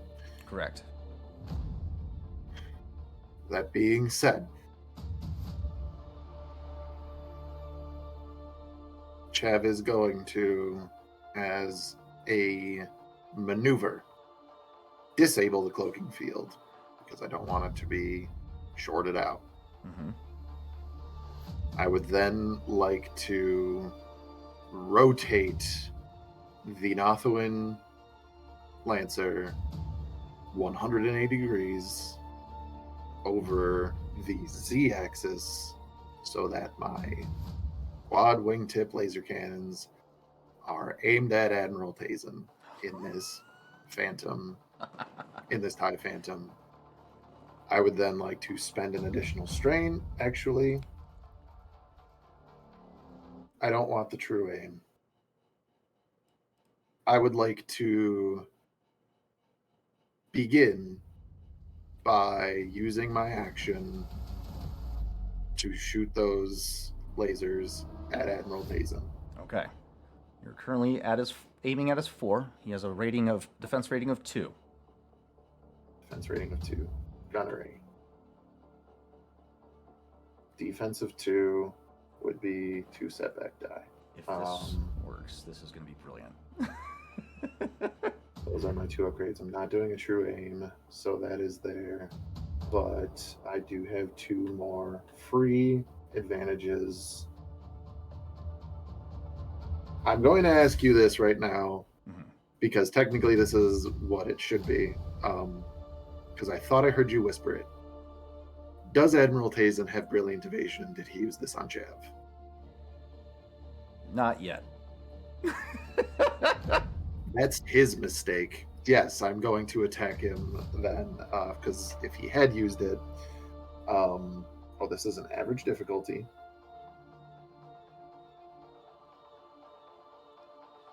This Those is are all so. the things. This is so good. All right. I'm rolling now. Hold on. I'm gonna cash in a token to upgrade. Can you edit that then? You should be able to. Yeah. If you go to the upgrade, it'll I can ask do negative or positive.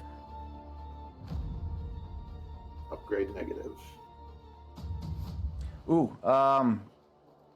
Shit. Technically, you should be rolling with 2 challenges because you are targeting Tazen in his ship. Or we're gonna go with that. Upgrade it. So I can upgrade it twice if you want. Yeah, sure. Let's see You want me to how. upgrade it twice? Yeah. Let's see how it goes. It's the second upgrade. And this is the third upgrade.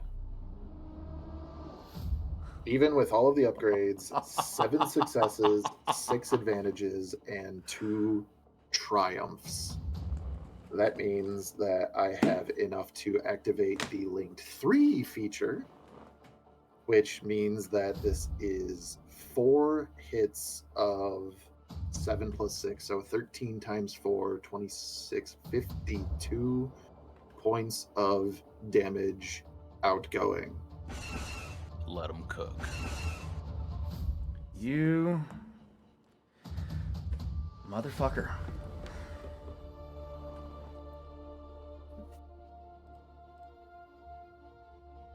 Is that all for Admiral Tazen?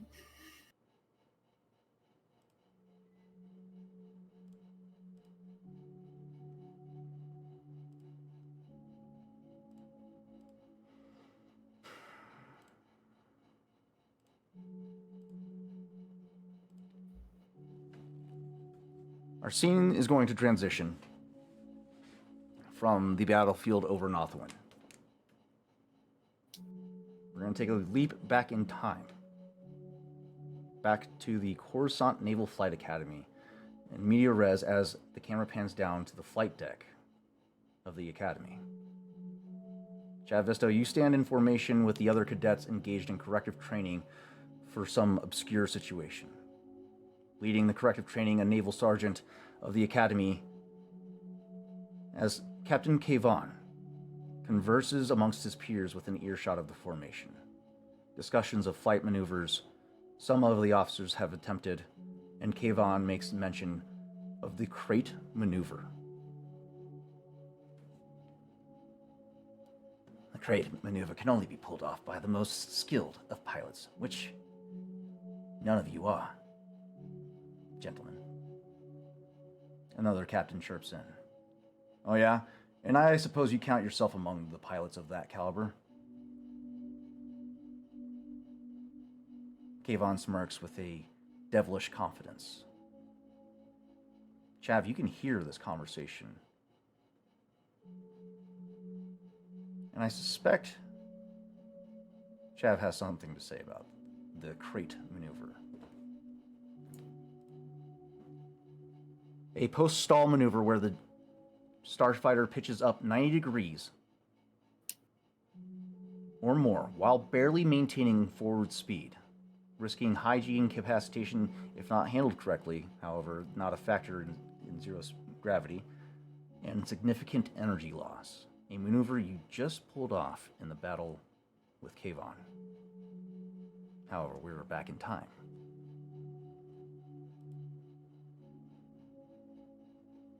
You hear him dismiss the other captain's skills as inferior to his own. Does Chav chirp in?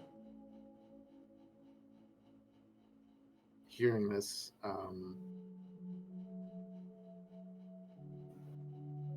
Jeff would say it almost matter-of-factly, like not even, because you said that we were in the middle of some type of corrective training. So yeah, you guys are currently in formation doing push-ups and whatnot, yeah. Then, yeah, push-ups with that. He's just focusing, probably would just take a pause in the opposition and just say, absolutely, and then continue.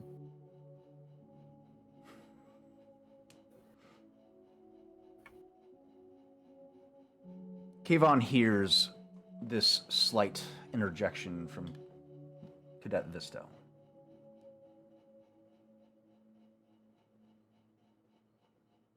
The naval sergeant, hearing conversation amongst his chalk, and he immediately lights up with rage. Who the fuck said you could talk in my formation? Who the fuck said that? As he goes over to your position in the formation and lords over you. You think you can talk in my formation, cadet? Who the fuck do you think you are? You keep your fucking mouth shut when you're in formation. You understand me? Loud and clear. Permission to answer your question. Permission denied. Shut the fuck up, cadet. Kayvon is seen dismissing himself from amongst his peers as he walks up behind the sergeant. As Sergeant? he walks away, Chav would, under his breath, say, Sergeant "Who do hasn't I left. think He's I still... The sergeant's still tearing into you. However, Kayvon is walking up behind him in this moment. I see. Got it. Sergeant. The sergeant stops tearing into you and stands at attention, turning on heel to salute Captain Kayvon. Why don't you take this chalk for a run and leave Cadet Visto with me? I'd like to have a word with him. Yes, sir. Understood. You heard that? On your feet, let's go for a run. Every cadet stands at attention. Visto, you step out from formation as the rest begin to go off into the distance in cadence with the sergeant's instructions, or cadence. In step with the sergeant's cadence, there we go. You find yourself alone with Captain Tazen. So, something to interject, Cadet Visto?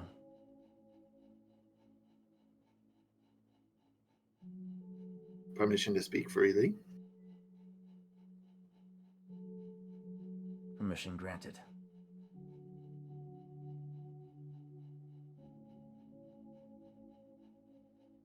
I absolutely believe that I am 110% capable of performing this great maneuver that you just described.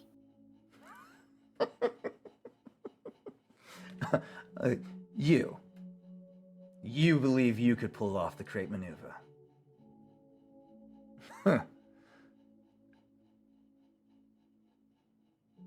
It's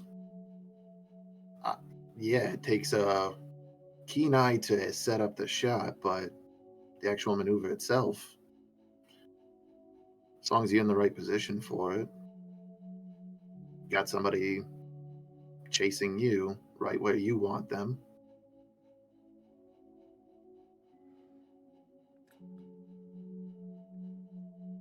Let's see you put that to the test. As he turns his attention over to the horizon, there's several starfighters grounded on the flight deck, a series of which are experimental fighters. He points to the one closest that bears a familiar emblem, the silver saber with the golden hilt grasped by a disembodied hand pointed skyward.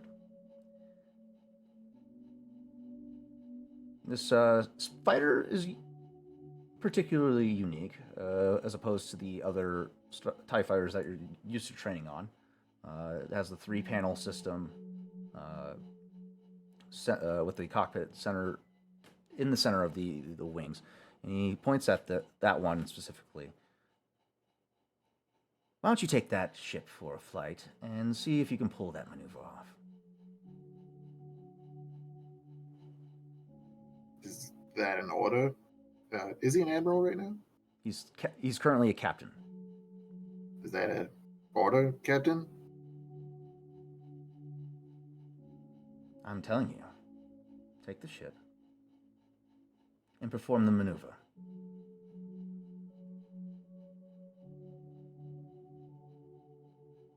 Sure. And Chev takes a step and then takes a moment, remembering we are still in the military, before saluting the captain and then heading to the fighter.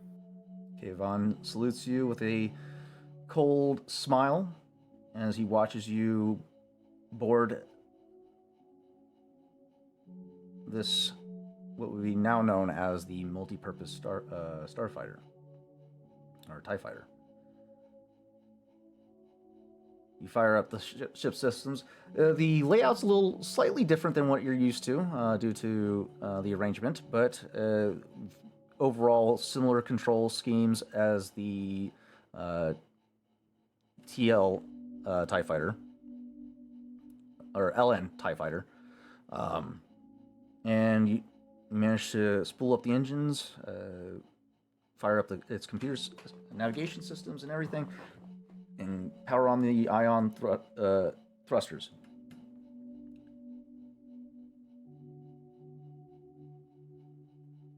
You then ascend to the sky.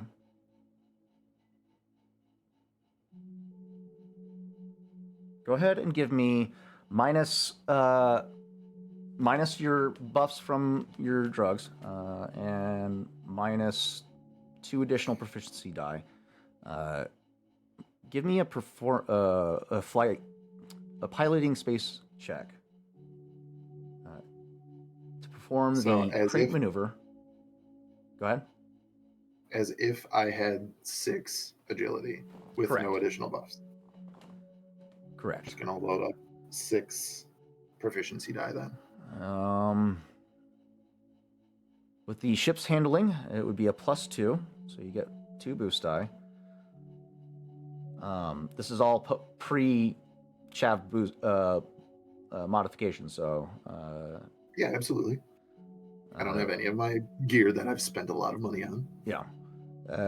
So yeah, +2 to the handling, and then the crate maneuver specifically, I'm going to make this a daunting difficulty with a challenge of 3. Okay. We ready? Let's see it.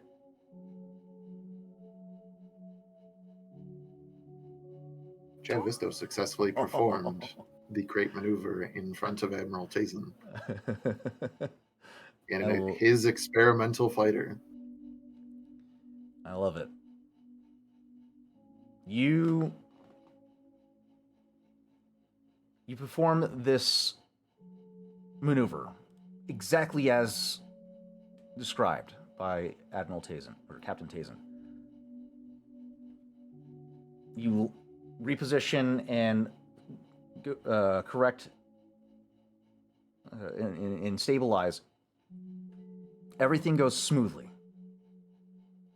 You look down to this ground where Kayvon remains on the ground, looking up at you.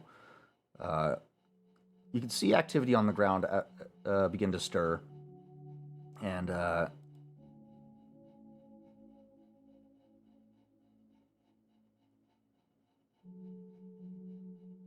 going to go ahead and cash in all of my triumphs I had saved up.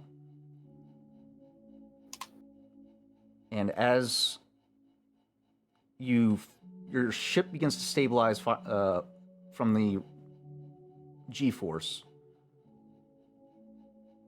immediately after, system by system by system begins to crash. You watch as your sensors go down, weapon systems, and then soon after, thrusters. The intense strain on this of this maneuver performed with this experimental fighter overloads and overheats your ship, and it goes barreling towards the ground. As much as he can. I mean, he was in flight school. Probably one of the first things they would teach you is how to attempt to safely crash land. And with the skills shown in the skill check, you, with little repulsor assistance, with no repulsor assistance, you He's manage gliding this thing to the ground. You crash land. The ship comes to a screeching halt as the last panel comes tearing off, and you're just scraping along the hull of the ship on the tarmac.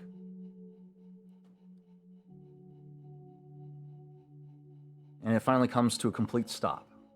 You can hear sirens echoing as you regain your composure. Potentially losing... I'll be honest, he doesn't regain his composure. He is a cadet and he just crashed a ship. Yeah, the ship is what failed, not him, but still. Have you ever been in a car and maybe had a rear end with somebody that first time? Yeah. Even if it wasn't bad? So Chav slowly unbuckles and eventually exits the vehicle. As you clamber down from the wreckage of the Phantom, sirens screeching all over as emergency vehicles and first responders race towards your position.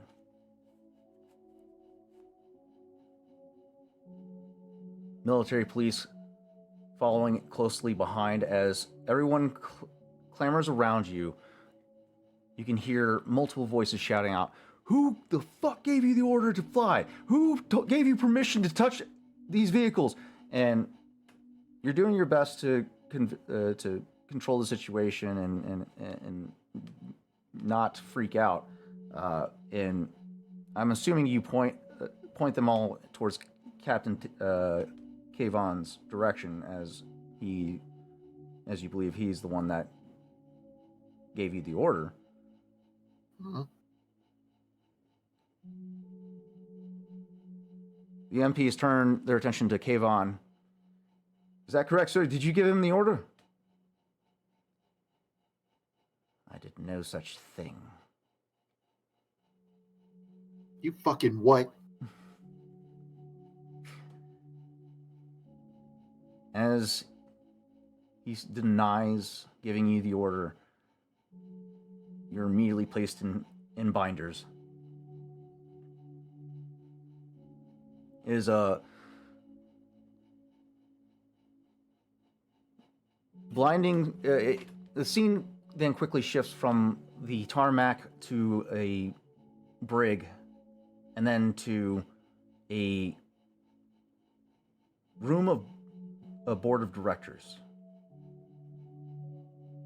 Chav, you receive a forceful discharge order and are kicked out of the academy dishonorably.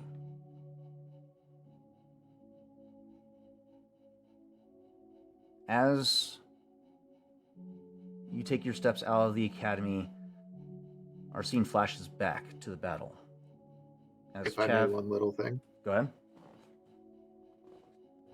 At the end of the hearing, when they give everything, and if there's whether they give him the moment or not, Chev's just going to shake his head and he's just going to say, "Taking your best pilot out of the academy. The Empire is going to need some recompense for this."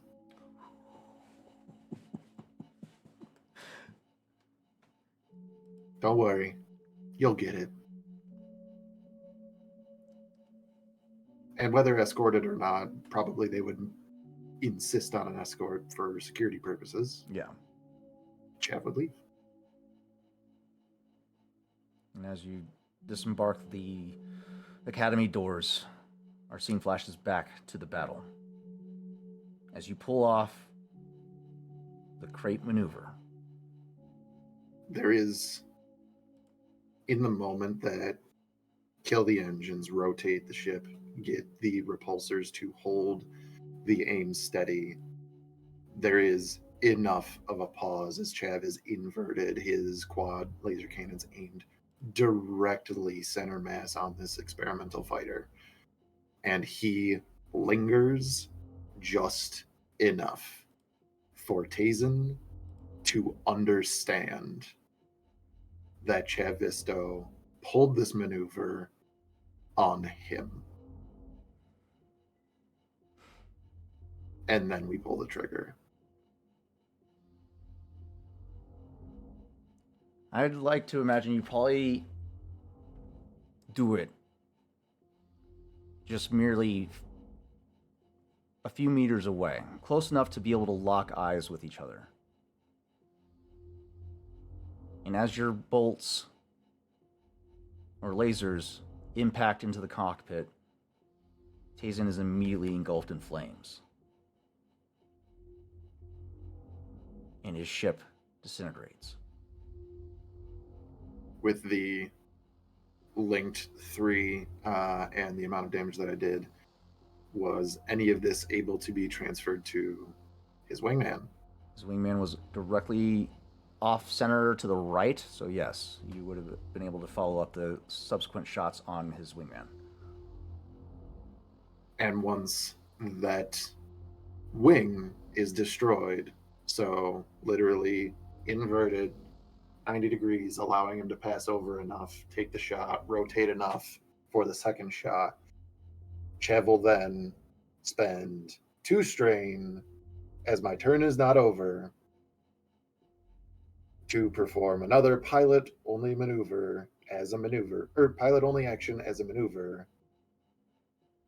Rotate the Nothoiin Lancer, aiming directly down, firing my last 2 proton torpedoes at the Dreadnought. We are leaving it all on the board. All right. Take that shot. Gunnery. Additional advantages. No terrain maneuver. Easy target. Rolling. 10 successes, 8 advantages, enough to activate linked, enough to activate both blast qualities. I will then spend 2 of our destiny points to activate exhaust port as well as improved dead to rights. Chav will be doing, reminder on the advantages, 10 successes, so 18 plus 6 is 24 times 2, 48, plus 8 more for agility.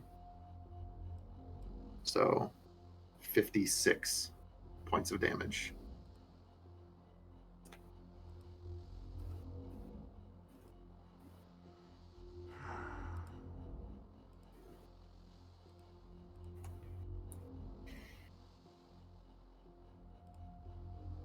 And once those 2 proton torpedoes are away,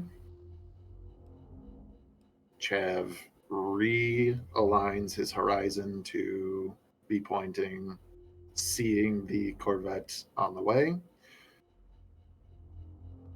hits the comms. Golden Ghost, all wings, move away from the Dreadnought. I repeat, all wings move away from the Empire's recompense. Fire off those 2 torpedoes and they impact on the surface of the Empire's recompense. And you give out the command to withdraw.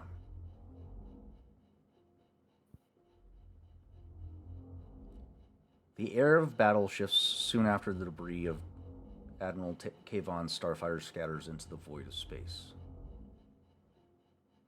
The Empire's recompense is on its back heel as rebel fleets begin to overwhelm their defenses. Portions of the destroyer are battered and segments erupt into flame and burst apart. The battle, it seems, has been won as TIE fighter squadrons begin to retreat to the destroyer's defense. Phantom Squadron coalesces into a singular unit on your starboard side, Chav, preparing initially for a final attack run. Rev Garland, hearing your order to fall back. Commander Visto, are you sure?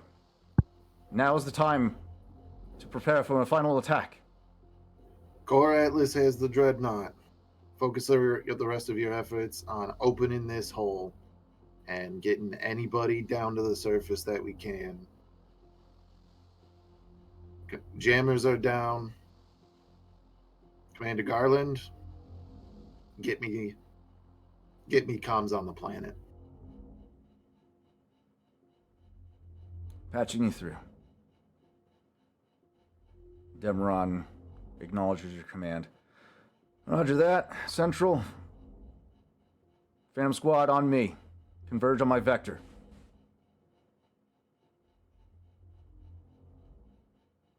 Soon after you're given the go-ahead, as you are patched through to the planet of Nothoiin.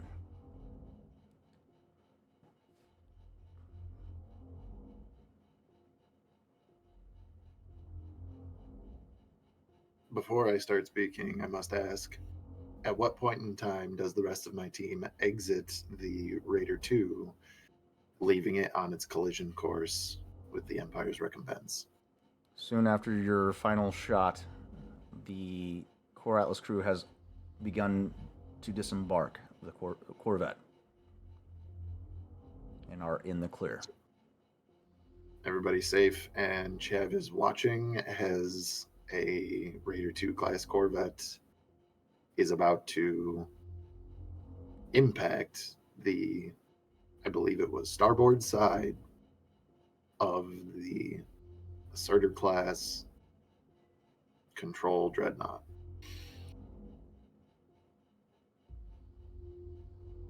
People of Nothoiin, this is... Nope, he would not use his call sign. This is Commander Chav Visto of the Rebellion.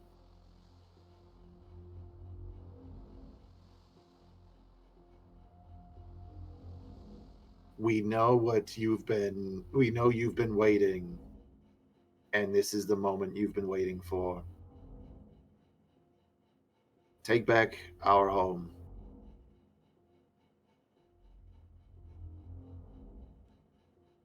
And Chav looks over just before the point of impact of the Raider on the Dreadnought, raises his data pad, and takes a picture. I somehow photobombs it. I'll allow it. All rebellion elements begin to converge as they provide cover for the retreat or withdraw. The winds of justice begin to swing around its starboard side to prepare for a broadside attack on the incoming Imperial Star Destroyers.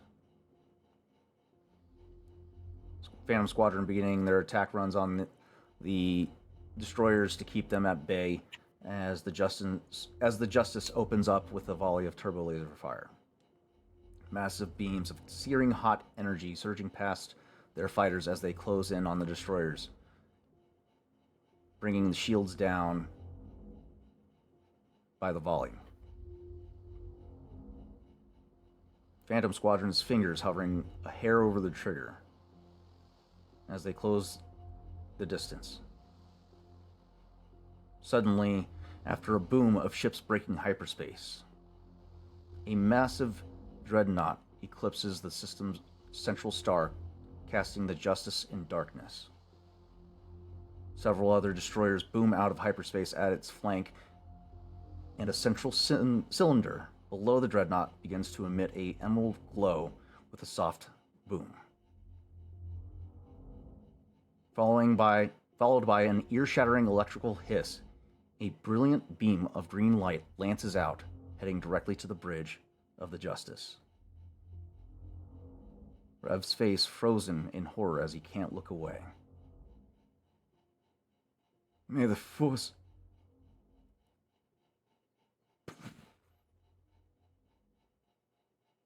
The beam rips into the flagship, tearing it apart, and reduces it to rubble. As the ship emits this brilliant light, Phantom Squadron breaks their attack, and the others' units follow suit. Star Destroyers rip into the rebels as thousands of TIE fighters rain fire down upon the remaining rebellion. Wedge Antilles, aboard his own corvette, calls out, "All forces retreat! Get out of here now!" Phantom pilots weave through laser fire as TIE fighters pick off pilots left and right. Wedge and several pilots quickly make a jump to hyperspace. Several other frigates and corvettes do the same, several barely making the jump before a well-timed shot eviscerates a vessel, scattering forth setting off a chain of explosions.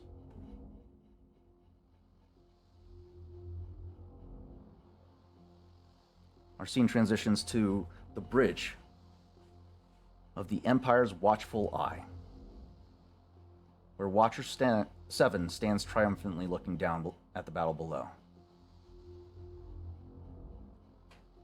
Order the Retribution to power up its gravity wells. The rebels are trying to run, he says in a calm and certain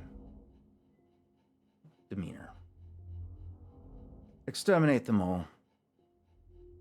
Save the assets. Bring them aboard. I will deal with them. As the orders leaves his lips, the battle shifts. The watchful eye looms over the chaos, engines humming as the nullifier's gravity well thrums with power.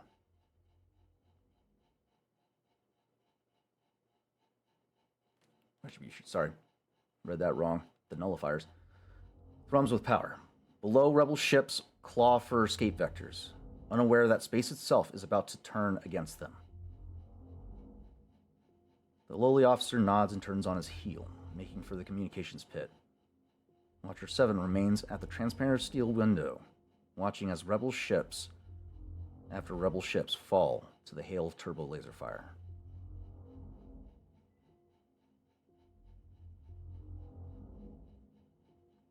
Aboard the Nothoiin Chimera, the transmission... not the Nothoiin. The VCX. A transmission crackles over the ship-wide comm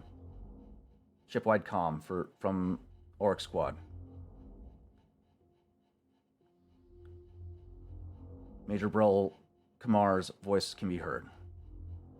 They brought an interdictor. Get out of here before they fire it up. Static screams, the distant roar of cannons reverberating across the comms. Kesh, I'm sorry. Another powerful emerald blast slams into the U-wing. The The ship takes a direct hit from the turbo laser battery and vanishes in a cloud of fire and dust.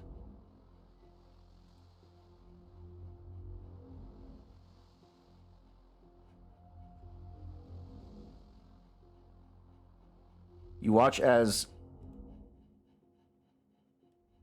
Watcher 7 takes apart this rebellion, piece by piece. And you are quick to realize they are carefully picking off assets around you. Guy, if you are going to make a jump, now's the time. I need an astrogation check from you. Hard difficulty. I think Guy is trying to spot where Chav is. Guy needs to.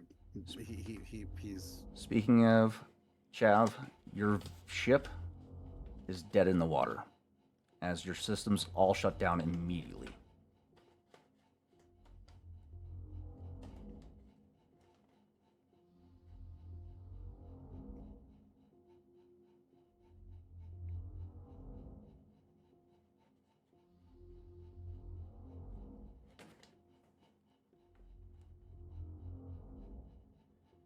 How far is Chav's ship from where we left the Corvette? Those would be about long range from each other. Swing that by me again without them on. Sorry, you guys are about long range from each other. If I may. Chav being dead in the water. Would it be safe to say at this point, Tarzan, that Guy was able to handle the rest of the dagger squad? Yeah, by this point, now as you guys are just being overwhelmed by Watcher 7's forces. Chav, you get. Oh, hail.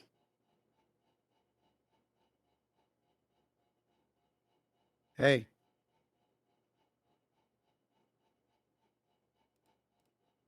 You got a helmet, right? Yep, I do. Unfortunately, Chav, you do not receive communications as all systems have been disabled on your ship. We Does don't my have- personal comm go off? Yeah, we don't have personal comms. Not at that range. Could I? Sorry, you go. Guy is going to Chav's ship. He's moving in his direction and trying for- to hail him as much as he can. All intents and purposes, or for transparency, R6 is actively keeping you isolated from the rest of the rebellion. So that's why you're not able to receive communications right now. Because R6 works for Watcher 7.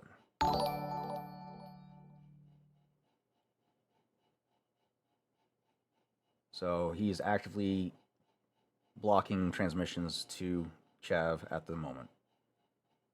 You can pilot and hand gesture. However, you are currently receiving a torrent of laser fire from these TIE fighters.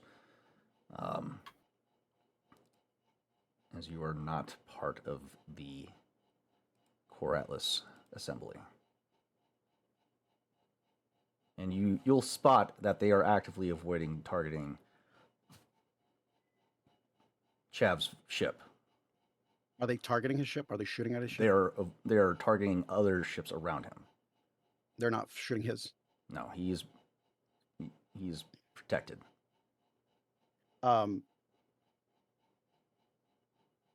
Guy is supreme full throttle to Okay. get to Chav. And he's, even though he doesn't know why the comms aren't working, he's shouting at XU and Gal, get me through. Get me through now. And Guy is literally flying to Chav to try to get him to, if he can get his ship on the front so he can see him, to just be like, get out, come to me. Okay. So you're not taking this opportunity to run then. No, I don't think I can. Okay.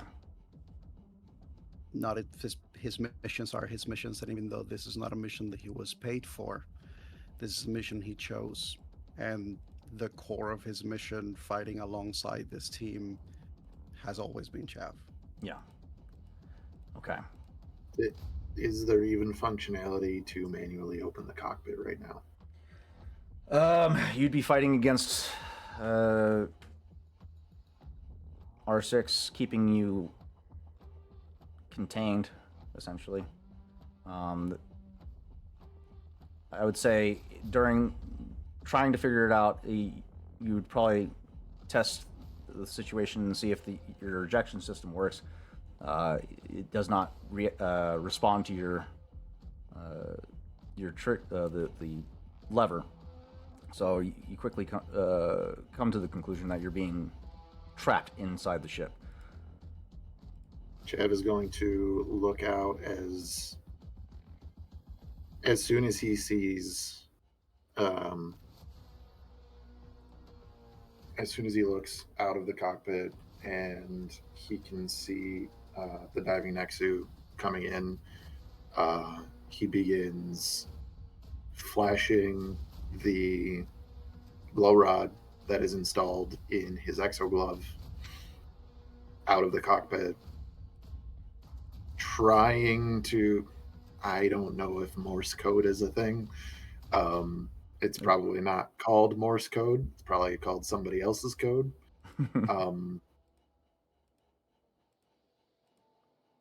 But he would be saying, "Get out."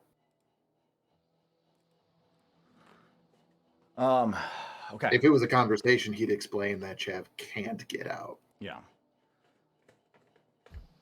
But all that he can do right now is little blinking light to try to tell Guy to save himself.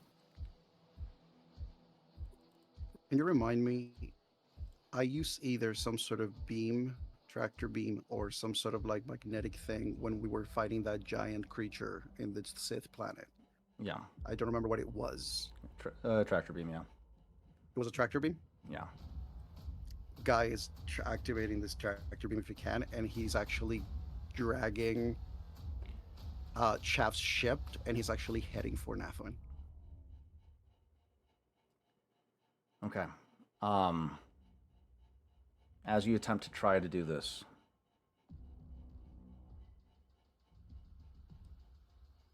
a massive fleet of TIE fighters, seeing one of the assets being dragged away, or towed away, if you will, they will end up converging on your position and open fire. He's using his maneuver to brace for impact to increase the difficulty of him being targeted. And also, I didn't even get to use it this time around, but Guy has an ability. His special ability is literally called Unmatched Survivability. I can spend a destiny point to basically increase whenever I get attacked to a point that my ship gets basically pushed to the edge of this damage, and then damage is done and surpass it to the point that it would be destroyed. I basically activate this and I make my damage to be the max amount that I have been taken, and I can do this twice in one session, and I can do it twice in one session, and it costs me only one destiny point each one. Okay. It lasts for the whole encounter. Well, this isn't an encounter anymore. This is a scene transition. Whatever this may be. So you're trying to tank. He's doing what he does, and he knows that he cannot get out of hyperspace. There's no fucking way that he's getting through those big ships, but the blockade has been scattered before these people showed up. So he's literally going to do attempt to do with the ship aboard alongside his tractor beam, one of the reasons why he was called the Hawkbat, and one of the reasons why his ship is called the Diving Nexus. All right, you're trying to tank 120 starfighters currently, all bearing down on you. Yeah. Worst case scenario, guy gets blown up. The momentum of the speed of his tractor beam launches Chav into the orbit of the planet, and actually the gravitational pull of the planet helps him get into orbit and potentially gives him a chance to not get captured. But he's pushing through, and he's using everything to increase the shields and make his evasive maneuvers. You tether your ship to the Nothoiin Lancer, and you try to accelerate in the direction of the planet,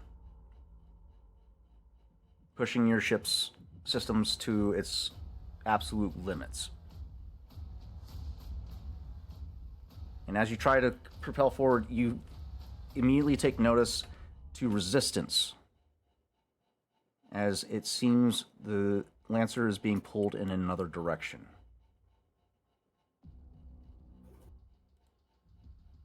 By something that has for a mechanical standpoint, a tractor of 6. And the direction that's being pulled towards is the Watchful Eye.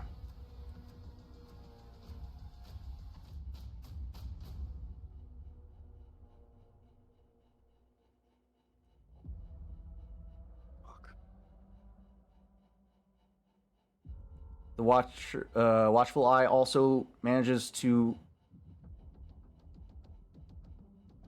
catch the VCX as well.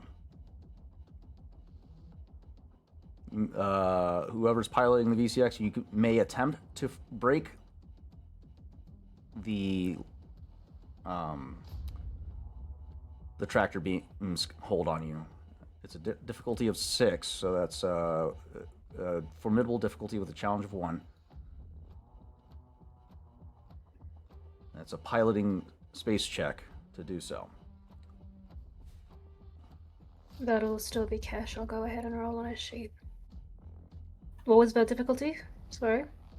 Formidable difficulty with a challenge of 1. What would the difficulty be to try to hack the tractor beam systems? That's not going to happen because you're not within range. Okay.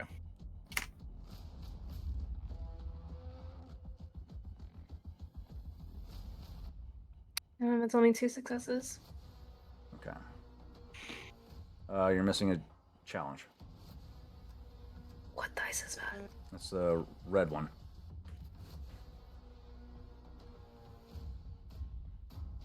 His piloting is that high? He's got a really high piloting, yeah. Damn.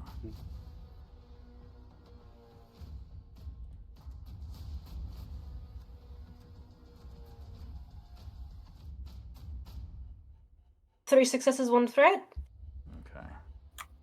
I did an upgrade negative thing. How did you get an Oh, because it took away 1. Okay.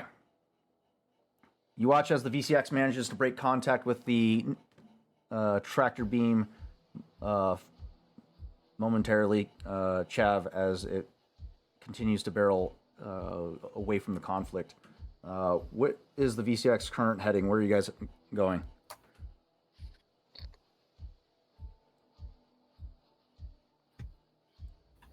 What a great question. Hypothetically, Chav is locked into his ship, from my understanding. What is it going to take to blow a hole into it if the doors aren't working? We do have a boarding tube. No, I want to know what's the range too. But Dove's question first. Okay, so you guys have a lot of factors on the field. Trying to pull off that maneuver while also dealing with a hail of 150 starfighters shooting at you and turbo laser batteries from Victory class star destroyers. There's no time to try and start a rescue in the midst of this. It's either run or be captured or die. Damn, I was gonna throw a thermal detonator up the side of it. I love where your head's wait, at. I love where your head's at, but I'll get it myself. you guys have a decision to make right now. It's either run, be captured, or die right now. However, it seems that Core Atlas is protected. Anyone else that remains on this field, you are going to die. You have this one chance before the nullifier fires off its gravity well. Chav In- I is believe. hopelessly clicking on and off the glow rod. Same message to whoever can see it. Remind me, Tarzan, guys, jumping to hyperspace is Oh, right? guys, is yes. Your only option if you're gonna if you want to survive, you got to go to the planet. Mm-hmm. Yeah, that was the plan. There's no rope for me to try to like yank Chav.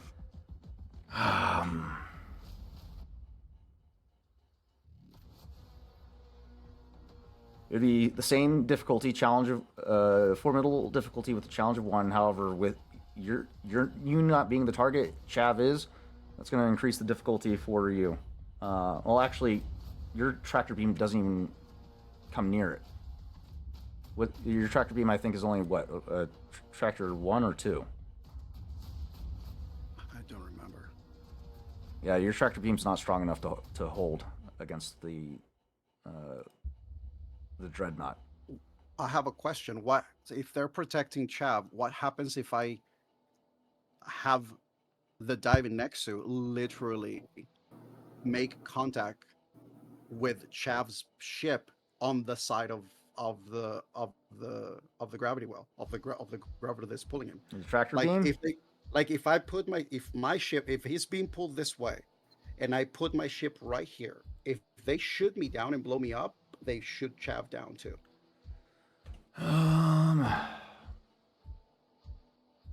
For the record, they're not protecting Chav. They're protecting their ship. I know, but you are in that ship. Oh, I'm gonna cry. I'm sorry, guys. This is going to lead up to something that I got you guys. But however, we need to come up with I know. an action. We need to move this along. So your options are stay and die, flee, or allow yourself to be captured.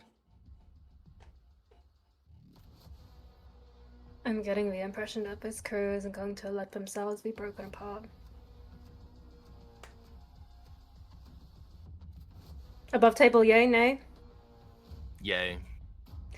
I believe Raw would turn to his brother at this point in time, remembering the last time they faced with Killbolt, and how he used his powers, his abilities to move things that were colossal. Not colossal. Yeah. This isn't Force Unleashed. Yeah, no. I think the issue here, from what Tarzan is painting for us, is that this is not just we watching Chav being pulled by a ship, because there's probably a bunch of laser blaster lights that are flying in all directions, including us. This is all happening at once. Like, this is not like a quiet thing that is happening. We have multiple ships currently just coming down on us. They're and any cleaning moment shop, that yeah. we spend here that we try to do anything is a moment where the ship goes boom. Right. And that is why Chav is apparently hopelessly trying Yeah. to signal for you guys to get out. And Right. Chav, how far is Chav from us? You guys would probably be Long about range? long range right now from him. Like I said, you guys have Yeah, one of three choices. You gotta make a decision here. I think that Oho, as frustrated as he is, and he is very frustrated, he says, make the jump. And he looks at his brother as he says, they're not shooting him down. It's the only consolation to make this call right now is the fact that if they wanted to blow him up, they would have. And if they stay where they are, if Chav is alive after this moment, they won't be there to help him. Again, Chav knowing is not force sensitive, and he doesn't really believe in it. But so help me, if there is anything that he does believe in the whole thing, he is focusing as much as he can to outwardly project it's okay.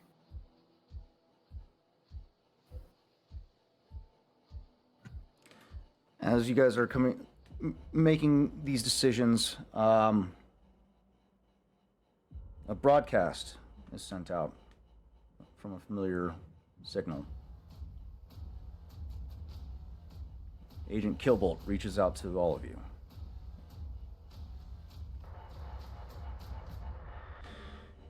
Go at this. Don't be foolish. Surrender yourselves. You've completed your task. It is now time to come home.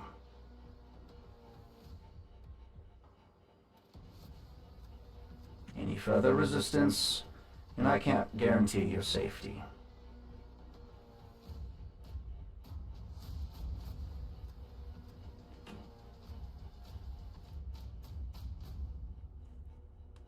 The transmission closes from then on.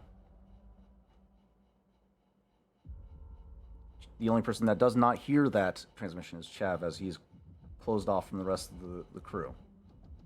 Being dragged towards and Guy, yeah, and is being actively dragged towards the dreadnought with the ray cannon.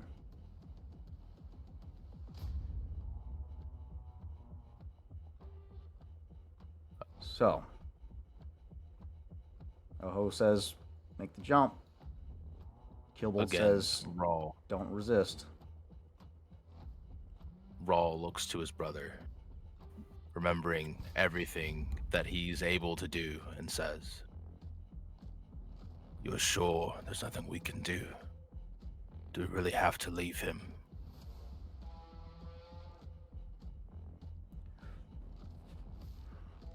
I mean, after Killbolt makes that announcement,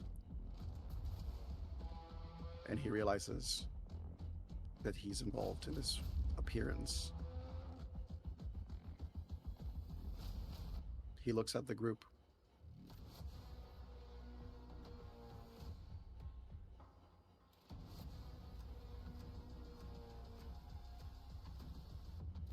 I'm willing to stay for our pilot, but I cannot make that decision alone.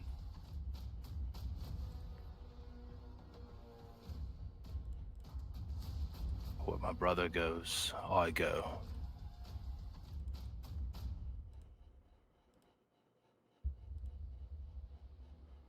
All right. Dove hears this and sends one last transmission out to Vulcan's Nubian.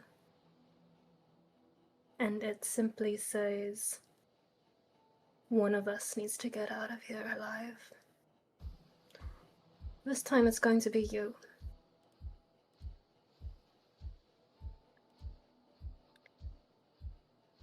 And I think there's... Gosh, I wish Kesh was here in person. Since he was one who was piloting the VCX, there would have been a brief discussion about the logistics of Is it easier for all of us to break out of capture, or is it easier for all of us to go in to get one person out who's been captured? Difficult to say, there's bombs going off everywhere. What if one person's willing to stay? Seems we all are.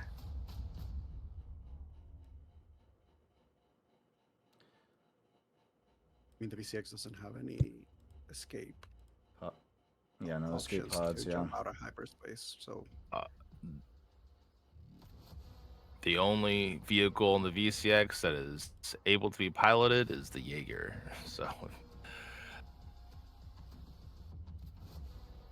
So it sounds like you guys are staying.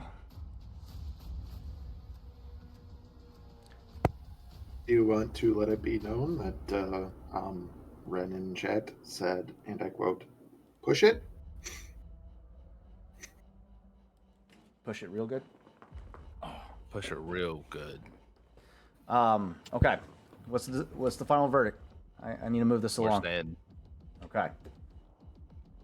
What's Guy's situation? Is he staying or is he fleeing to the planet's surface?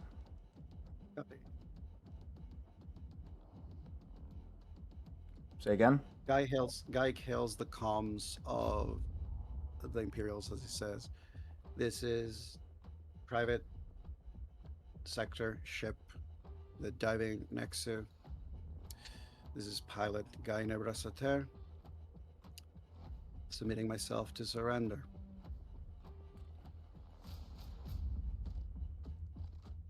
And with that, I would assume you power down your systems to not pose a threat or show Angle any my ship resistance. so I can actually see Chav from my place. Okay. Raise a little light. Where he goes. Against signals. Don't die stupid. Raises a small snack. Sits down and just keeps him company. Okay. Chav signals back. Stupid. So, Guy, you do take a couple stray shots. However, as you power down your ship to signify surrender, they do break their ongoing attack, and you do feel your ship lurch as you are caught in a tractor beam. For transparency, the Empire's watchful eye has 40. Never mind. 20 heavy tractor beam emitters. So every one of you guys are able to be caught in a tractor beam multiple times. So, yeah, you guys signify surrender, and one by one, each ship is brought into this massive destroyer dreadnought, where you're. Go ahead. Just before we're all dragged in, and all communications cut off, I think Raw would want to send out a last known coordinates of the VCX and where Raw is in particular to Isotech. Ooh. I think you already did that last session. I'm pretty sure you did that before, but yeah. No, that was setting up to do that, but gotcha. Yeah. That's right.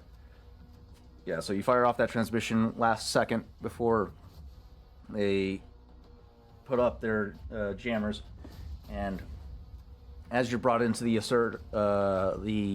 asserted class dreadnought, you guys are then forcibly removed from your ships, detained, and brought down to the brig, and it takes a while for you guys to get to that point, and by that it takes about maybe an hour or two of waiting before you're approached by a security detail.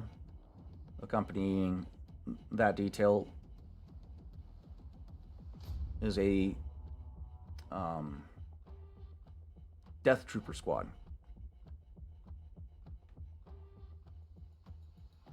one of the officers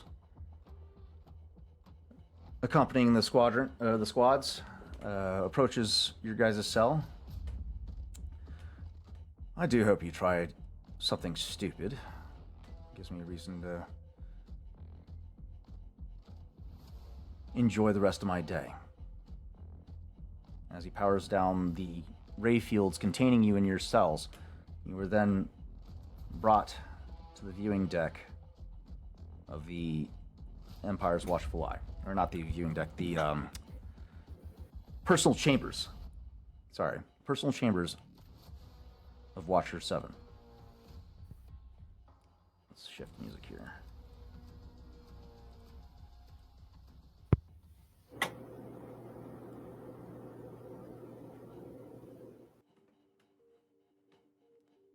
Sitting at his desk, Chav, you recognize this individual as you've seen a hollow projection of him once before.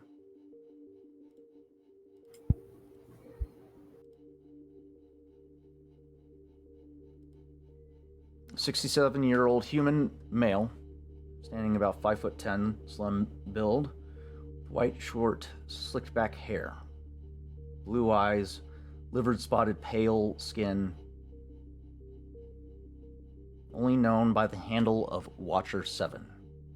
Sits with his hands steepled in front of him at his desk.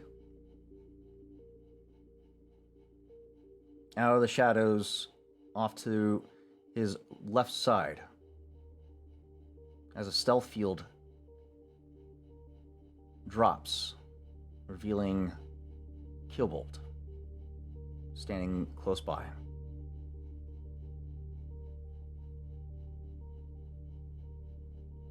Trench coat,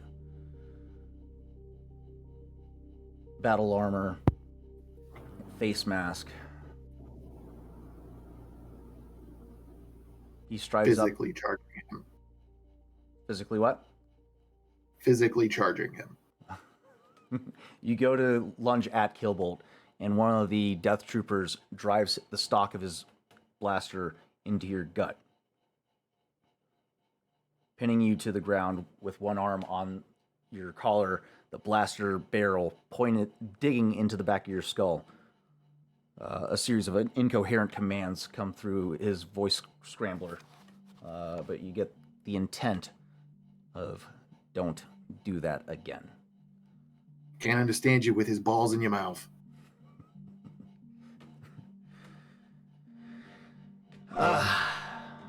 Core Atlas. And a new member, it seems. Welcome.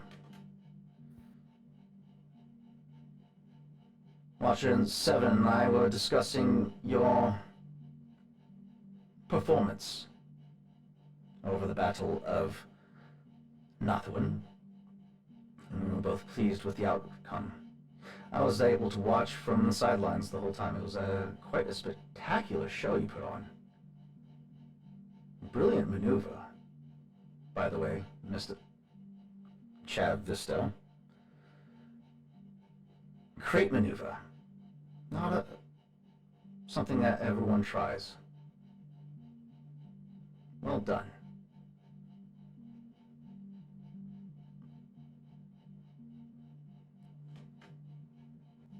He then reaches up, taking off, grasping his face mask and removing it after it pops and lets out an audible hiss of decompression.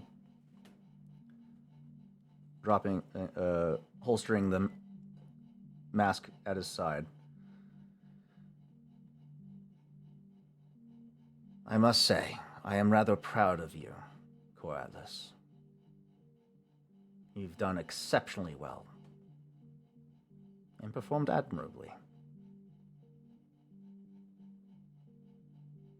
He takes a couple more steps up, stepping next to you, Chav, as he gestures to the Death Trooper to release you, offering a hand to you to stand back, help you stand back up.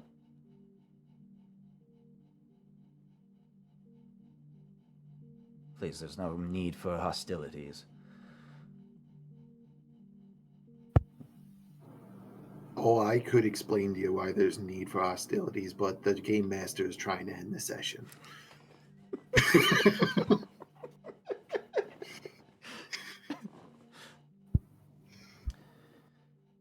Yes, about your performance.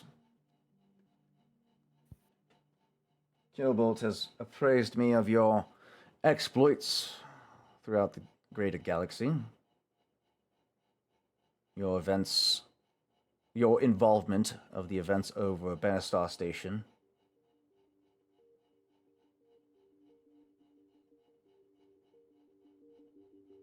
And the Battle of over Nothoiin. Tell me, Core Atlas, Killbolt,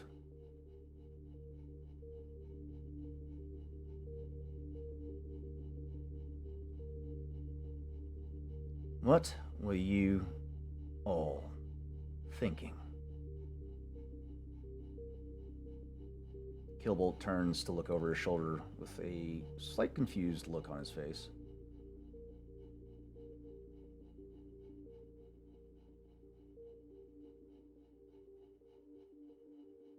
Your actions drew the attention of the Emperor himself. Right now, as we speak, Lord Vader is investigating your activities, personally.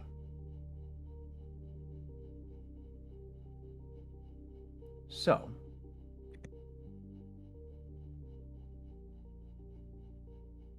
Core Atlas, I would like to thank you for your contributions to the greater welfare of the Empire. However, your actions, as well as your own, Killbolt, have bound my hands. Watcher 7, I'm afraid I don't understand. Agent,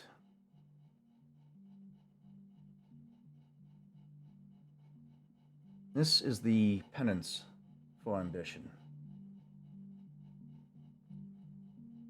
You've been gunning for my position for far too long and have overstepped your bounds. You've taken action against Imperial assets that would draw the attention of the Emperor. Therefore, you will all be detained and tried for treason against the Empire and the Emperor himself.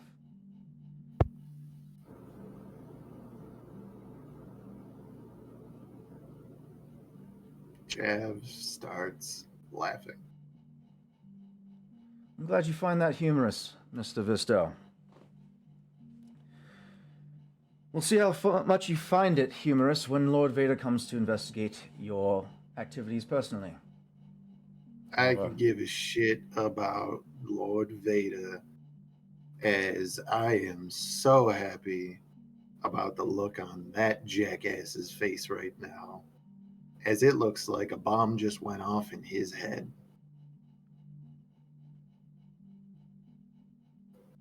That I being do said, think that at the mention of Lord Vader's name, Dub's eyes sort of slide towards Ral as she recalls, and she's sure they both recall, the footage that she found of the interior of the Hutt's council.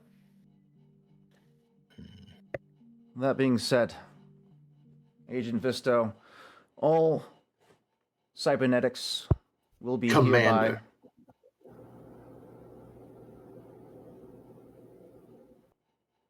all cybernetics will hereby be repossessed by the Empire. He holds up a device in his hand, depresses the button at the top, and you watch as Killbolt before you seizes. Sparks of electricity leap out from him as his cybernetics all over seem to deactivate. and he falls limp on the ground.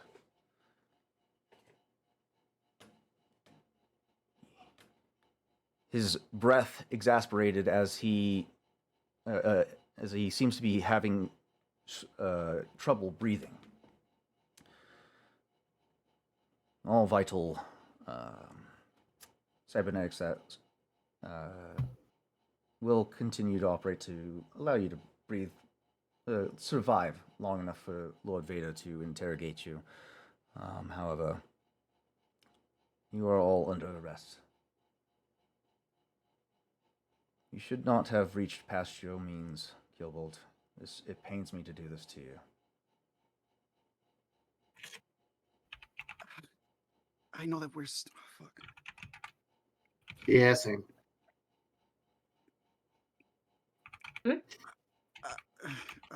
I'd like to. I know that we're trying to end the session, but there's. Can I ask you, how are we currently, like? Are we in this room? Or do we have any sort of like shackles or anything, or are we just? You guys are all bound hand and foot. Front or back? Your hands are in front of you. You have a large security detail surrounding you guys right now. To include a Did they search us? Yeah, you guys would have been Take the what? searched and disarmed 100%. How far away is Gilbolt from us? He's currently in On the front of ground? Chav, which Chav would have been brought closest to the center of the room, being that Chav was effectively made an agent of the ISB. That being said, Watcher 7 continues. Take them back down to the brig, prep them for interrogation. Please. I'll inform Lord Vader that I have the masterminds responsible for the Bannistar event. Jeff Spitz. Please. Oho steps pleading toward this individual. Please.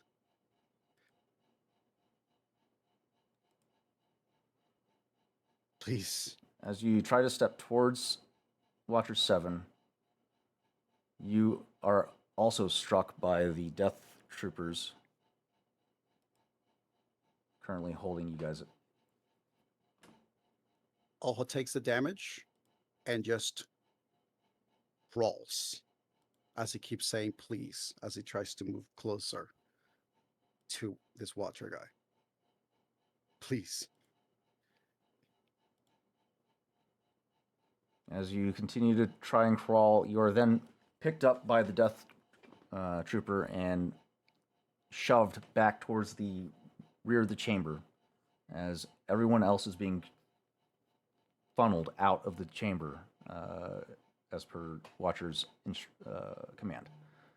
Is Gilbo getting dragged out too? He's being carried out.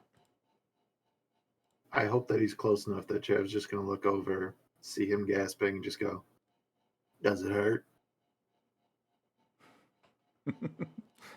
He does not Would seem to Oho- be capable of responding at the moment.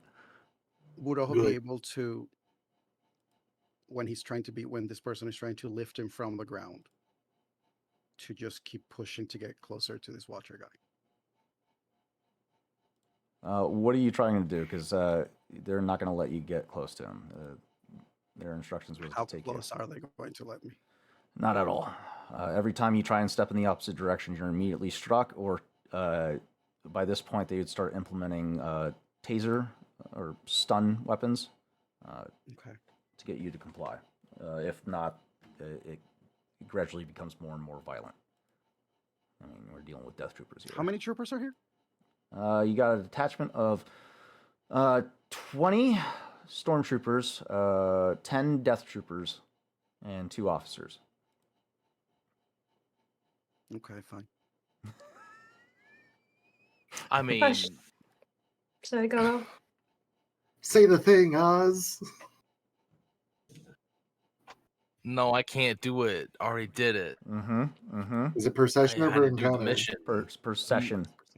He explicitly planned for this. I did. Yeah, I did. could have held on to it. He explicitly planned for this. And you know what? That's fine, because if I didn't use it then, the session would have been longer. So Right. Tarzan, can I do something petty? What do you got? Killball, did he shoot with his left hand or his right?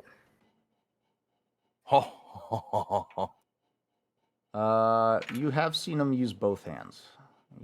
Which one did he use when he shot me? That Either was, one. I mean, that was back when he was using his sniper rifle. I So don't think I would have seen it. yeah, He would That's have been- fine. Which would it have been most likely? he's currently draped over the shoulder of of one of the death troopers. So his left side is closest to the formation. However, you guys have been disarmed, so unless That's you... fine. If you would allow it, Dove is going to move in such a way whether she can move her arms Mhm. or collide with him in such a force that it's just going to either break or pop a bone off on that side of him. Oh, yeah, you could do that, no problem. You quickly realize that his hand's not flesh; it is metal. That's fine. And You can't use that anymore either, so that's why he fell limped on the ground, because he's entirely made of machine.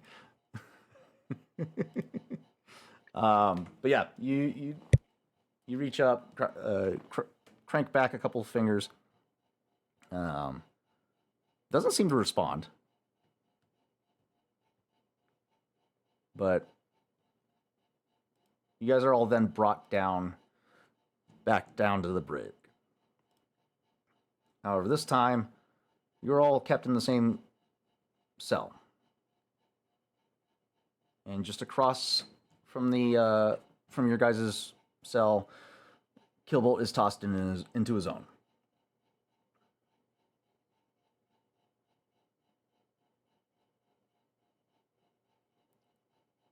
And as he lays there helplessly, you guys look amongst your, sit silently amongst yourselves as you contemplate what is to come. Out of all of you, who has the most ranks in perception? probably. Wait, who? Probably Oho. Oh, Oho? No? Oho has 2 ranks in perception, and that's all he has, because Oh. that particular attribute is not one that Oho has high. His vigilance is high. His presence is 2 ranks. Rawls got 2. Perception. 3. Ego's got Ren. Rawls the same. 3. The Ren says that it's ego. Probably. Yeah. Okay. Okay, Ego. Okay, let's have him do a perception check then. Hard difficulty, if somebody would be kind enough to roll that for me. And Is someone going or shall I? Sure, go ahead. Go ahead. Go ahead. Perception hard difficulty? yes, ma'am. Fantasy Plus app has crashed on me. Wonderful. 1 success, 1 threat. Ego, you're going to take notice to a strange flickering coming from the cybernetic implants, ocular implants of Killbolt.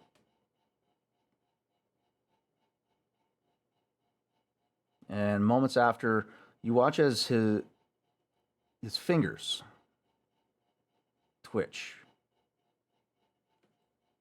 And then soon after, his legs. As he suddenly reels back onto his knees.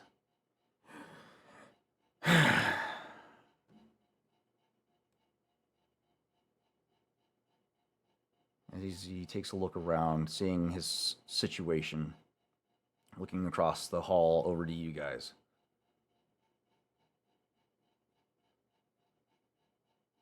Oh, this is, I did not plan for this. Shut the fuck up.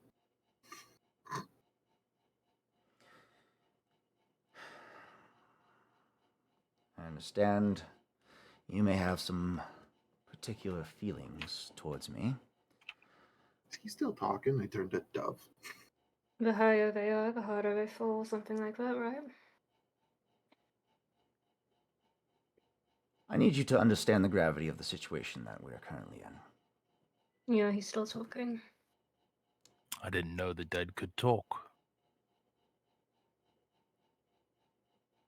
If you knew anything that I do about Lord Vader, you would not be as cavalier as you are right now. I don't give a shit about what Lord Vader can and can't do, because you're sitting across from me right now.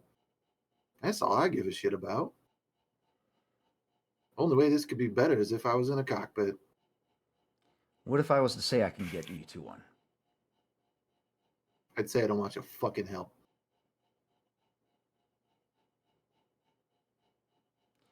If you want to survive to see the next day, we're going to have to work together. Because that worked so well before. Maybe I get to be the one with my hand on the button this time.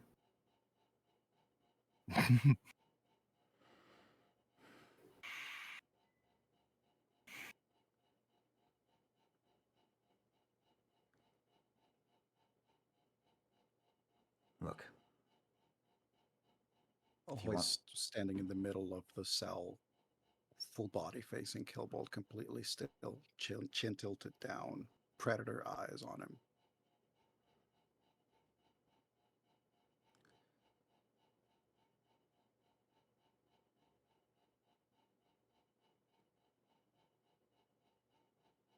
I can get us out of here.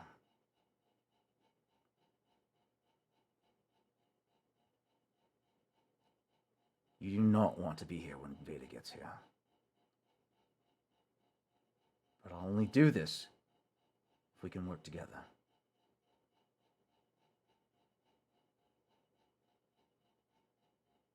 I don't think you have a choice. You're I right. think you know that. I don't. I did not have a plan for this. Therefore, I have to trust.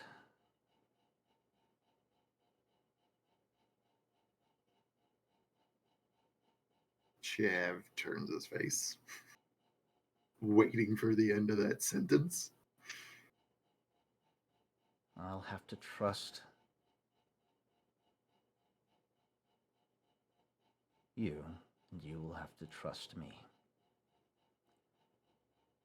There are countless security measures between us and freedom. If you want to survive, we'll have to work together. And I can get us to your ship.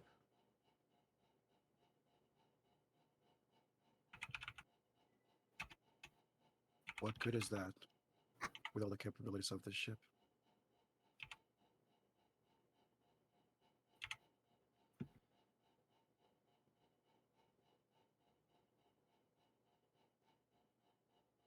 If we can take out some of the systems along the way without Yeah. alerting Watcher,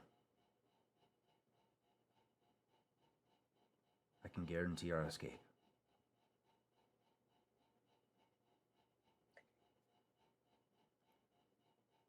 There is a scrape against the wall of a cell as Dove is leaning against it and she's moving her head in a backward and forward motion. And those looking would realize she's polishing and sharpening her horns.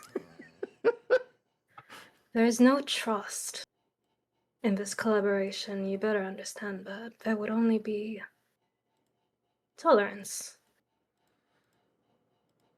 and desperation on both ends. Without having to make a roll, all of you can see the absolute fear in Killbolt's face. This is the first time he's actually showing any type of emotion, and he is completely unnerved. One, by the fact that he was blindsided by Watcher, and 2. There's death on 2 legs heading in your guys' direction, and he does not want to be anywhere near it. He doesn't want to be here when it gets here. So there is desperation in in these orange robotic eyes. Oh, who's going to use that? He's going to say, I will do it in one condition. You answer now. And you explain to me and my brother why us.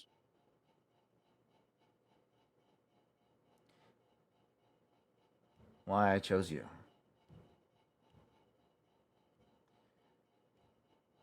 Because I was there when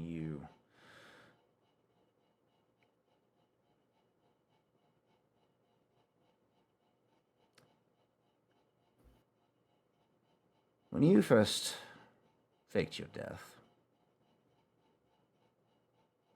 You weren't aware of our unit's proximity to your mission. Not that I fault you for it. And if I would have been in the similar circumstance, I would have done the same. But the results of that made me what I am now.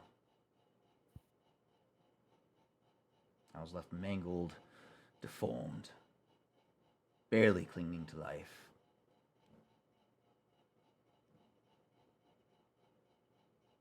And I knew.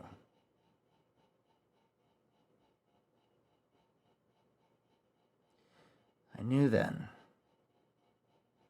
if I were to survive,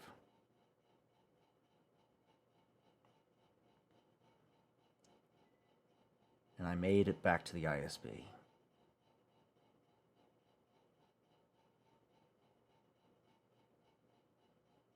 I was going to make you pay somehow.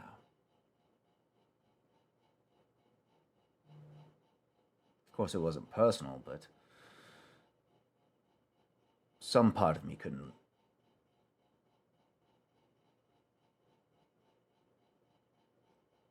let go of that. I guess the human part couldn't let go.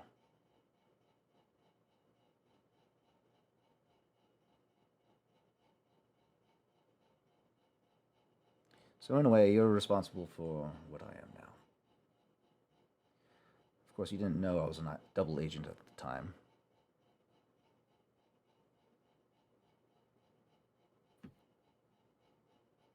But I saw everything. And I knew you couldn't be dead. So I spent my waking hours trying to track you down. And I found you.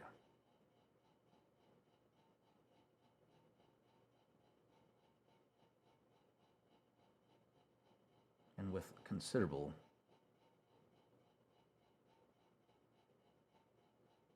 expenditure of resources, I was able to track you down and employ you by way of blackmail. So that's why I chose you. Chev Vista just happened to be a byproduct of your involvement.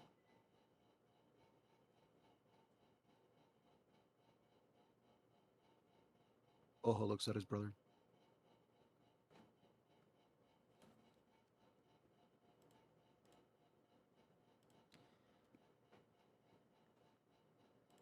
So, do we have a deal? As he stands up, the hand that you broke, you watch as the wrist pops forward uncannily, and a set of tools protrude from his wrist. as he makes his way over to a control panel.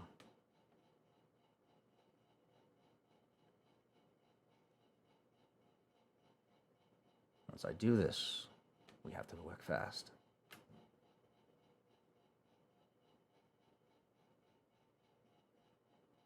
Do we have a deal?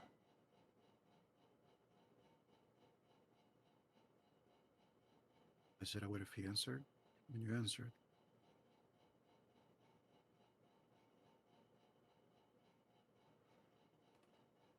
He slots his tools into the control panel, gives it a quick twist, retracts. The ray field goes down, and you watch as he rushes over to your cell, interfaces with the control unit, and deactivates your guys' cell as well. We need to go now. Is Guy with this group? Oh, I would assume so, yeah. Okay, just want to be sure. 'Cause he did surrender, so yeah, he would have been captured with you guys. As this, as your guys' cell ray field goes down, his wrist snaps back into place, and he waits for you guys to take the lead, or take a step out of the cell, I should say, because he has to lead you guys. Oho probably is right there. Steps right up to him, but does nothing. He's looking at him intently.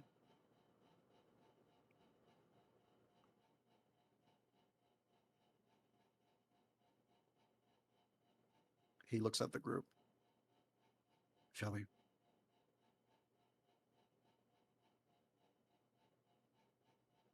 only if I get a turn.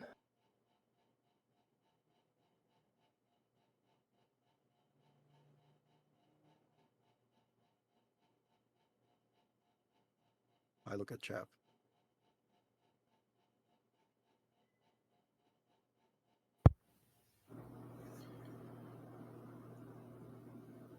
Chav is not saying a word, but Chav is not going to sit in a cell while his crew is on the run in an Imperial dreadnought.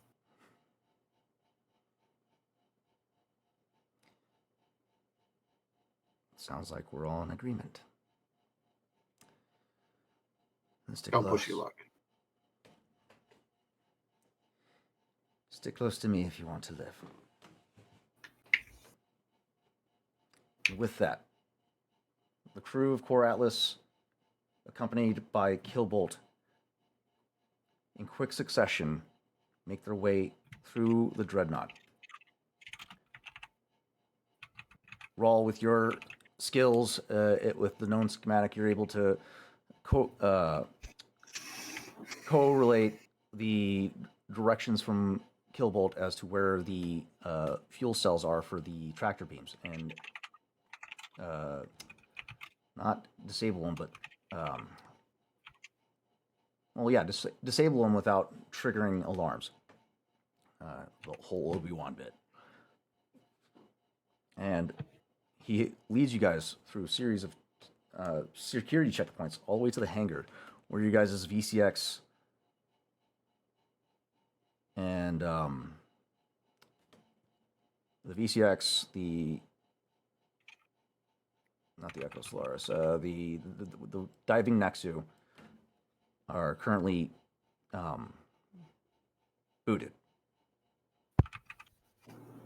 Not to complicate things more, but where are Gal and XU?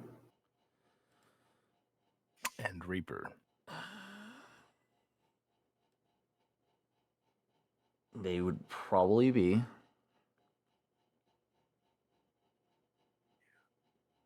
they would have probably been either reprogrammed or scrapped, or on their way to be reprogrammed or scrapped. Oh, Uno is on my ship. He's all good.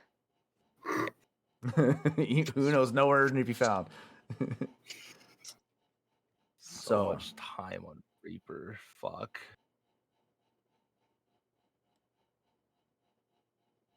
You guys can try to deviate and go for the droids.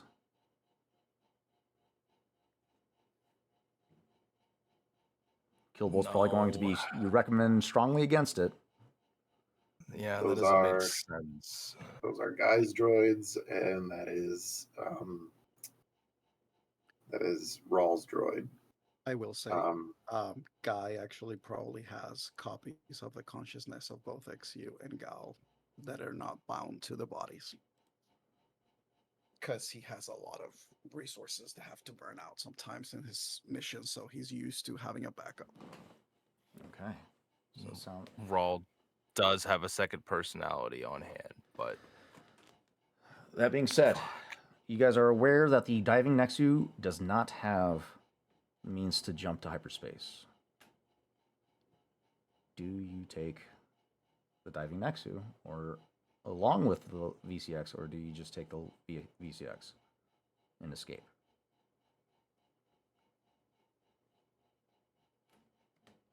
can the diving next to not fit the VCX? Big. hell no, the VCX doesn't have a retrofit hangar bay. I don't know how big the diving next to is. It's a It's Silhouette a 3 ship. with It's a Silhouette 4. It's only a Yeah. Silhouette 3 if it's being Silhouette defense 4, yeah. targeted. yeah. It's a YT. Yeah. Yeah, the V6 can't carry it. Yeah. So, decisions. We'll get another ship. Chav's gonna look A at better Guy. one. Guy has this moment. And sorry for taking the time, but We got it. taking another ship mentioned by Dove. Guy has a moment where he looks at Dove like trying to keep his cool, the usual like expression of his stoicism, like it doesn't matter, like yeah, sure, that's true, whatever. But you can tell that underneath that's it's not that simple, and but he understands. He looks at Chav, and once again, his memory is in his mind is with the fact of the whole thing is getting Chav out. That's his job. That's his mission that he has put in his mind, because that's how he keeps the darkness and the voices in his head from his past from taking over. Is he has to pick a mission and he has to see it through. And his current rescue mission is him. And so he walks to his ship.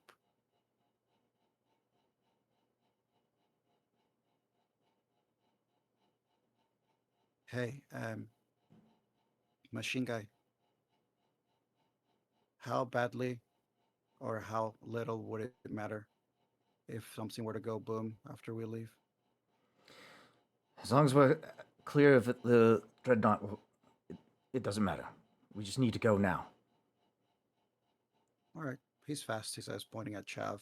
And then Guy is going to rush into his ship, and he's going to initiate self-destruct protocols. Oh, shit. Okay. Chav's rushing in behind him to grab everything that Guy tells him to, Yeah. which is Question. probably snacks. He grabs Before you do that, the hyperdrive core that's preventing is that what's preventing him from being able to go into hyperspeed? It's a critical injury. You guys do not have time to repair it. Yeah, no. What actually is it considered an item? No, it's a ship. It's the whole ship is what's preventing it from going into hyperdrive, because I'm trying to do a ability, so I'm trying to know, is it an item Spell it that out is for me broken on the ship? so we can. It's a manipulate control ability. I can commit a force die to make one damage weapon or item count as being undamaged. Again, a ship does not count as an item.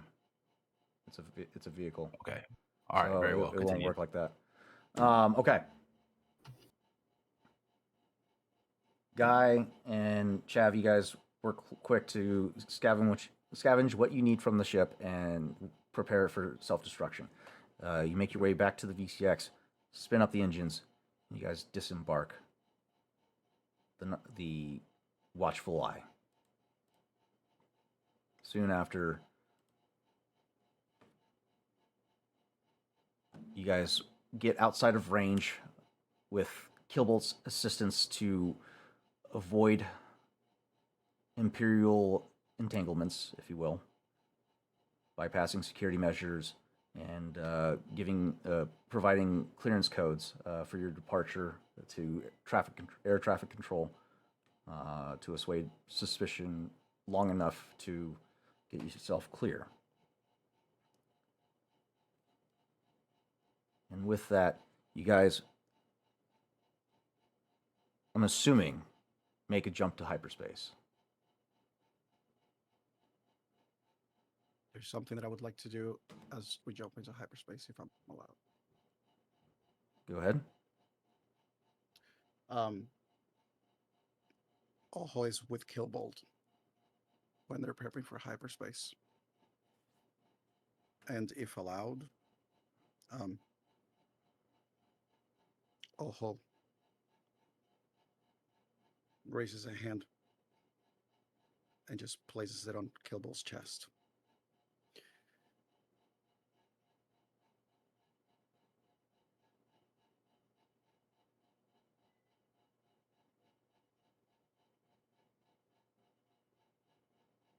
I guess I will have to atone, my brother and I, for getting the rest of the crew in trouble.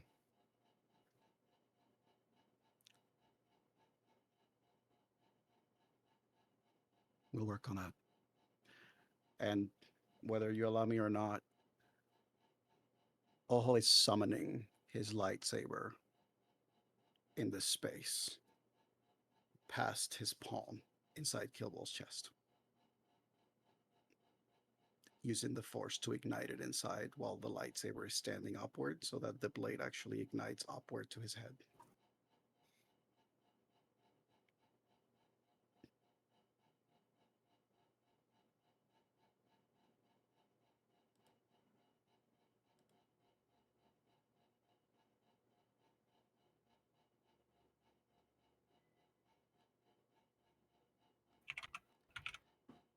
As you perform this, the engines or the hyperdrive motivator spools up and the ship jumps into hyperspace. The sound of a lightsaber ignition in the background. That is where we'll end Campaign 1. Star Wars Edge of the Empire. Thank you, all you wonderful 2B Dicers, for tuning in to the epic conclusion of Star Wars Edge of the Empire. Sorry it ran so long, but we had to hit these points. Sorry it got heavy, but the shift in power dynamics had to happen. These guys have been fighting against this greater power for so long. I had to get them in position to get that self-gratification.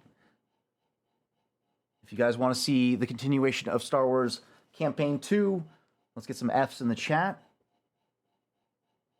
Go shout it from the rooftops in our socials, and thank you all for being a part of this wonderful adventure, and we look forward to seeing you guys next time on 2B Dice Adventures. Have a good night.